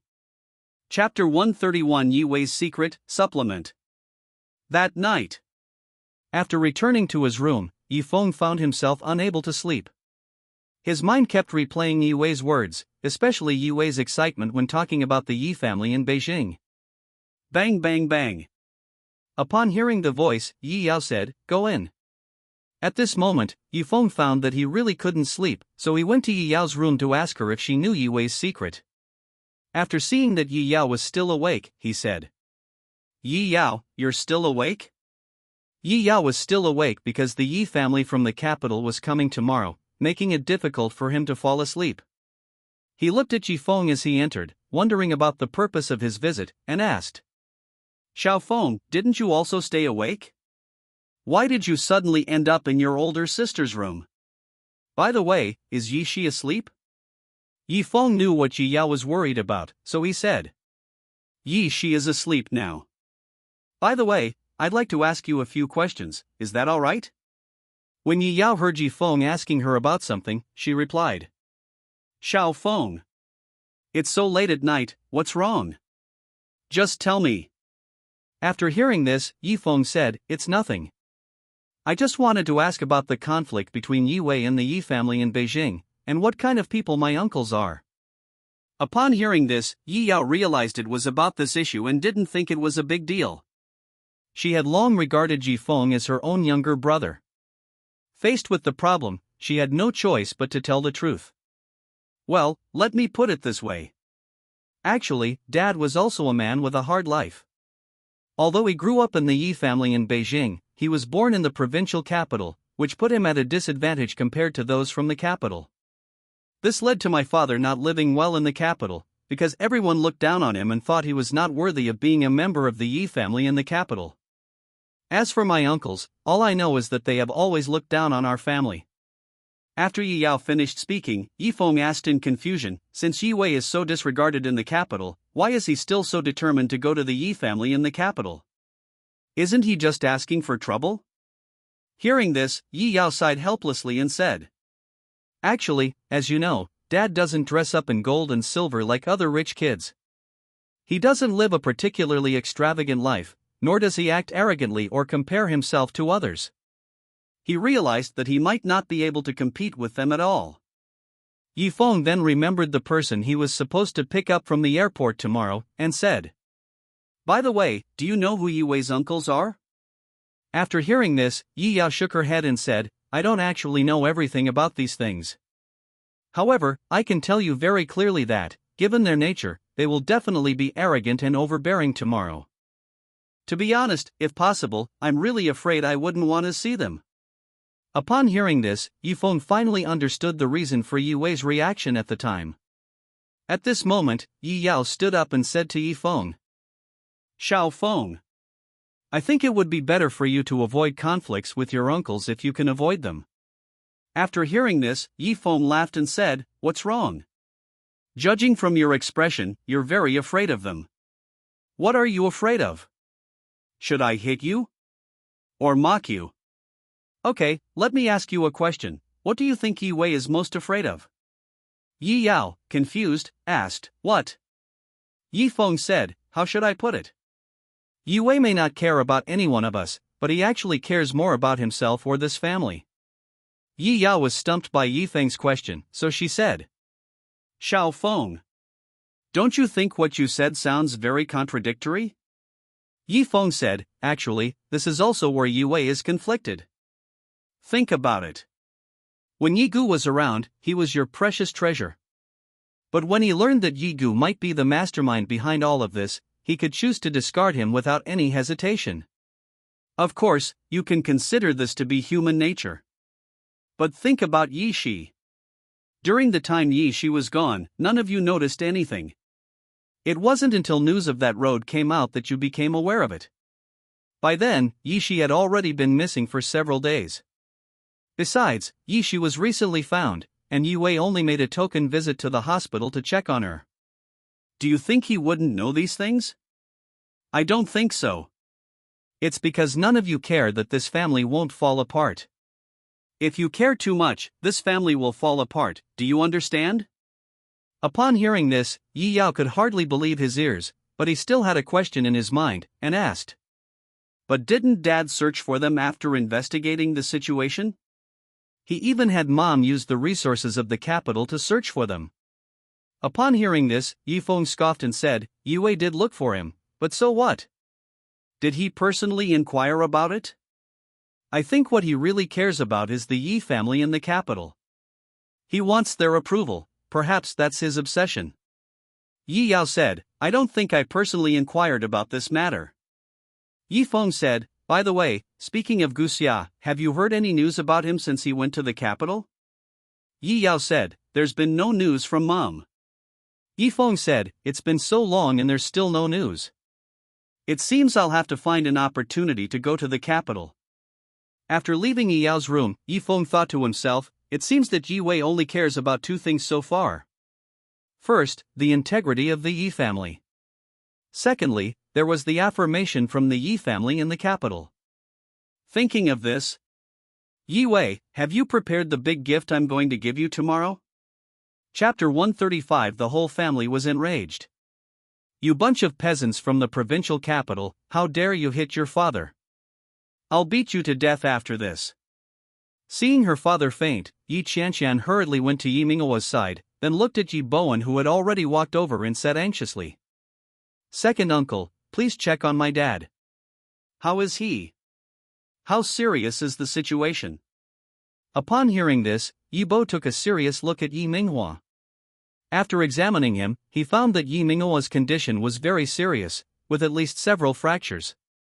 However, fearing that Yi Qianqian would worry, he could only downplay the severity of the situation.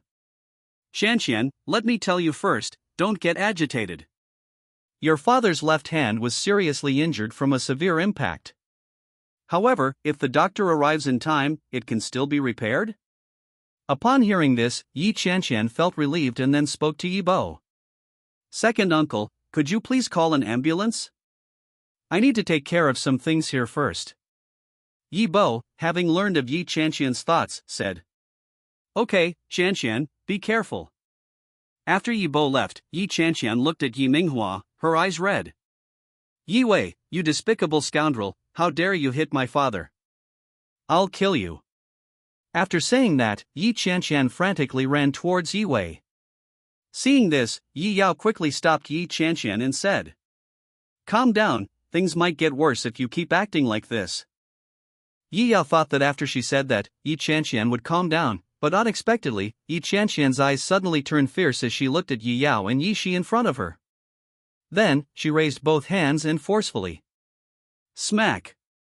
Smack! Only after seeing Yi Yao and Yi Shi knocked to the ground did Yi Qianqian speak. This is the price for stopping me. You fools who don't know what's good for them. Yi Yao and Yi Shi watched Yi Qianqian walk towards Yi Wei, and their hearts filled with utter panic. Yi Shi said, Big sister, what should we do? Yi Yao looked at Yi Feng and said, Yi Feng, why didn't you stop him? After hearing this, Yi Feng expressed his confusion about Yi Yao's words and said, Yi Yao, what do you mean by that? Do you think I'm the kind of person who hits girls? Also, why didn't you fight back when someone hit you? If you two just stand there and let him beat you up, what's the point? There are two of you against just one of him. If you can't even beat him, aren't you guys a bit too useless? After listening, Yi Yao remained silent for a moment, then asked Yi Shi. Third sister, you've been through so much these past few days, tell me, are you scared? Upon hearing this, Yi Shi shook her head firmly and said, Big sister, I'm not afraid. After hearing this, Yi Yao said, Okay, isn't he a young lady from the capital? What's so noble about that? He dared to hit us just now, so we taught him a lesson. On the other side, Yi Qianqian was about to go over and teach Yi Wei a lesson for daring to bully her father, but after taking only a few steps, she heard Yi Yao and Yi Shi talking behind her. After listening, she turned around, looked at the two of them with disdain, and said, If you're not afraid of me, that's really interesting. Let me tell you. The fact that I dared to come out at this time means I have some foundation. What do you have? Is it just a pretty face? Hearing Yi Qianqian's derogatory provocation, Yi Yao and the other person were furious. Yi Yao said, Let's talk about this after we have good looks. Right now, I just want to ask one question, do you dare to accept our challenge? Yi Feng was so angry at Yi Yao's words that he almost laughed. What era are we living in? Why are you still doing this challenge thing? Besides, don't you know your own limitations? Actually, these words weren't just spoken by Yi Feng, Yi Qianqian also immediately. Put. With a shout, he said, Fine, since you want to die, then I'll grant your wish. Before Yi Yao and the other person could react, he punched them both in the face. Yi Qianqian unleashed two punches, knocking Yi Yao and Yi Qianqian to the ground simultaneously. I wouldn't have bothered to lay a hand on someone like you before. After speaking, Yi Qianqian went directly to Yi Wei's side, but then she suddenly looked at Yi Feng, who was watching the battle from the side, and felt a little afraid. She said, I'm a little scared when you look at me like that. Besides, I beat them up like this, and you just don't want to care about them anymore? After hearing this, Yi Feng indicated that he didn't care about any of it and said, How they are. I don't really care, and I don't keep them in my heart. After hearing this, Yi Qianqian couldn't help but feel puzzled by Yi Feng's behavior and said, Oh. If you don't care about them, then why do you live with them? Also, what did you mean by what you just said to them? After listening, Yi Feng said, I'll answer your first question as well. There are actually two reasons why I live with them. Firstly, the Yi family is the richest family in the provincial capital, with the Yi group possessing countless riches and numerous businesses under its name. Secondly, it's because they did many excessive things to me before, and what about me? Normally, I don't want them to have an easy time, but of course, I don't want them to be sad either. Wouldn't it be quite interesting to let them live between having an easy time and having a bad time? After hearing this, Yi Qianqian said, Now that you put it that way, I think I understand what you mean. I find you quite interesting. Let's find some time to have a good chat. Yi Feng didn't have time to chat with him. He looked at Yi Yao and the other person and said, Yi Qianqian, I think you should focus on solving the immediate problem. In my opinion, their current state is clearly not right. After Yi Feng finished speaking, he turned to look at Yi Yao and the others, whose current state was clearly not right. If you observe closely, you'll notice that Yi Yao and Yi Shi's gazes towards Yi Qianqian are completely different from before, as if they've been touched. Yi Qianqian naturally noticed this scene, but he didn't care. He believed that Yi Yao couldn't make any waves for him, Yi Qianqian said. What, do you think you only need to be like your father? You think you can beat me? If you really think that, then you're being incredibly naive. However, seeing how eager you are to get your chance to die, fine, I'll give you that opportunity.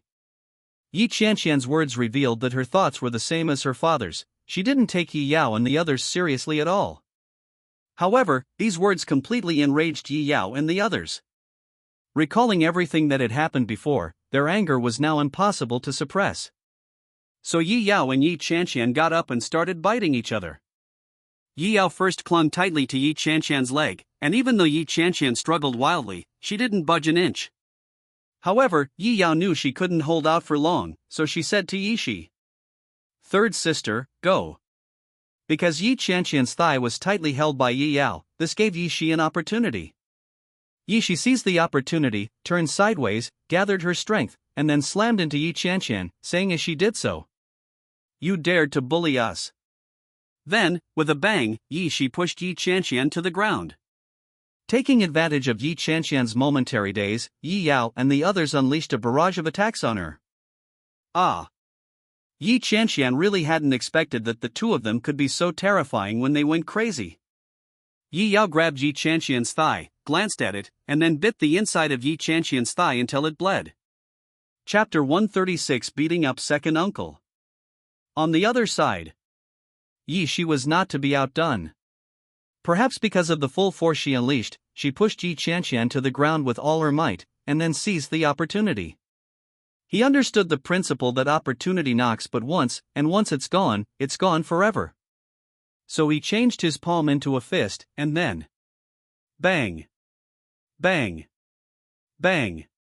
With several loud thuds, Yi Shi's fists rained down on Yi Qianqian's face, one punch after another. Yi Qianqian felt an unbearable headache and a faint urge to leave. Unfortunately, Yi Yao and the others will not give them a chance. Yi Shi felt increasingly excited as she played, and said to Yi Qianqian, "Yi Qianqian, do you know? I'm so grateful to you today. If it weren't for what you did today, I might never have been able to do this.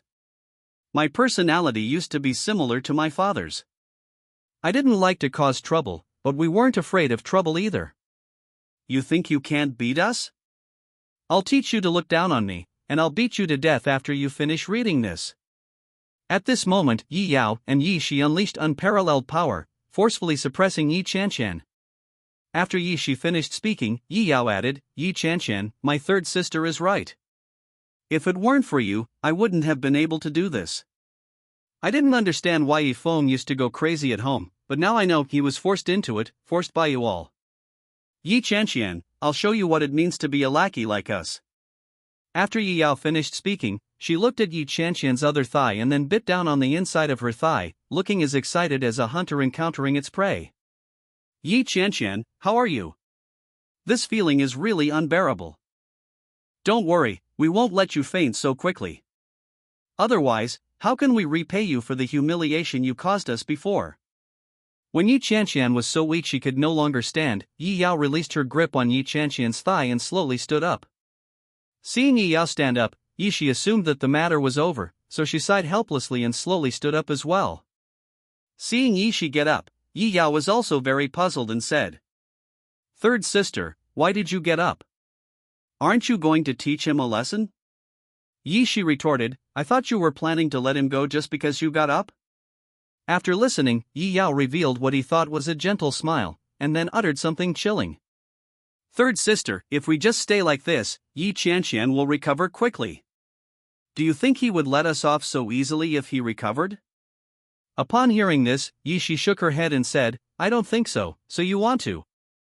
Seeing the questioning look Yi Shi was giving her, Yi Yao said, "Third sister, do you think they'll be content going back if we let them go like this?" Seeing this scene, Yi Shi said, "Definitely not." Yi Yao said, "That makes sense. Since he won't be satisfied after going back, given Yi Qianqian's personality, she'll definitely bring people with her when she gets back. Why don't we go ask Yi Qianqian why she came here?" Upon hearing this, Yi Shi nodded and said, "I'll listen to my eldest sister." After hearing this, Yi Yao said, "Call an ambulance first and take their father and Yi Minghua to the hospital." After hearing this, Yi Shi said, "Okay." A dozen minutes later, Yi Wei and Yi Minghua were taken away by ambulance. This part is omitted. On the other side, unaware of Yi Yao and Yi Wei's intentions, Yi Qianqian watched as Yi Wei and the others entered the ambulance. Only then did Ji Bo, who had been hiding nearby, dare to peek out. Seeing Yi Qianqian's injuries, he hurriedly ran from the corner to her side and said, "Qianqian, how are you?" "Yi Yao, Yi Shi, you two have ruined Qianqian like this, do you have any conscience at all?" Yi Yao and Yi Bowen looked at Yi Qianqian and smiled at each other. They then went to Yi Bowen's side, put their hands on his shoulders, and said, "Oh. According to my second uncle, does that mean you just stand by and watch when they bully us, but when we bully them, we're heartless?" "Second uncle? You have a terrible conscience. Since that's what Uncle Air wants, and since he thinks that my sister and I have no conscience, why don't we do something heartless one more time? Third sister, what do you think?" After hearing this, Yi Shi nodded excitedly and said, "Great. Big sister, that feeling was so amazing, I want to do it again." After hearing this, Yi Yao nodded in satisfaction and breathed softly. "Second uncle, you see, my sister and I both agree with the suggestion we just made. As our second uncle, you have no reason to disagree, right?" Yi Bo's legs were already weak, and he was trying to say something incoherently. I. Before Yi Bo could finish speaking, Yi Yao interrupted him, saying, "Second uncle, we were very pleased with the tone you used earlier. After all, every girl likes to be complimented on her looks. We didn't like the tone you used just now.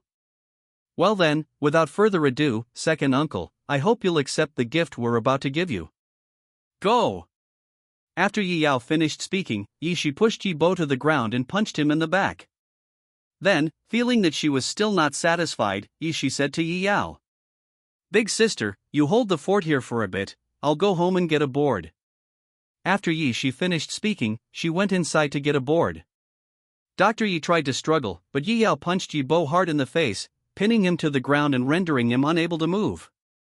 Yi Bo came from a typical scholarly family in the capital and had never heard of fighting. Besides, he believed that even in the capital, people would generally treat him with respect. Who would have thought that he would be reduced to such a state in the provincial capital? "Let me go. I'm your second uncle. If you do this, the family will not let you off the hook." After Yi Yao forcefully pushed Yi Bo to the ground, she said, "Second uncle, I think you've misunderstood. I've never intended to go against the family. How could you assume such a thing about me? If my dad found out, how heartbroken he would be that day." After Yi Yao finished speaking, Yi Shi took a heavy board from inside the house and came to the door to say something. "Big sister, take a look, what do you think of this? I'm sure this will make my second uncle incredibly happy." When Yi Yao saw that Yi Shi was holding a board several centimeters thick, her lips twitched involuntarily, but she still said, "Third sister, no matter what, as long as you're happy." Upon hearing this, Yi Shi assumed that Yi Yao had approved of her actions, and happily said, "Okay, big sister, watch me." Then, Yi Shi went to Yi Bowen's side, and before she could say anything, she picked up a paddle and slammed it hard into Yi Bowen's back. Smack! With a thud, Yi Bo was knocked unconscious by the blow from the board. Seeing Yi Bo fall to the ground so quickly, Yi Shi felt utterly bored. So they called an ambulance and had Yi Bo taken away. Then he turned his gaze to Yi Qianqian, who had overheard the previous conversation, and then explained the purpose of their visit to Yi Yao and the others in detail. Subsequently, an ambulance arrived and took Yi Bo and Yi Qianqian away. Yi Feng watched from the sidelines, showing no intention of intervening, thinking to himself, "This is getting more and more interesting." Yi Feng's words reminded him of Hu Biao. Chapter 137, Visiting Wang Defa. As evening approached. Meanwhile, after dealing with the house issue, Dong Biao, Lin Fan, and Scarface stayed at the hospital to take care of Wang Defa. Why is it so lively here? Who? Upon hearing this, Lin Fan instinctively shouted, Hu Biao gestured for Lin Fan not to worry. At this moment, Hu Biao approached the person and said, "Young master, what brings you here?" Upon hearing Hu Biao's question, Yi Feng replied, "It's nothing, I just wanted to come and take a look." By the way, is he Wang Defa? When Wang Defa heard Hu Biao call out to the young master in front of him, and Lin Fan beside him, they all knew who this person was, so they also said something in response. "Young Master Yi, hello." Yi Feng came to Wang Defa's bedside and said, "What happened?" "Hu Biao already told me about it when I came. Now you can stay here and rest and recover. The problem with your work has been resolved." Upon hearing this, Wang Defa was initially pleased, and then said, "Young Master Yi, may I ask you for a favor?" Yi Feng was puzzled as to why Wang Defa asked that question, but he still replied, "Go ahead, I'm listening." After listening, Wang Defa took a deep breath and said, "Young Master Yi, how should I put it?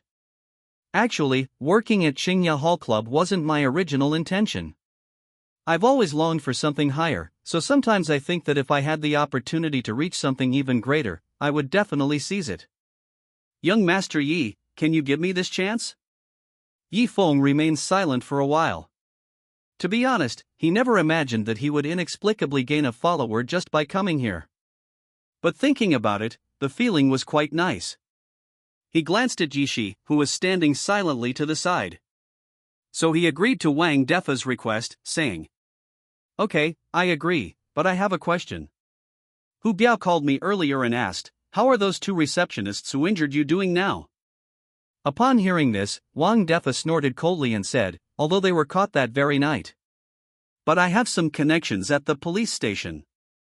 If I want to get rid of those two bastards, I have the means." Upon hearing this, Yi Feng nodded and said, "By the way, the doctor said you have a few more days until you are discharged from the hospital." At this moment, Hu Biao chimed in, "Young master, the doctor is Wang Defa. He suffered a severe blow to the head earlier, but because the two women attacked him in a panic, they didn't use much force. So the doctor said I'll be discharged in the next couple of days. By the way, where's the second young lady? Didn't she come today?" After Hu Biao finished speaking, Yi Feng said, "Yishi. I don't know what's wrong with him lately, he's not feeling well, so I thought I'd let him stay at home for now." Yi Feng turned to look at Lin Fan and said, "Lin Fan, I heard he's the young master of the Lin group. May I ask? The matter at the orphanage should be resolved by now." Upon hearing this, Lin Fan said, "Young Master Yi, the matter over there has been resolved. Furthermore, we had already learned about the situation at those orphanages beforehand, so our Lin group has absolutely no intention of donating to those orphanages. This act is essentially an indirect investment." Yi Feng didn't care about the Lin group's intentions, so he said, "Very good, everyone. In a few days, I may be going to the capital to study. I hope you can all settle down in the provincial capital as soon as possible before then. In this way, with you and me, we will go even further in the future." As soon as Yi Feng finished speaking, a cheer erupted from the ward. "Long live young Master Yi! Long live young Master Yi! Long live young Master Yi!" On the other side, Sunan also returned to work at the hospital, but he'd been distracted these past few days, as if something big was about to happen. This situation naturally came to the attention of Gao Yuan, who was standing beside him. He touched Sunan's chin and said, He, look at our beautiful Su. TSK, looks like she's in love." "What? You've only been back at the hospital a few days, and you're already missing your sweetheart? Oh dear, I'm so sad. I never expected this. The beautiful Su is already taken? Tonight, how many men in this world will have their hearts broken?" Sunan, hearing Gao Yuan's teasing, playfully punched him. "Go to hell." The first high school of the province. A school bell rang. Lu Ruyan quietly leaned against the classroom window, gazing intently at the playground ahead. A girl who was usually on good terms with Lu Ruyan walked over and said, "What's wrong? Judging from your expression, are you thinking about some man? You wouldn't be thinking about your little brother Gu, whom you always talk about, would you? Seriously, he hasn't come for several days now." Look how wronged my campus bell, Lou. If the other boys outside our class found out, I can't even imagine what kind of scene that would be. TSK TSK TSK? Lou Ruyan, look at the classroom. The air is thick with the scent of romance. By the way, has that Dongfang Yao been harassing you lately? I feel he's quite devoted in love. What's wrong? Aren't you going to give them a chance? Lou Ruyan knew her sister's personality, otherwise, she wouldn't have allowed him to say such things in her presence. However, when he mentioned Yi Gu, she only said one sentence indifferently. Don't mention little Gu anymore. He doesn't deserve that title. As for that Dongfang Yao, how old is he? He looks like he's in his 30s or 40s, yet he's pursuing me, a high school student not even 20 yet. He's simply shameless. I never want to hear you mention those two again, they make me furious as soon as I hear about them. All right. Food Street. A culinary traveler. Dongfang Ning entered a room, where Dongfang Yao, who hadn't appeared for a long time, was standing next to him. Seeing Dongfang Yao's dejected expression, he couldn't help but laugh. What's wrong? You look so dejected. Did you fail to win over Miss Liu? Seeing Dongfang Ning's teasing expression, Dongfang Yao felt a surge of desire. He could only say that Dongfang Ning was absolutely stunning, a sudden, wicked fire ignited within him.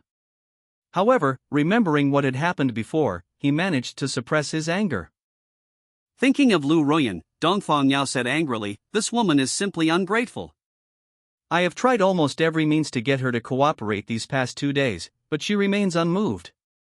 I'm starting to wonder if she's even attracted to men anymore." Seeing Dongfang Yao's bewildered expression, Dongfang Ning couldn't help but find it amusing. It had been a long time since she had seen Dongfang Yao so defeated. However, what Dongfang Ning didn't know was that the moment he laughed, Dongfang Yao's face went completely mad. He made a lecherous face as he looked at Dongfang Ning and said, "So beautiful." Seeing Dongfang Yao's blank expression, Dongfang Ning decided to tease him. She was still wearing her deep red cheongsam, revealing her smooth, delicate, and flawless long legs. She gently stroked her sexy legs with her jade-like hand and said, "So, do you like it?" At this moment, Dongfang Yao's mind was already controlled by lust. Hearing about Dongfang Ning's long legs, he could no longer restrain himself, so he rushed over without thinking. Seeing Dongfang Yao charging towards them from the front, Dongfang Ning remained completely calm and said, "Dongfang Yao, it seems I wasn't wrong about you. You really can't control what's going on in your crotch. I was just testing you a little, and you were already in such a hurry to rush at me. What, you want me that badly? But you need to understand one thing, having this idea isn't wrong in itself, the mistake is not having the ability to have this idea." After Dongfang Ning finished speaking, just as Dongfang Yao rushed over, she turned to the side and kicked him hard in the face, saying, "You can't do it." Chapter 138 Unwilling to accept it, 3 chapters in a row. I'm not reconciled. The First People's Hospital of the province. In a VIP ward, Yi Qianxian lay on the bed, her face contorted with anger. Beside her were her father, Yi Minghua, and her second uncle, Yi Bowen. Because Yi Qianxian was in a VIP ward, normally, aside from people causing trouble or doctors examining patients, there was practically no one around. That's why Yi Qianxian dared to shout so loudly. "Stop talking." Hearing his daughter's cries, Yi Minghua rubbed his temples in annoyance and said, "You're not reconciled." "But do you think I am? Am I not trying to find a solution right now?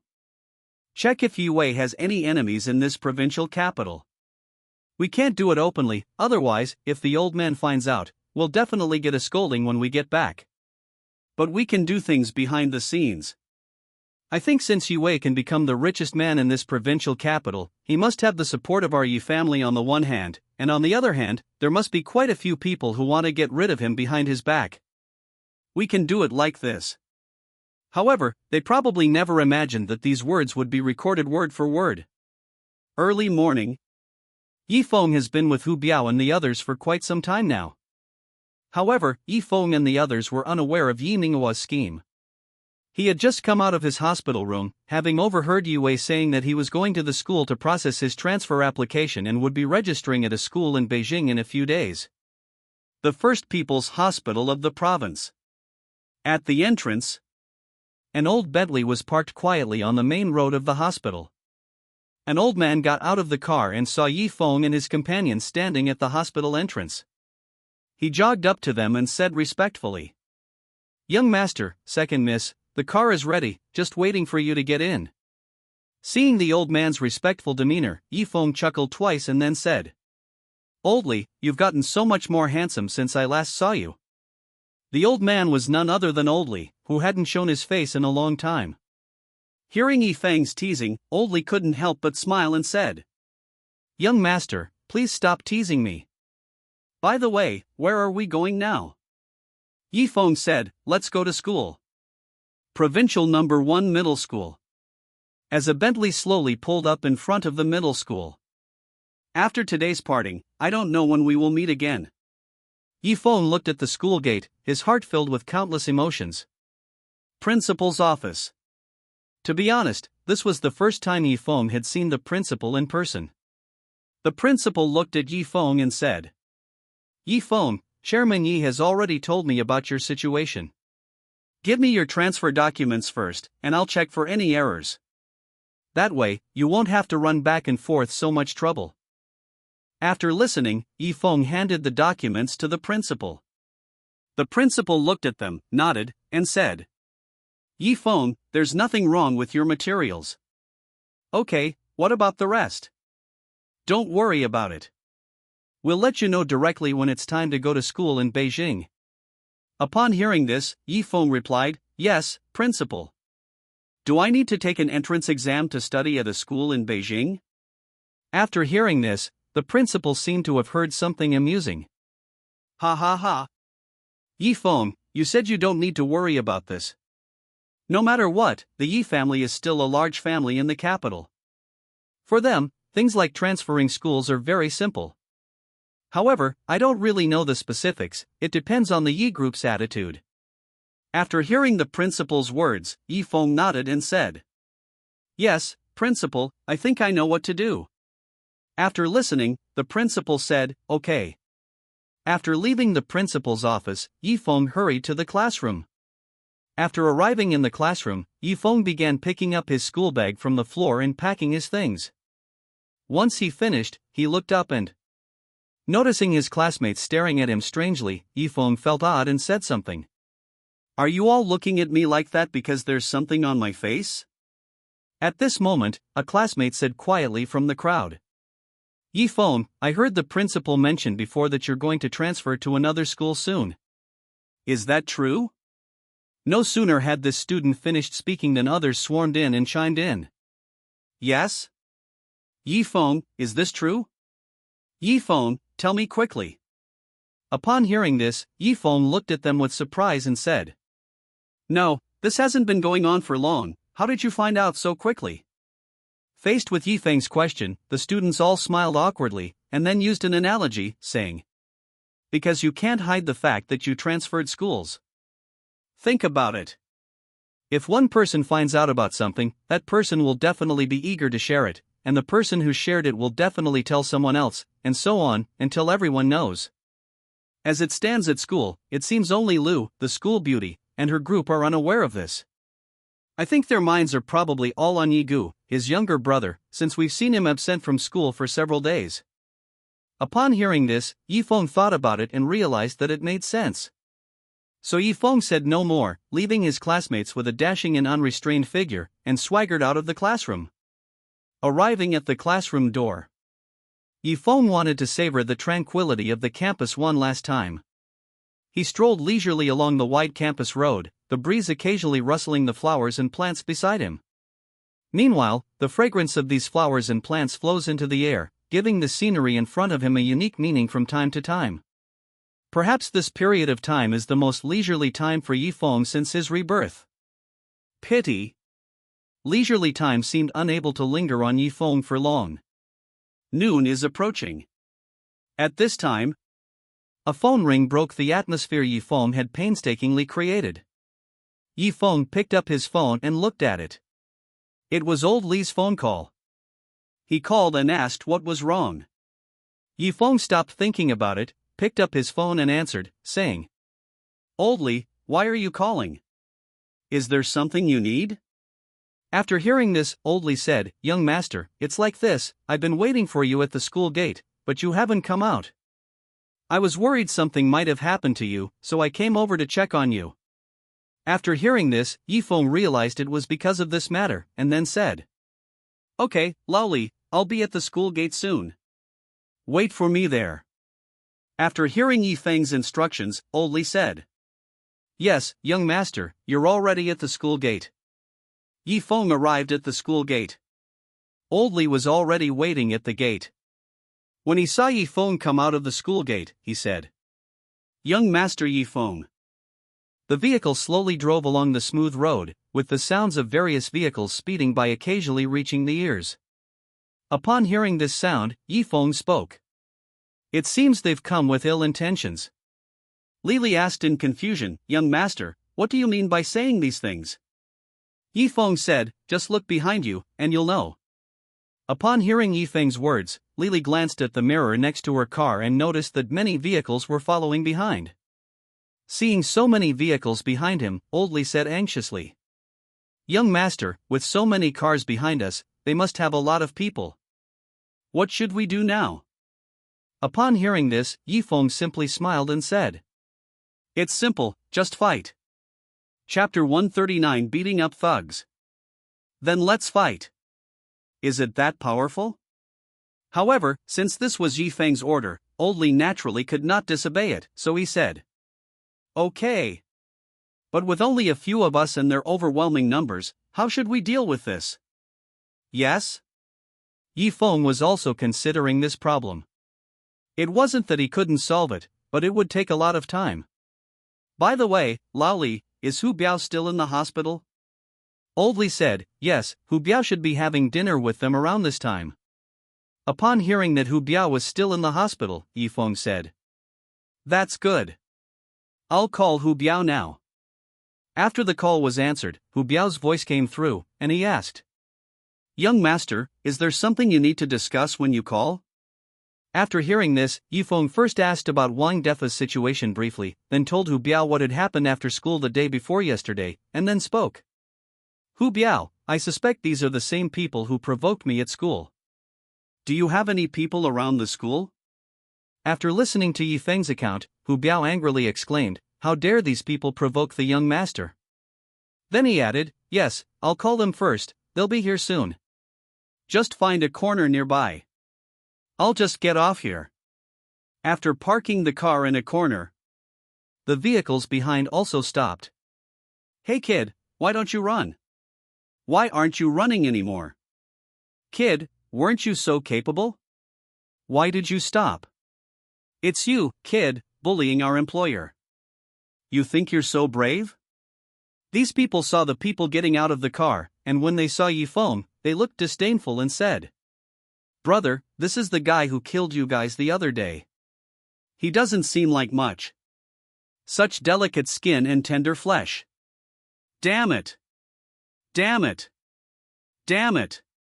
Since that day, those two words have appeared in front of passerby A and his friends all the time, making them feel like they were living a life worse than death. Asshole. Does this kind of thing really need to be known by everyone? Because of those two words, he'd been extremely irritable lately. He glared at the person beside him who was still chattering on, and then slapped them across the face. Smack. With a thud, he said fiercely, "Kid, don't think that just because you're one of my men you can talk to me like that. Besides, if you can't speak properly, I don't mind tearing your mouth off right here and now, as a way of giving back to society. Keep your stinking mouth shut, consider this slap a lesson." After saying that, the passerby managed to remain calm, but he glared at Yi Feng and the other person with extreme anger, and said, "As for you two, enough talk, brothers, charge. Don't give them a chance to say their last words."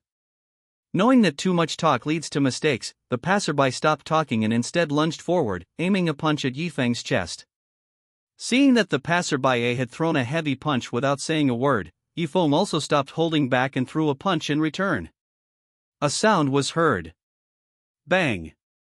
With a thud, the two of them stumbled back 3 steps. You! Before Yifeng could finish speaking, passers-by B and C seized the opportunity and threw another punch at him. Yifeng had no choice but to throw 2 more punches. Bang! Bang! After the 2 punches, Yifeng, along with passerby B and passerby C, took 2 steps back, just like passerby A had done before. Yifeng was surprised by the difference in strength between passerby A and passerby B, and couldn't help but wonder. How did your strength suddenly become so great? This time, Yifeng finally got an answer to his question. Passerby A could no longer suppress his anger and roared. Isn't this all because of you? If it weren't for you guys, would we be like this? Did you know? Since that day, none of us dared to even step into the school gates, and I could only stay at home. I don't even dare tell anyone that I'm a man, you know? Can you bear this pain? Can you? As the passerby spoke, tears welled up in his eyes, but he quickly forced them back and said, Why am I wasting my breath talking to you? Let me tell you, today either you crawl out of here, or I'm lying here in a daze. We're locked in a fight to the death.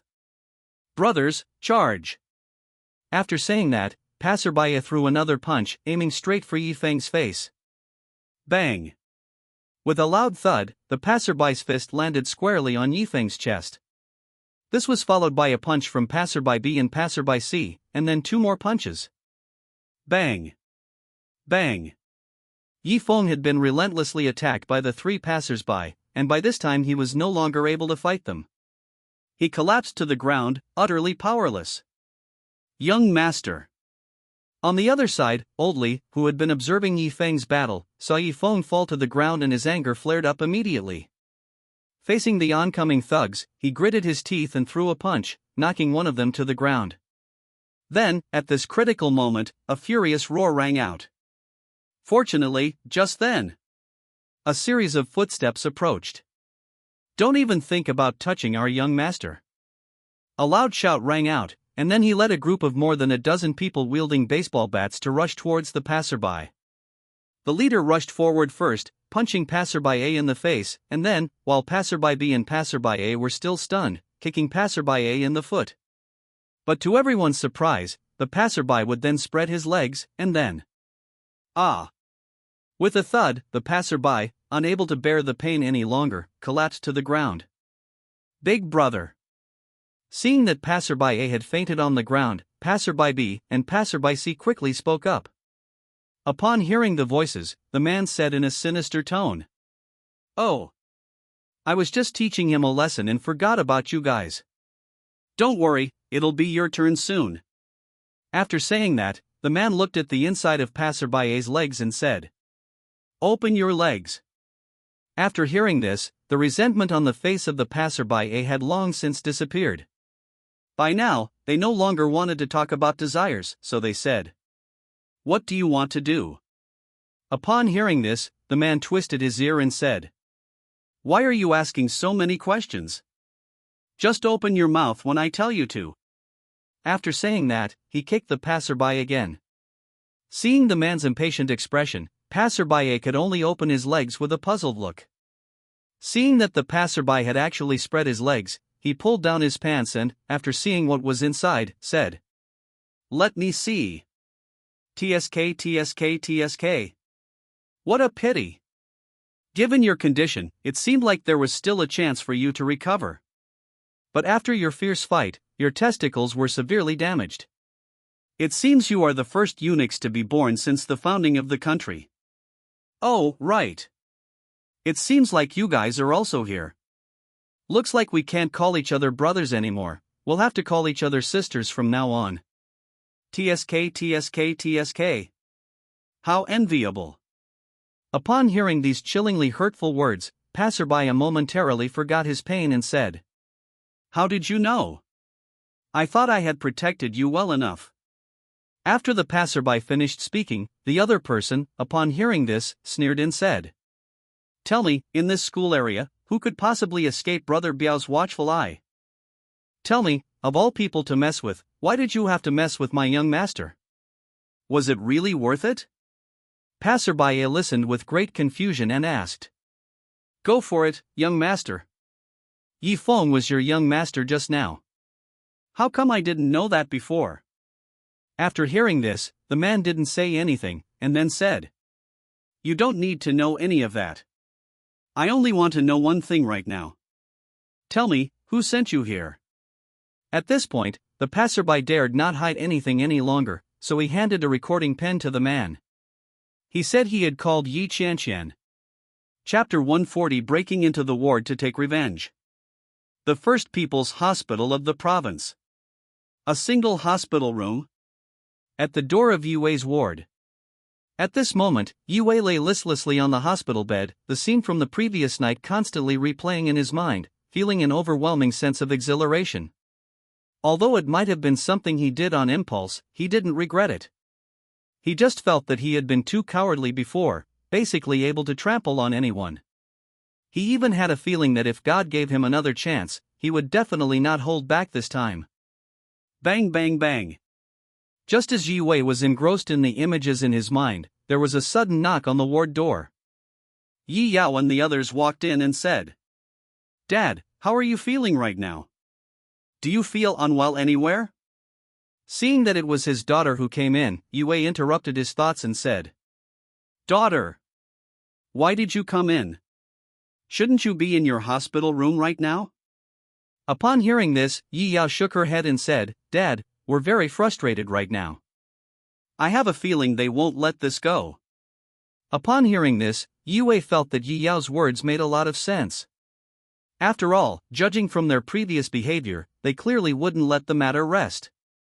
Thinking of this possibility, Yue said anxiously, Yi Yao, what do you think we should do now? Yi Yao didn't know what to do either, but just then, there was another knock on the ward door. Yi Yao said to Yue, Dad, are doctors still making rounds at this hour? Indeed, it's mealtime for patients now, and normally no doctors would come over. However, Yue isn't thinking about you much right now, probably because there might be an emergency today. So he hurriedly urged, Yi Yao, go open the door. After hearing this, Yi Yao went to the door, where a tall male doctor was standing. He then spoke to Yi Yao. Madam, the hospital director told us today that this is a VIP ward, and that we should pay extra attention to the patients in this room. That's why I came uninvited this time. I wanted to check on the patient's condition more thoroughly, in case anything unexpected happens. Upon hearing this, Yi Yao felt a little strange, but considering it was for her father's safety, she didn't think too much about it and said, Okay, doctor, thank you. The doctor said, Madam, you're too kind. After giving Yue a perfunctory examination, the doctor casually dropped a voice recorder from his pocket. Then, pretending not to see it, Yi Yao left the ward. After escorting the doctor into the ward, Yi Yao found a voice recorder on the floor. After Yi Yao picked up the recorder, Yi Qianqian's voice came through. I'm not reconciled. Stop talking. Then came Yi Minghua's voice. Content can be found in chapter 138. After hearing this conversation, Yi Yao was furious. He had suspected that his uncles and their family would try to harm him, but he hadn't expected them to act so quickly. Thinking of this, Yi Yao asked, Dad, are we going to keep putting up with this? Of course not. At this moment, Yi Feng, along with Yi Shi and Old Li, arrived with difficulty at the door of Yue's ward. Seeing Yi Feng and the others' expressions, Yue guessed. They did it. Yi Feng and the others nodded. Damn, they're really something else. Just because they don't show their teeth doesn't mean they're a pushover. Do they really think we're made of clay? Let's go, we'll storm into the ward and teach them a lesson. However, Yi Feng then said, Yue, doctor, my injuries are very serious. I might not be able to move my arm for several days.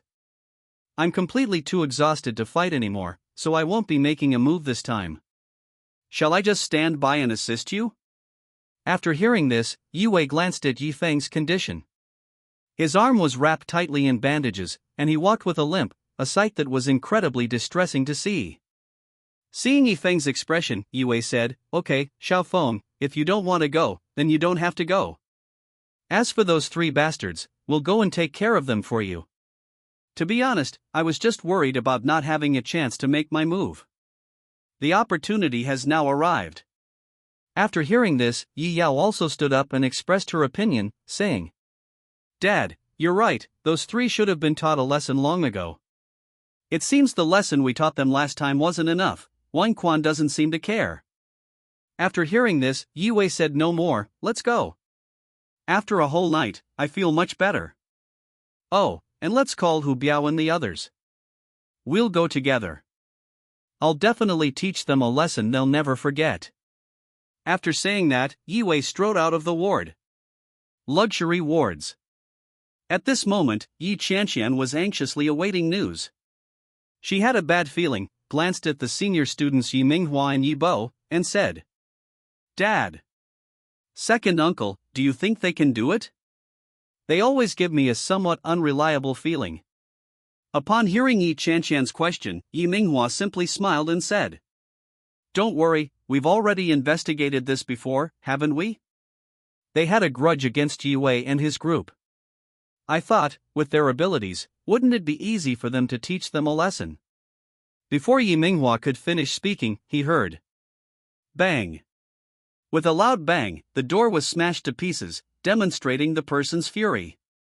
At this moment, Yi Wei strode towards them. When Yi Minghua saw that it was Yi Wei coming, he felt somewhat guilty and said, "Yi Wei, what are you doing here?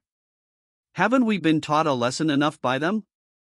But Yi Wei was no longer listening to them. He went up to Yi Minghua and threw a punch at him. Bang! Without giving Yi Minghua time to react, he kicked Yi Minghua hard in the thigh again, and then said coldly, "Yi Minghua, let me tell you, our family isn't one you can bully. If you bully our family, then our family can bully you too. Dad, you're all asking for death." Seeing Yi Wei suddenly attack, Yi Qianqian disregarded her injuries and threw a powerful punch at him. However, Yi Yao and the others beside Yi Wei weren't about to give her that chance. Before Yi Qianqian could make a move, Yi Yao and her companion struck first, delivering a sudden kick to Yi Qianqian's back. Bang! With a thud, Yi Qianqian received a solid kick to the back. "You still want to harm my father? Did you ask us first?" Yi Qianqian looked at her back, which had been kicked hard by Yi Yao and the others, and the anger she had been holding for the past 2 days was finally filled with, so she said, "You dare to attack me? I'll kill you all." Then, Yi Qianqian angrily slapped Yi Yao and the others twice. However, before Yi Qianqian's slaps could land, Yi Yao saw this and struck first, quickly doing the opposite. Afterwards, Yi Yao and Yi Shi exchanged a glance, and then slapped Yi Qianqian on both sides. "Ah! My face!" Seeing that she had been slapped again, tears welled up in Yi Qianqian's eyes, and she tearfully complained to Yi Wei and the others. "You bastards, do you know how many times you've beaten me these past few days? Have we done something that would incur divine and public wrath? Why are you treating us like this? Wah-ah! Ah! I hate you all." After saying that, he fainted. Chapter 141 Lu Ruyan before turning evil. In the end, Yi Minghua and the others, along with Yi Bo, who remained silent, were beaten back into the hospital, and they are still there now. As for Lu Ruyan, she wasn't feeling too good either. She planned to take a couple of days off, mainly for 2 reasons. One reason is because of Yi Feng. Yi Feng suddenly sent him a message today, and it was about him. Secondly, some issues arose within the family, forcing them to return. Lu family villa. Living room. Dad. That's what the family said. When Lu Qingwen saw that it was his daughter who had arrived, a look of great relief appeared on his face. He had always had great confidence in Lu Ruyan. But thinking of what had happened in his family, Lu Qingwen sighed inwardly, though he still intended to tell Lu Ruyan the truth. "What? My family wants to arrange a marriage for me with the sons of those powerful families in the provincial capital? I'm not going." Although Lu Ruyan had expected it, the reality was quite different when she actually found out. After hearing Lu Qingwen's words, Lu Ruyan felt extremely angry and said, "Dad, I'm not a commodity that you can just dictate the price of. Besides, isn't my family planning a marriage alliance with the Yi family? Upon hearing this, Lu Qingwen sighed helplessly and said, "This is actually what troubles me the most. They value you. By the way, do you know Dongfang Yao?" Upon hearing this name, Lu Ruyan's face darkened, and she said, "Dad, you don't mean to say that Dongfang Yao forced our Lu family to arrange a marriage between me and him, do you?" Seeing Lu Ruyan's gloomy face, Lu Qingwen was actually not in a good mood either, so he could only say, "This is a family arrangement, there's nothing I can do about it." Seeing Lu Qingwen's attitude, Lu Ruyan didn't say anything. She knew her father's character, or rather, the character of other families. If they can gain enough benefits with only a small price to pay, then many people in the family will want to agree. Even if some object, they will have no choice but to compromise under the collective pressure of the large family. But is Lu Ruyan the kind of person who compromises? Of course not. Having made up her mind, Lu Ruyan said to Lu Qingwen, "Dad, I have something to do. I'm going out for a bit and I might not be back tonight. Go to bed early." After saying that, he left the villa with a gloomy face. From this moment forward, a storm is about to break. On the other side, Lu family ancestral hall. Inside a luxurious living room, Lu Rong, the ultimate head of the Lu family, sat in the center of the main seat. Before him were various dishes laid out, and beside them stood representatives from the various prominent families of the provincial capital who had come seeking marriage alliances with the Lu family, as well as members of the Dongfang family. Seeing them all gathered in the Lu family ancestral hall, Lu Rong smiled happily. Normally, the Lu family ancestral hall wasn't open to the public, but since it concerned the Lu family's future rise among the major families, Lu Rong naturally dared not be negligent. Therefore, he said, "Greetings, everyone. Welcome to my Lu family home. We are truly honored to have you all here today." At this moment, the Sun family member who was standing to the side stepped forward and said to Lu Rong, "The Lu family is truly a cause for celebration. We never expected that the Dongfang family from the capital would come to arrange a marriage today. This is something that makes us so envious we're practically drooling. What a pity. The person in charge of this event couldn't come. I really wanted to have a couple of drinks with him to celebrate." The head of the Sun family then stepped forward and congratulated him, saying, "Indeed. Patriarch Lu, you are truly the envy of everyone tonight. Suffer. It's a pity our Sun family doesn't have a girl we can get our hands on, otherwise, well, let's not talk about that. Master Lu, let's have a go." Seeing the envious looks on the faces of the various families before him, Lu Rong couldn't stop smiling and said, "To be honest, Lu Ruyan from our Lu family has always been a well-mannered and exceptionally obedient child since she was a child. She never makes us worry about her." Lu Rong's words naturally won the approval of countless people below. Did they know that Lu Rong was planning to negotiate with them? Just as Lu Rong was about to say something, the door of the Lu family ancestral hall suddenly opened silently. This sudden scene naturally attracted the attention of everyone present. Lu Rong watched as the door of the Lu family ancestral hall slowly opened, and upon seeing the approaching figure, he shouted, "Who are you? Didn't I already tell you? I'm discussing important matters with various powerful families. Shouldn't we keep their descendants away during this time?" At this moment, Xiaoxi walked in and said, "Patriarch Lu, I didn't want to either. For some reason, Miss Lu suddenly visited tonight.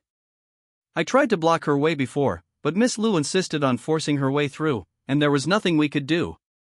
Seeing the silent figure before him, Lu Qingwen showed no concern whatsoever, only deep confusion in his eyes, and said, "He is Lu Ruyan. What happened to you in this state so late at night?" After saying that, she didn't forget to add a final rebuke, saying, "Lu Ruyan, what are you doing here? This is not a place for you." Lu Ruyan's mind was already shattered.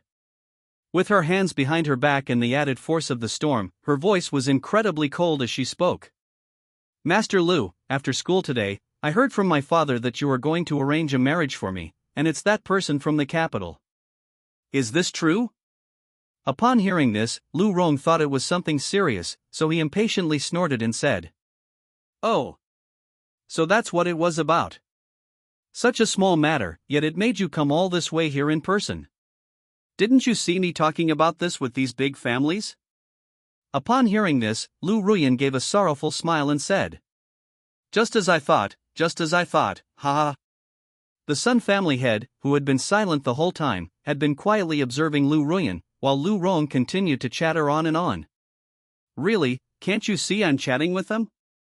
It's a blessing that the scions of powerful families in the capital have taken a liking to you. What more could you ask for? The more the Sun family head looked at her, the more suspicious he became.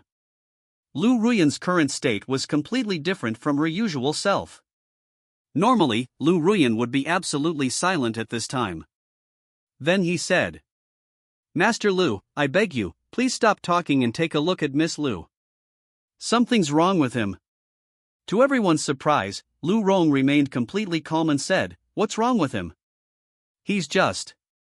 Before Lu Ronghua could finish speaking, Lu Ruyan pulled out an extremely sturdy stick from behind her back and said, Lu Rong, you shameless bastard, what did I do wrong?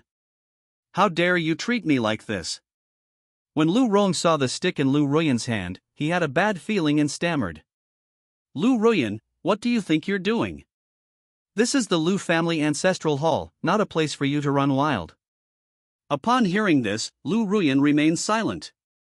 She then slowly approached Lu Rong, picked up a stick, and pressed it against Lu Rong's chin, saying in a sinister tone, Lu Rong, weren't you going to arrange for me to marry into those powerful families?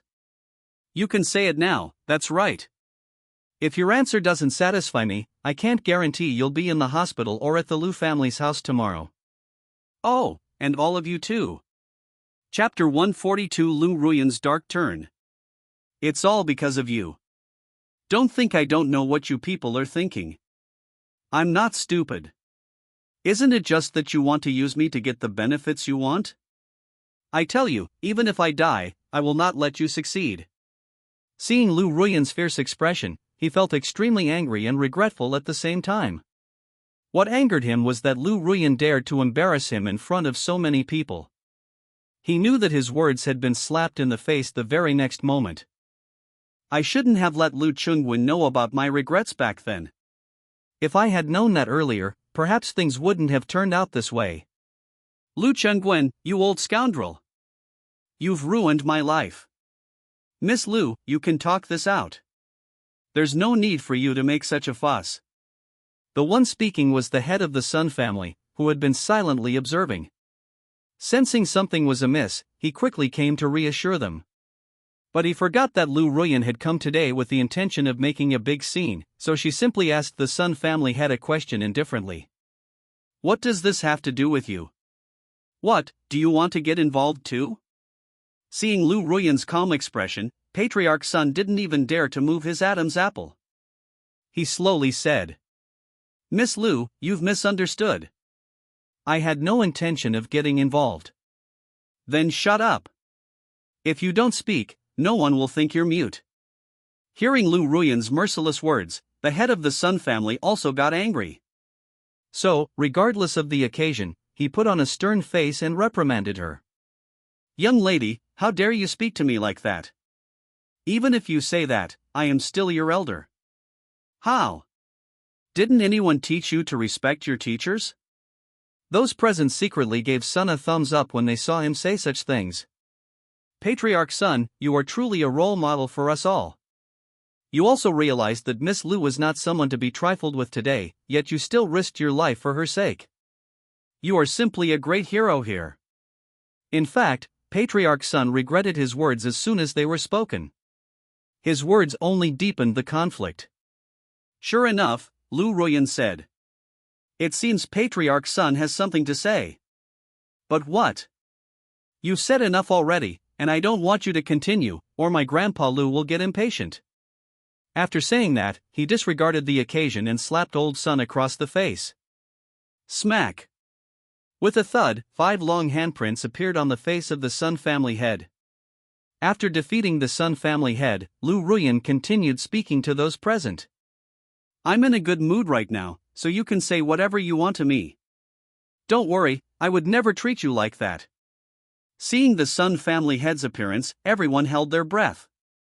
However, Lu Rong reacted at this moment and shouted loudly. Lu Ruyan, have you gone mad? Don't you know what day it is today? Do you want to make the Lu family lose all face before you're satisfied? When Lu Ruyan heard Lu Rong's words, he was not greatly moved. He even found it a little funny and said, Oh. What day is it? Is it a day you've arbitrarily arranged for me to get married? Or did you arrange this marriage for me without even asking my opinion? After Lu Ruyan finished speaking, she slapped Lu Rong hard across the face in front of everyone. Another loud slap echoed. Smack! The noise subsided, and now it was quite quiet again. Lu Rong realized what was happening and touched her injured cheek. Goodness, that was quite a blow. However, Lu Rong had now realized what was happening, so he anxiously spoke to the servants of the Lu family who were asking questions. Guards! Guards! Your young lady has gone mad.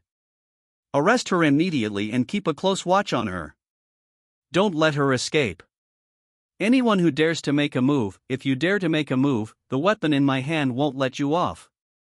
After saying that, he didn't forget to say something to Lu Rong, who was standing to the side. Grandpa, this is the last time I'll call you Grandpa. From now on, I'm cutting all ties with you. I won't recognize anyone anymore.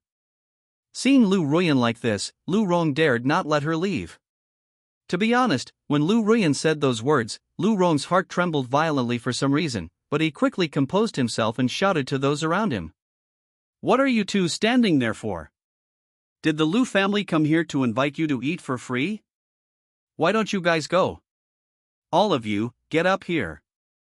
Seeing these figures, who usually treated her with utmost respect, rushing towards her, Lu Ruyan inexplicably recalled how Yi Feng had treated the Yi family in the past.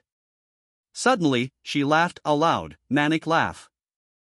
She picked up the stick she was holding, pointed it at them, and said, Ha ha ha, you guys come on?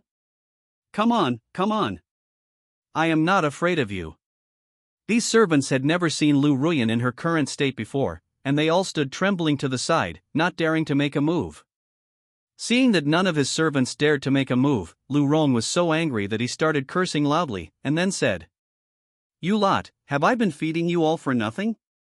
You can't even do this simple thing right. After speaking to the servants, he turned his gaze to Lu Ruyan and said, Lu Ruyan, look at you. You don't look like a rich heiress at all, you're like a madwoman, a complete and utter madwoman. Tell me, do you think you're doing this to repay the Lu family for their kindness? Upon hearing this, Lu Ruyan burst into even louder laughter and said, Gratitude, to hell with gratitude. I ask you all, in all these years my father has managed the Lu family business, who has ever cared about him? Who has ever gone to show any concern? You never even offer a word of comfort, and you say this is an act of kindness? As for me, what are you saying? You think this marriage is for my own good? I know what you're trying to say. You want me to marry into a wealthy family in the capital so that you can rise to the top? Forget about it. What sweet dreams are you having? Seeing Lu Ruyan speak these words without reservation, Lu Rong was even more anxious and helpless, so he said, Lu Ruyan, what exactly are you trying to do? You've already caused a scene at the ancestral hall, and everyone here has seen your true colors. Tell me, is there anything else you wouldn't do? Upon hearing this, Lu Ruyan subconsciously glanced in the direction of the ancestral hall. Seeing that there was no movement inside, she then realized what was happening and said, You old fool, you still want to use the ancestral hall to intimidate me? Do you think you're worthy? If these people knew in heaven that you married your own granddaughter to someone you didn't like for the sake of the family's interests, do you think they could rest in peace? Furthermore, by arranging the banquet here, aren't you trying to show the other families that your proposal has not only been approved by everyone in your family, including me, of course, but also that you now have the backing of powerful figures in the capital, making it incredibly easy for you to enter that area in the future? Hearing that Lu Ruyan had already expressed her thoughts, Lu Rong was greatly surprised, and then said, Lu Ruyan, it seems I've really underestimated you all this time. I never expected you, a high school student, to be able to explain things so clearly. It must have been difficult for you, but it's alright. Whether you agree or not, it's not a decision you can make. All of you, get up here. Then we'll see what you're capable of. Chapter 143 Lu Ruyan's complete dark turn. After saying that, Lu Ruyan rushed into the crowd first. She knew that she was still a young lady of the Lu family, and they wouldn't dare to attack her casually. So he picked up the stick and first swung it forcefully at the person in front, then bang! With a thud, the man fell straight to the ground, and Lu Ruyan seized the opportunity, kicking him hard in the thigh. Proud! The sound came, and at the same time, Lu Ruyan seized the opportunity again, took out the stick, and swung it at his other thigh. Then, the man spoke with difficulty.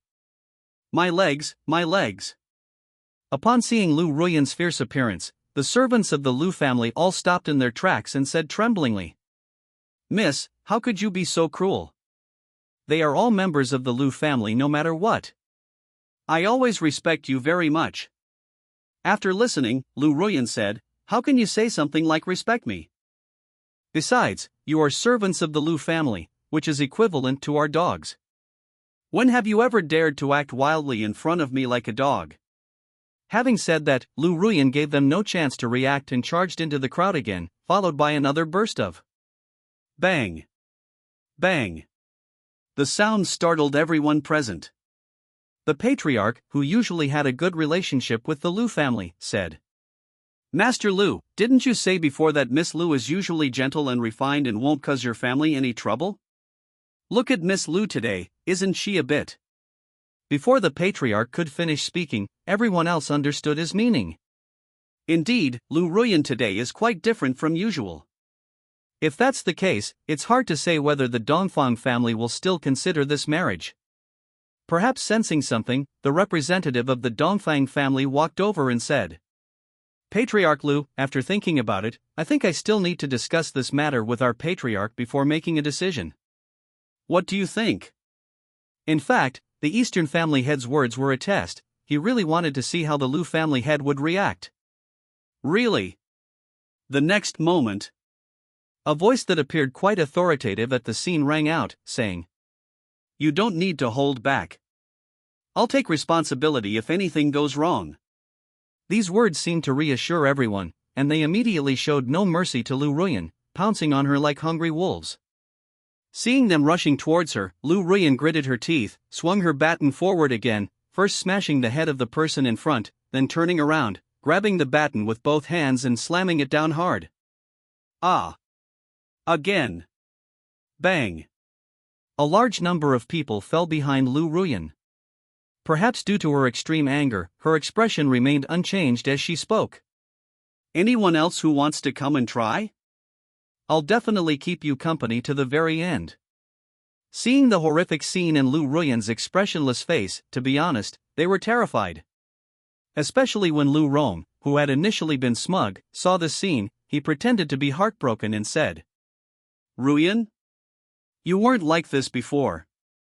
Are you possessed by someone? Tell Grandpa, and Grandpa will help you get justice. Looking at Lu Rong's hypocritical act, Lu Ruyan felt more disgusted than if she had swallowed countless flies, and so she said, You old fool, I've already told you, from now on we're completely cut ties. Who are you trying to fool by playing the old eunuch in front of me? I know you're stalling for time, but that's okay. I can't possibly give him that time. After saying that, Lu Ruyan swiftly attacked, arriving beside Lu Rong and slapping his thigh. Immediately, Lu Rong. Ah! With a soft thud, watching Lu Rong continuously stroking her thigh, Lu Ruyan felt an immense sense of pleasure and said, Lu Rong, how could you be such a failure as the head of the family? I'm right in front of you, shouldn't you be scolding me? What's wrong with you? Why aren't you saying anything? Don't you usually look down on me? Why didn't you say so when I asked you to? Lu Rong looked at Lu Ruyan with terror in his eyes. He never imagined that Lu Ruyan would be so insane today, beating him to this state. Seeing that he still wanted to say something, Lu Ruyan whispered in their ears. If you want your son and grandson to live in peace in the future, do as I say. Otherwise, I can't guarantee what their lives will be like. Upon hearing this, Lu Rong looked at Lu Ruyan in horror and said, "How did you know?" Upon hearing this, Lu Ruyan said, "You don't need to know about this. Just do as I say, otherwise I can't guarantee that when I see him tomorrow, he'll be a corpse." Upon hearing this, Lu Rong smiled helplessly and said, "In the end, it's all fate." After Lu Rong finished speaking, he addressed the crowd present. "Dear guests, I'm sorry to say goodbye to this evening's party." After saying that, he told the people to leave. The very next day, Lu Rong announced that he was withdrawing from the Lu group and would no longer manage the Lu family affairs. The next day, when Yifeng learned of the changes at the Lu group, he simply smiled and said, "What a show! I wonder how the Lu family will develop in the future. Can it be done by Lu Chunwen alone?" Yifeng said he had only heard the news by chance, then shook his head. He knew the Lu group's fate was probably not far off. Perhaps Lu Qingwen is very capable of managing the Lu group, but the Lu group is still a large family business in the provincial capital. Speaking of which, Yi Qianqian and the others should be almost healed in a couple of days. After all, the reputation of the provincial First People's Hospital is not just for show. The most important thing now seems to be making preparations for leaving the provincial capital. Yi Family Villa. Living room. When Yifeng entered the living room, Yi Wei and his group had already packed their luggage. Upon seeing Yifeng arrive, Yi Wei said, "Yifeng, you've arrived. We've already packed your luggage, and we can set off tomorrow." When Yifeng saw the luggage they were carrying, he couldn't help but say something. "You only brought this little bit of luggage? Isn't there anything else you need to bring?" After hearing this, Yi Wei shook his head and said, "We're unfamiliar with Beijing, why would we need to bring so much luggage? By the way, Xiaofeng, we bought train tickets for tomorrow morning. Don't forget." Yifeng nodded and said, "Okay, I understand." After Yifeng left the villa, the First People's Hospital of the province, Yifeng didn't come here today to see Yi Qianqian and the others. He just randomly asked a nurse, and to his surprise, the nurse excitedly said upon seeing Yifeng, "You're a little hero at our hospital." What does little hero mean?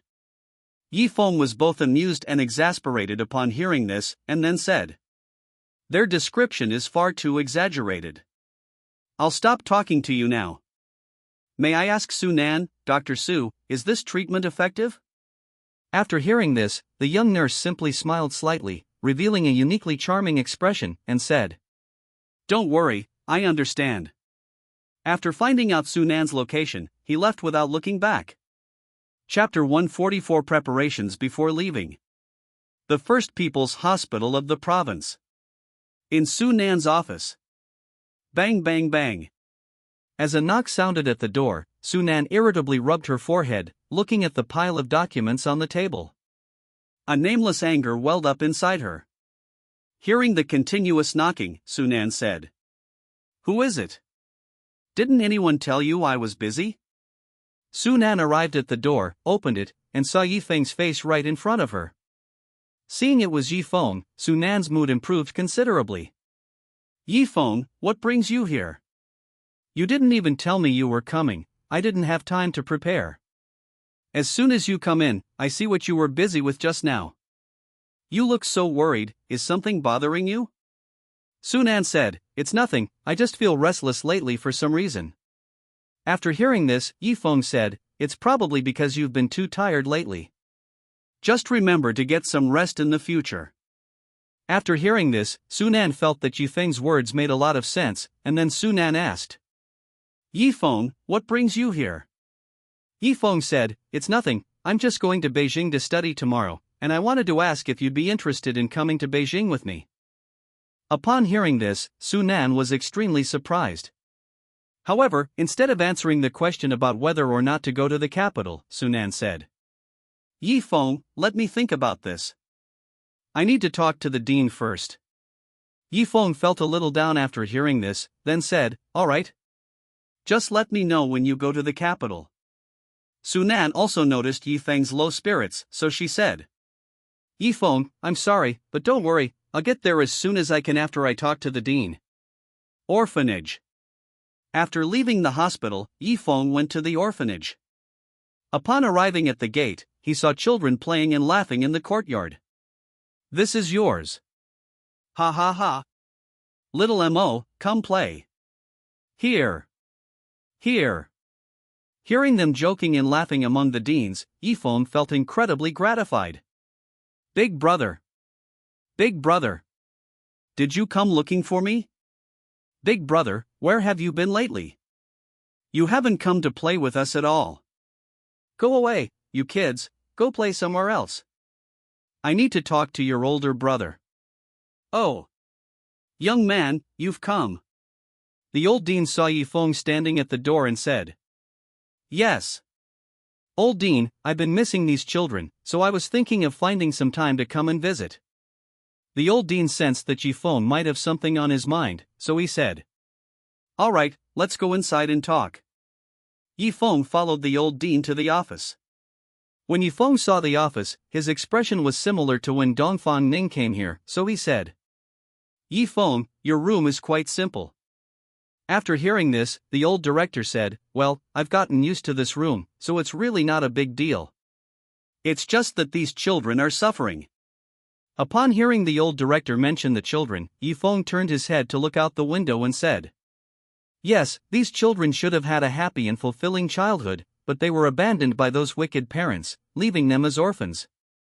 After the old dean finished speaking, as if he had thought of something, he pulled up his sleeve and wiped away the tears from the corners of his eyes. Seeing the old dean's expression, Yifeng couldn't bear it and said, "Old dean, I've come here to tell you two things."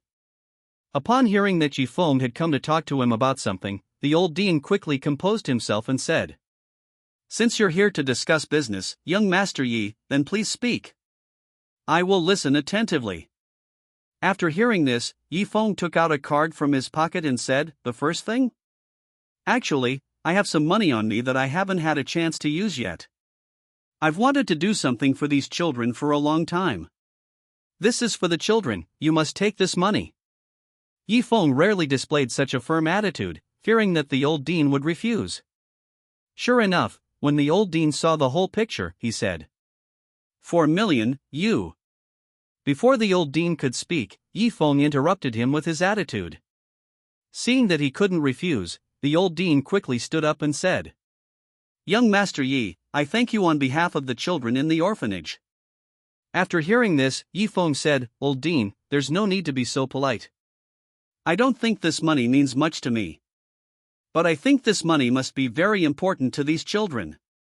To be honest, the old dean was moved by Yifeng's words, so he didn't refuse and said, "Thank you, young Master Yi." After saying goodbye to Director Li and the others for a while, Yifeng left the orphanage. As Yifeng walked along the road, he realized he had forgotten to ask Hu Biao how things were going, so he found Hu Biao's phone number and dialed it. "Hello? Young master, what brings you to call me? Is there something you need?" After hearing this, Yifeng said, "Actually, it's nothing much, I just wanted to ask how things are going on your end." Upon hearing this, Hu Biao said, "Young master, it's like this, everything is going smoothly here. We have basically investigated the situation here very thoroughly. When you come to the capital, young master, I will tell you in detail. By the way, young master, when are you planning to come to the capital? Do you want us to come pick you up?" After hearing this, Yifeng said, "Oh. No, the Yi family over there should come to pick me up, so don't worry about it. Just contact me when you get there." Hu Biao, "Yes, young master, contact the capital." Yifeng, "Contact the capital."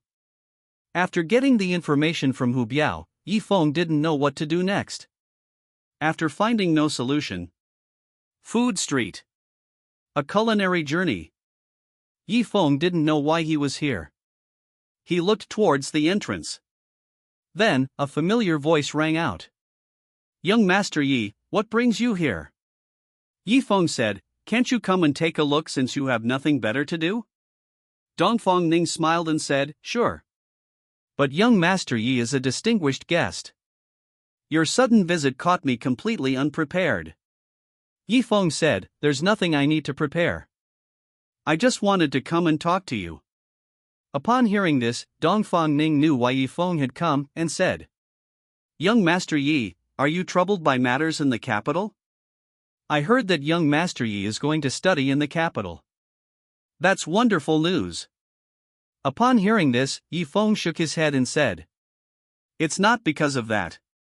I was actually just wondering if Miss Dongfang would be interested in accompanying me to the capital. It's quite boring there." Dongfang Ning laughed upon hearing this, and then said, "I think I should know what young Master Yi is planning. By the way, I heard that some people caused trouble in front of your house a while ago, and you even beat them up so badly they had to be hospitalized. I also heard that those people seem to be from the capital." Yi Feng was not surprised that Dongfang Ning knew these things after hearing this, so he deliberately said, "It seems something like this happened before, but they should have received the punishment they deserved. I think they won't cause trouble again in the future." Dongfang Ning didn't take it seriously after hearing this, and said, "Young Master Yi, when do you plan to depart?" Upon hearing this, Yi Feng said, "Tomorrow morning." Chapter 145 The Capital. Beijing. Parking lot. Yi family waiting area. "Dad, Yi Chanqian hasn't come back yet. Don't you think this is suspicious?" At this moment, a girl with a ponytail said, "It seems a bit suspicious, but I couldn't get through to them when I called before, and I don't know why." A man wearing gold-rimmed glasses said, "The woman's name was Yi Chanqian. She was a student, a sophomore at a high school in Beijing." The man, named Jizong, was Yi Chanqian's father and held considerable influence within the Yi family. Upon hearing her father's words, Yi Chanqian showed no concern and replied, "Maybe it's because they wanted to stay in the provincial capital for a while, which is why they didn't come back. But you know, although the provincial capital isn't as nice as our capital, it's still the provincial capital. Isn't it normal for them to want to have some fun?" After hearing this, Yi Zong seemed to agree, so he said no more and silently waited for Yi Feng and the others to arrive. However, Yi Chanqian then said, "I heard that the Yi family in the provincial capital has found their real young master. I wonder what he looks like." Upon hearing this, Yi Zong said, "What, daughter? You haven't even met him yet, and you're already interested in him? If you had met him, I bet your mind would have been wandering off somewhere else." Yi Chanqian understood that his father was teasing him, but he didn't admit it, so he said, "No, I was just curious. By the way, father, they should be arriving soon, right? After all, it was almost noon." Upon hearing this, Yi Zong glanced at the time and then said, "We're almost there. If I'm not mistaken, we'll be there soon." As expected, Yi Chanqian saw 2 men and 3 women walking towards her. The next moment, Yi Feng and the others slowly walked to their side and said, "Hello, you must be the people from our clan who are waiting for us at the airport." Yi Chanqian looked at Yi Feng, feeling as if she had never seen him before, so she tentatively asked, "You mean Yi Feng? He's the real young master our family recently found in the provincial capital." Upon hearing this, Yi Feng asked with amusement, "I am Yi Feng, and you are?" "I am Yi Chanqian, the young lady of the Yi family. By the way, I have a question for you. What were Uncle Yi and the others doing when they visited your place a couple of days ago?" Hearing Yi Chanqian's words, Yi Feng couldn't help but find it a little amusing. He thought that if Yi Chanqian really knew their situation, she probably wouldn't be speaking to him so kindly. However, Yi Feng couldn't grasp the attitude of the person in front of him towards them, or whether he was friend or foe. So he decided to test the waters first and gather some information.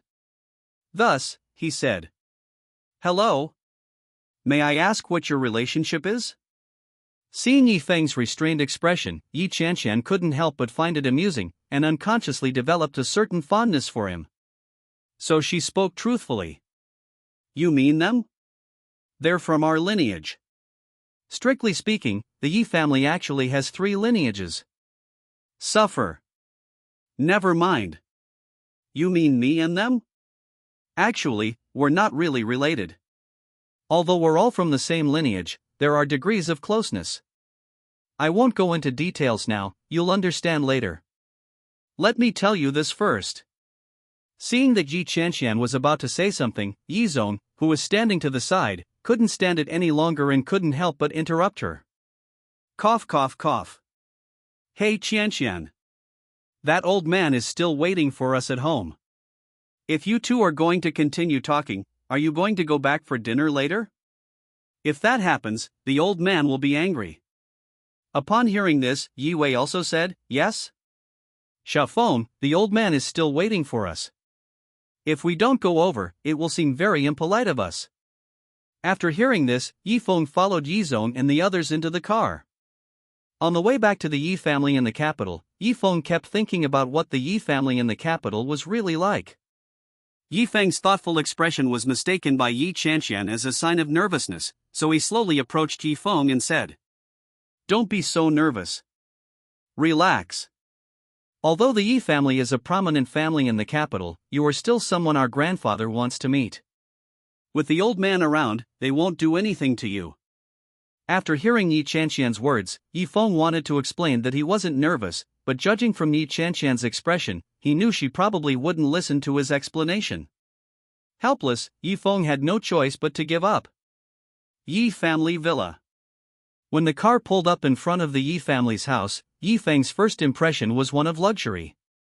The first thing that caught Yi Feng's eye was the courtyard, which covered an area of over 100 square meters. The courtyard was filled with all sorts of exotic flowers and plants. The mansion's design incorporated various architectural styles, showcasing a unique artistic charm, and every corner exuded an air of nobility. Just like the people in front of Yi Feng, their eyes were filled with arrogance when they looked at him. "You must be my long-lost grandson, Yi Feng." The speaker was an elderly man who appeared very kind to Yi Feng.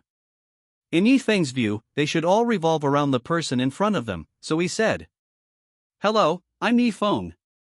If we're not mistaken, you must be my grandfather?" "Really?" The next moment, the old man said, "You're right, I am your grandfather, Yi Long." After the old man finished speaking, he turned to look at the group of people behind him. Cough cough. The group of people behind the old man realized what was happening and came to Yi Feng's side, saying, "You are my grandson Yi Feng. Not bad, you're a handsome young man." Seeing this, Yi Long glanced at the group of people behind him. After receiving Yi Long's signal, they all congratulated Yi Feng. This must be the child from our Li family who was lost and raised away. He's quite the handsome young man." "Really? I think your name is Yi Feng." Swift as the wind, not bad. Oh? I was wondering why my eyes were twitching so much today. It turns out our Yi family's distinguished guest has arrived. Yi Feng looked at the so-called flattery words in front of him, his contempt well concealed. Yi Feng thought to himself, "Since you want to play, I'll play a big game with you." Thinking of this, Yi Feng's expression immediately became exaggerated, and he said, "Wow! You must be the family I've been longing for day and night. I'm so happy. I never expected you all to be so eager to welcome me as soon as I arrived. I feel really embarrassed." So, end of book.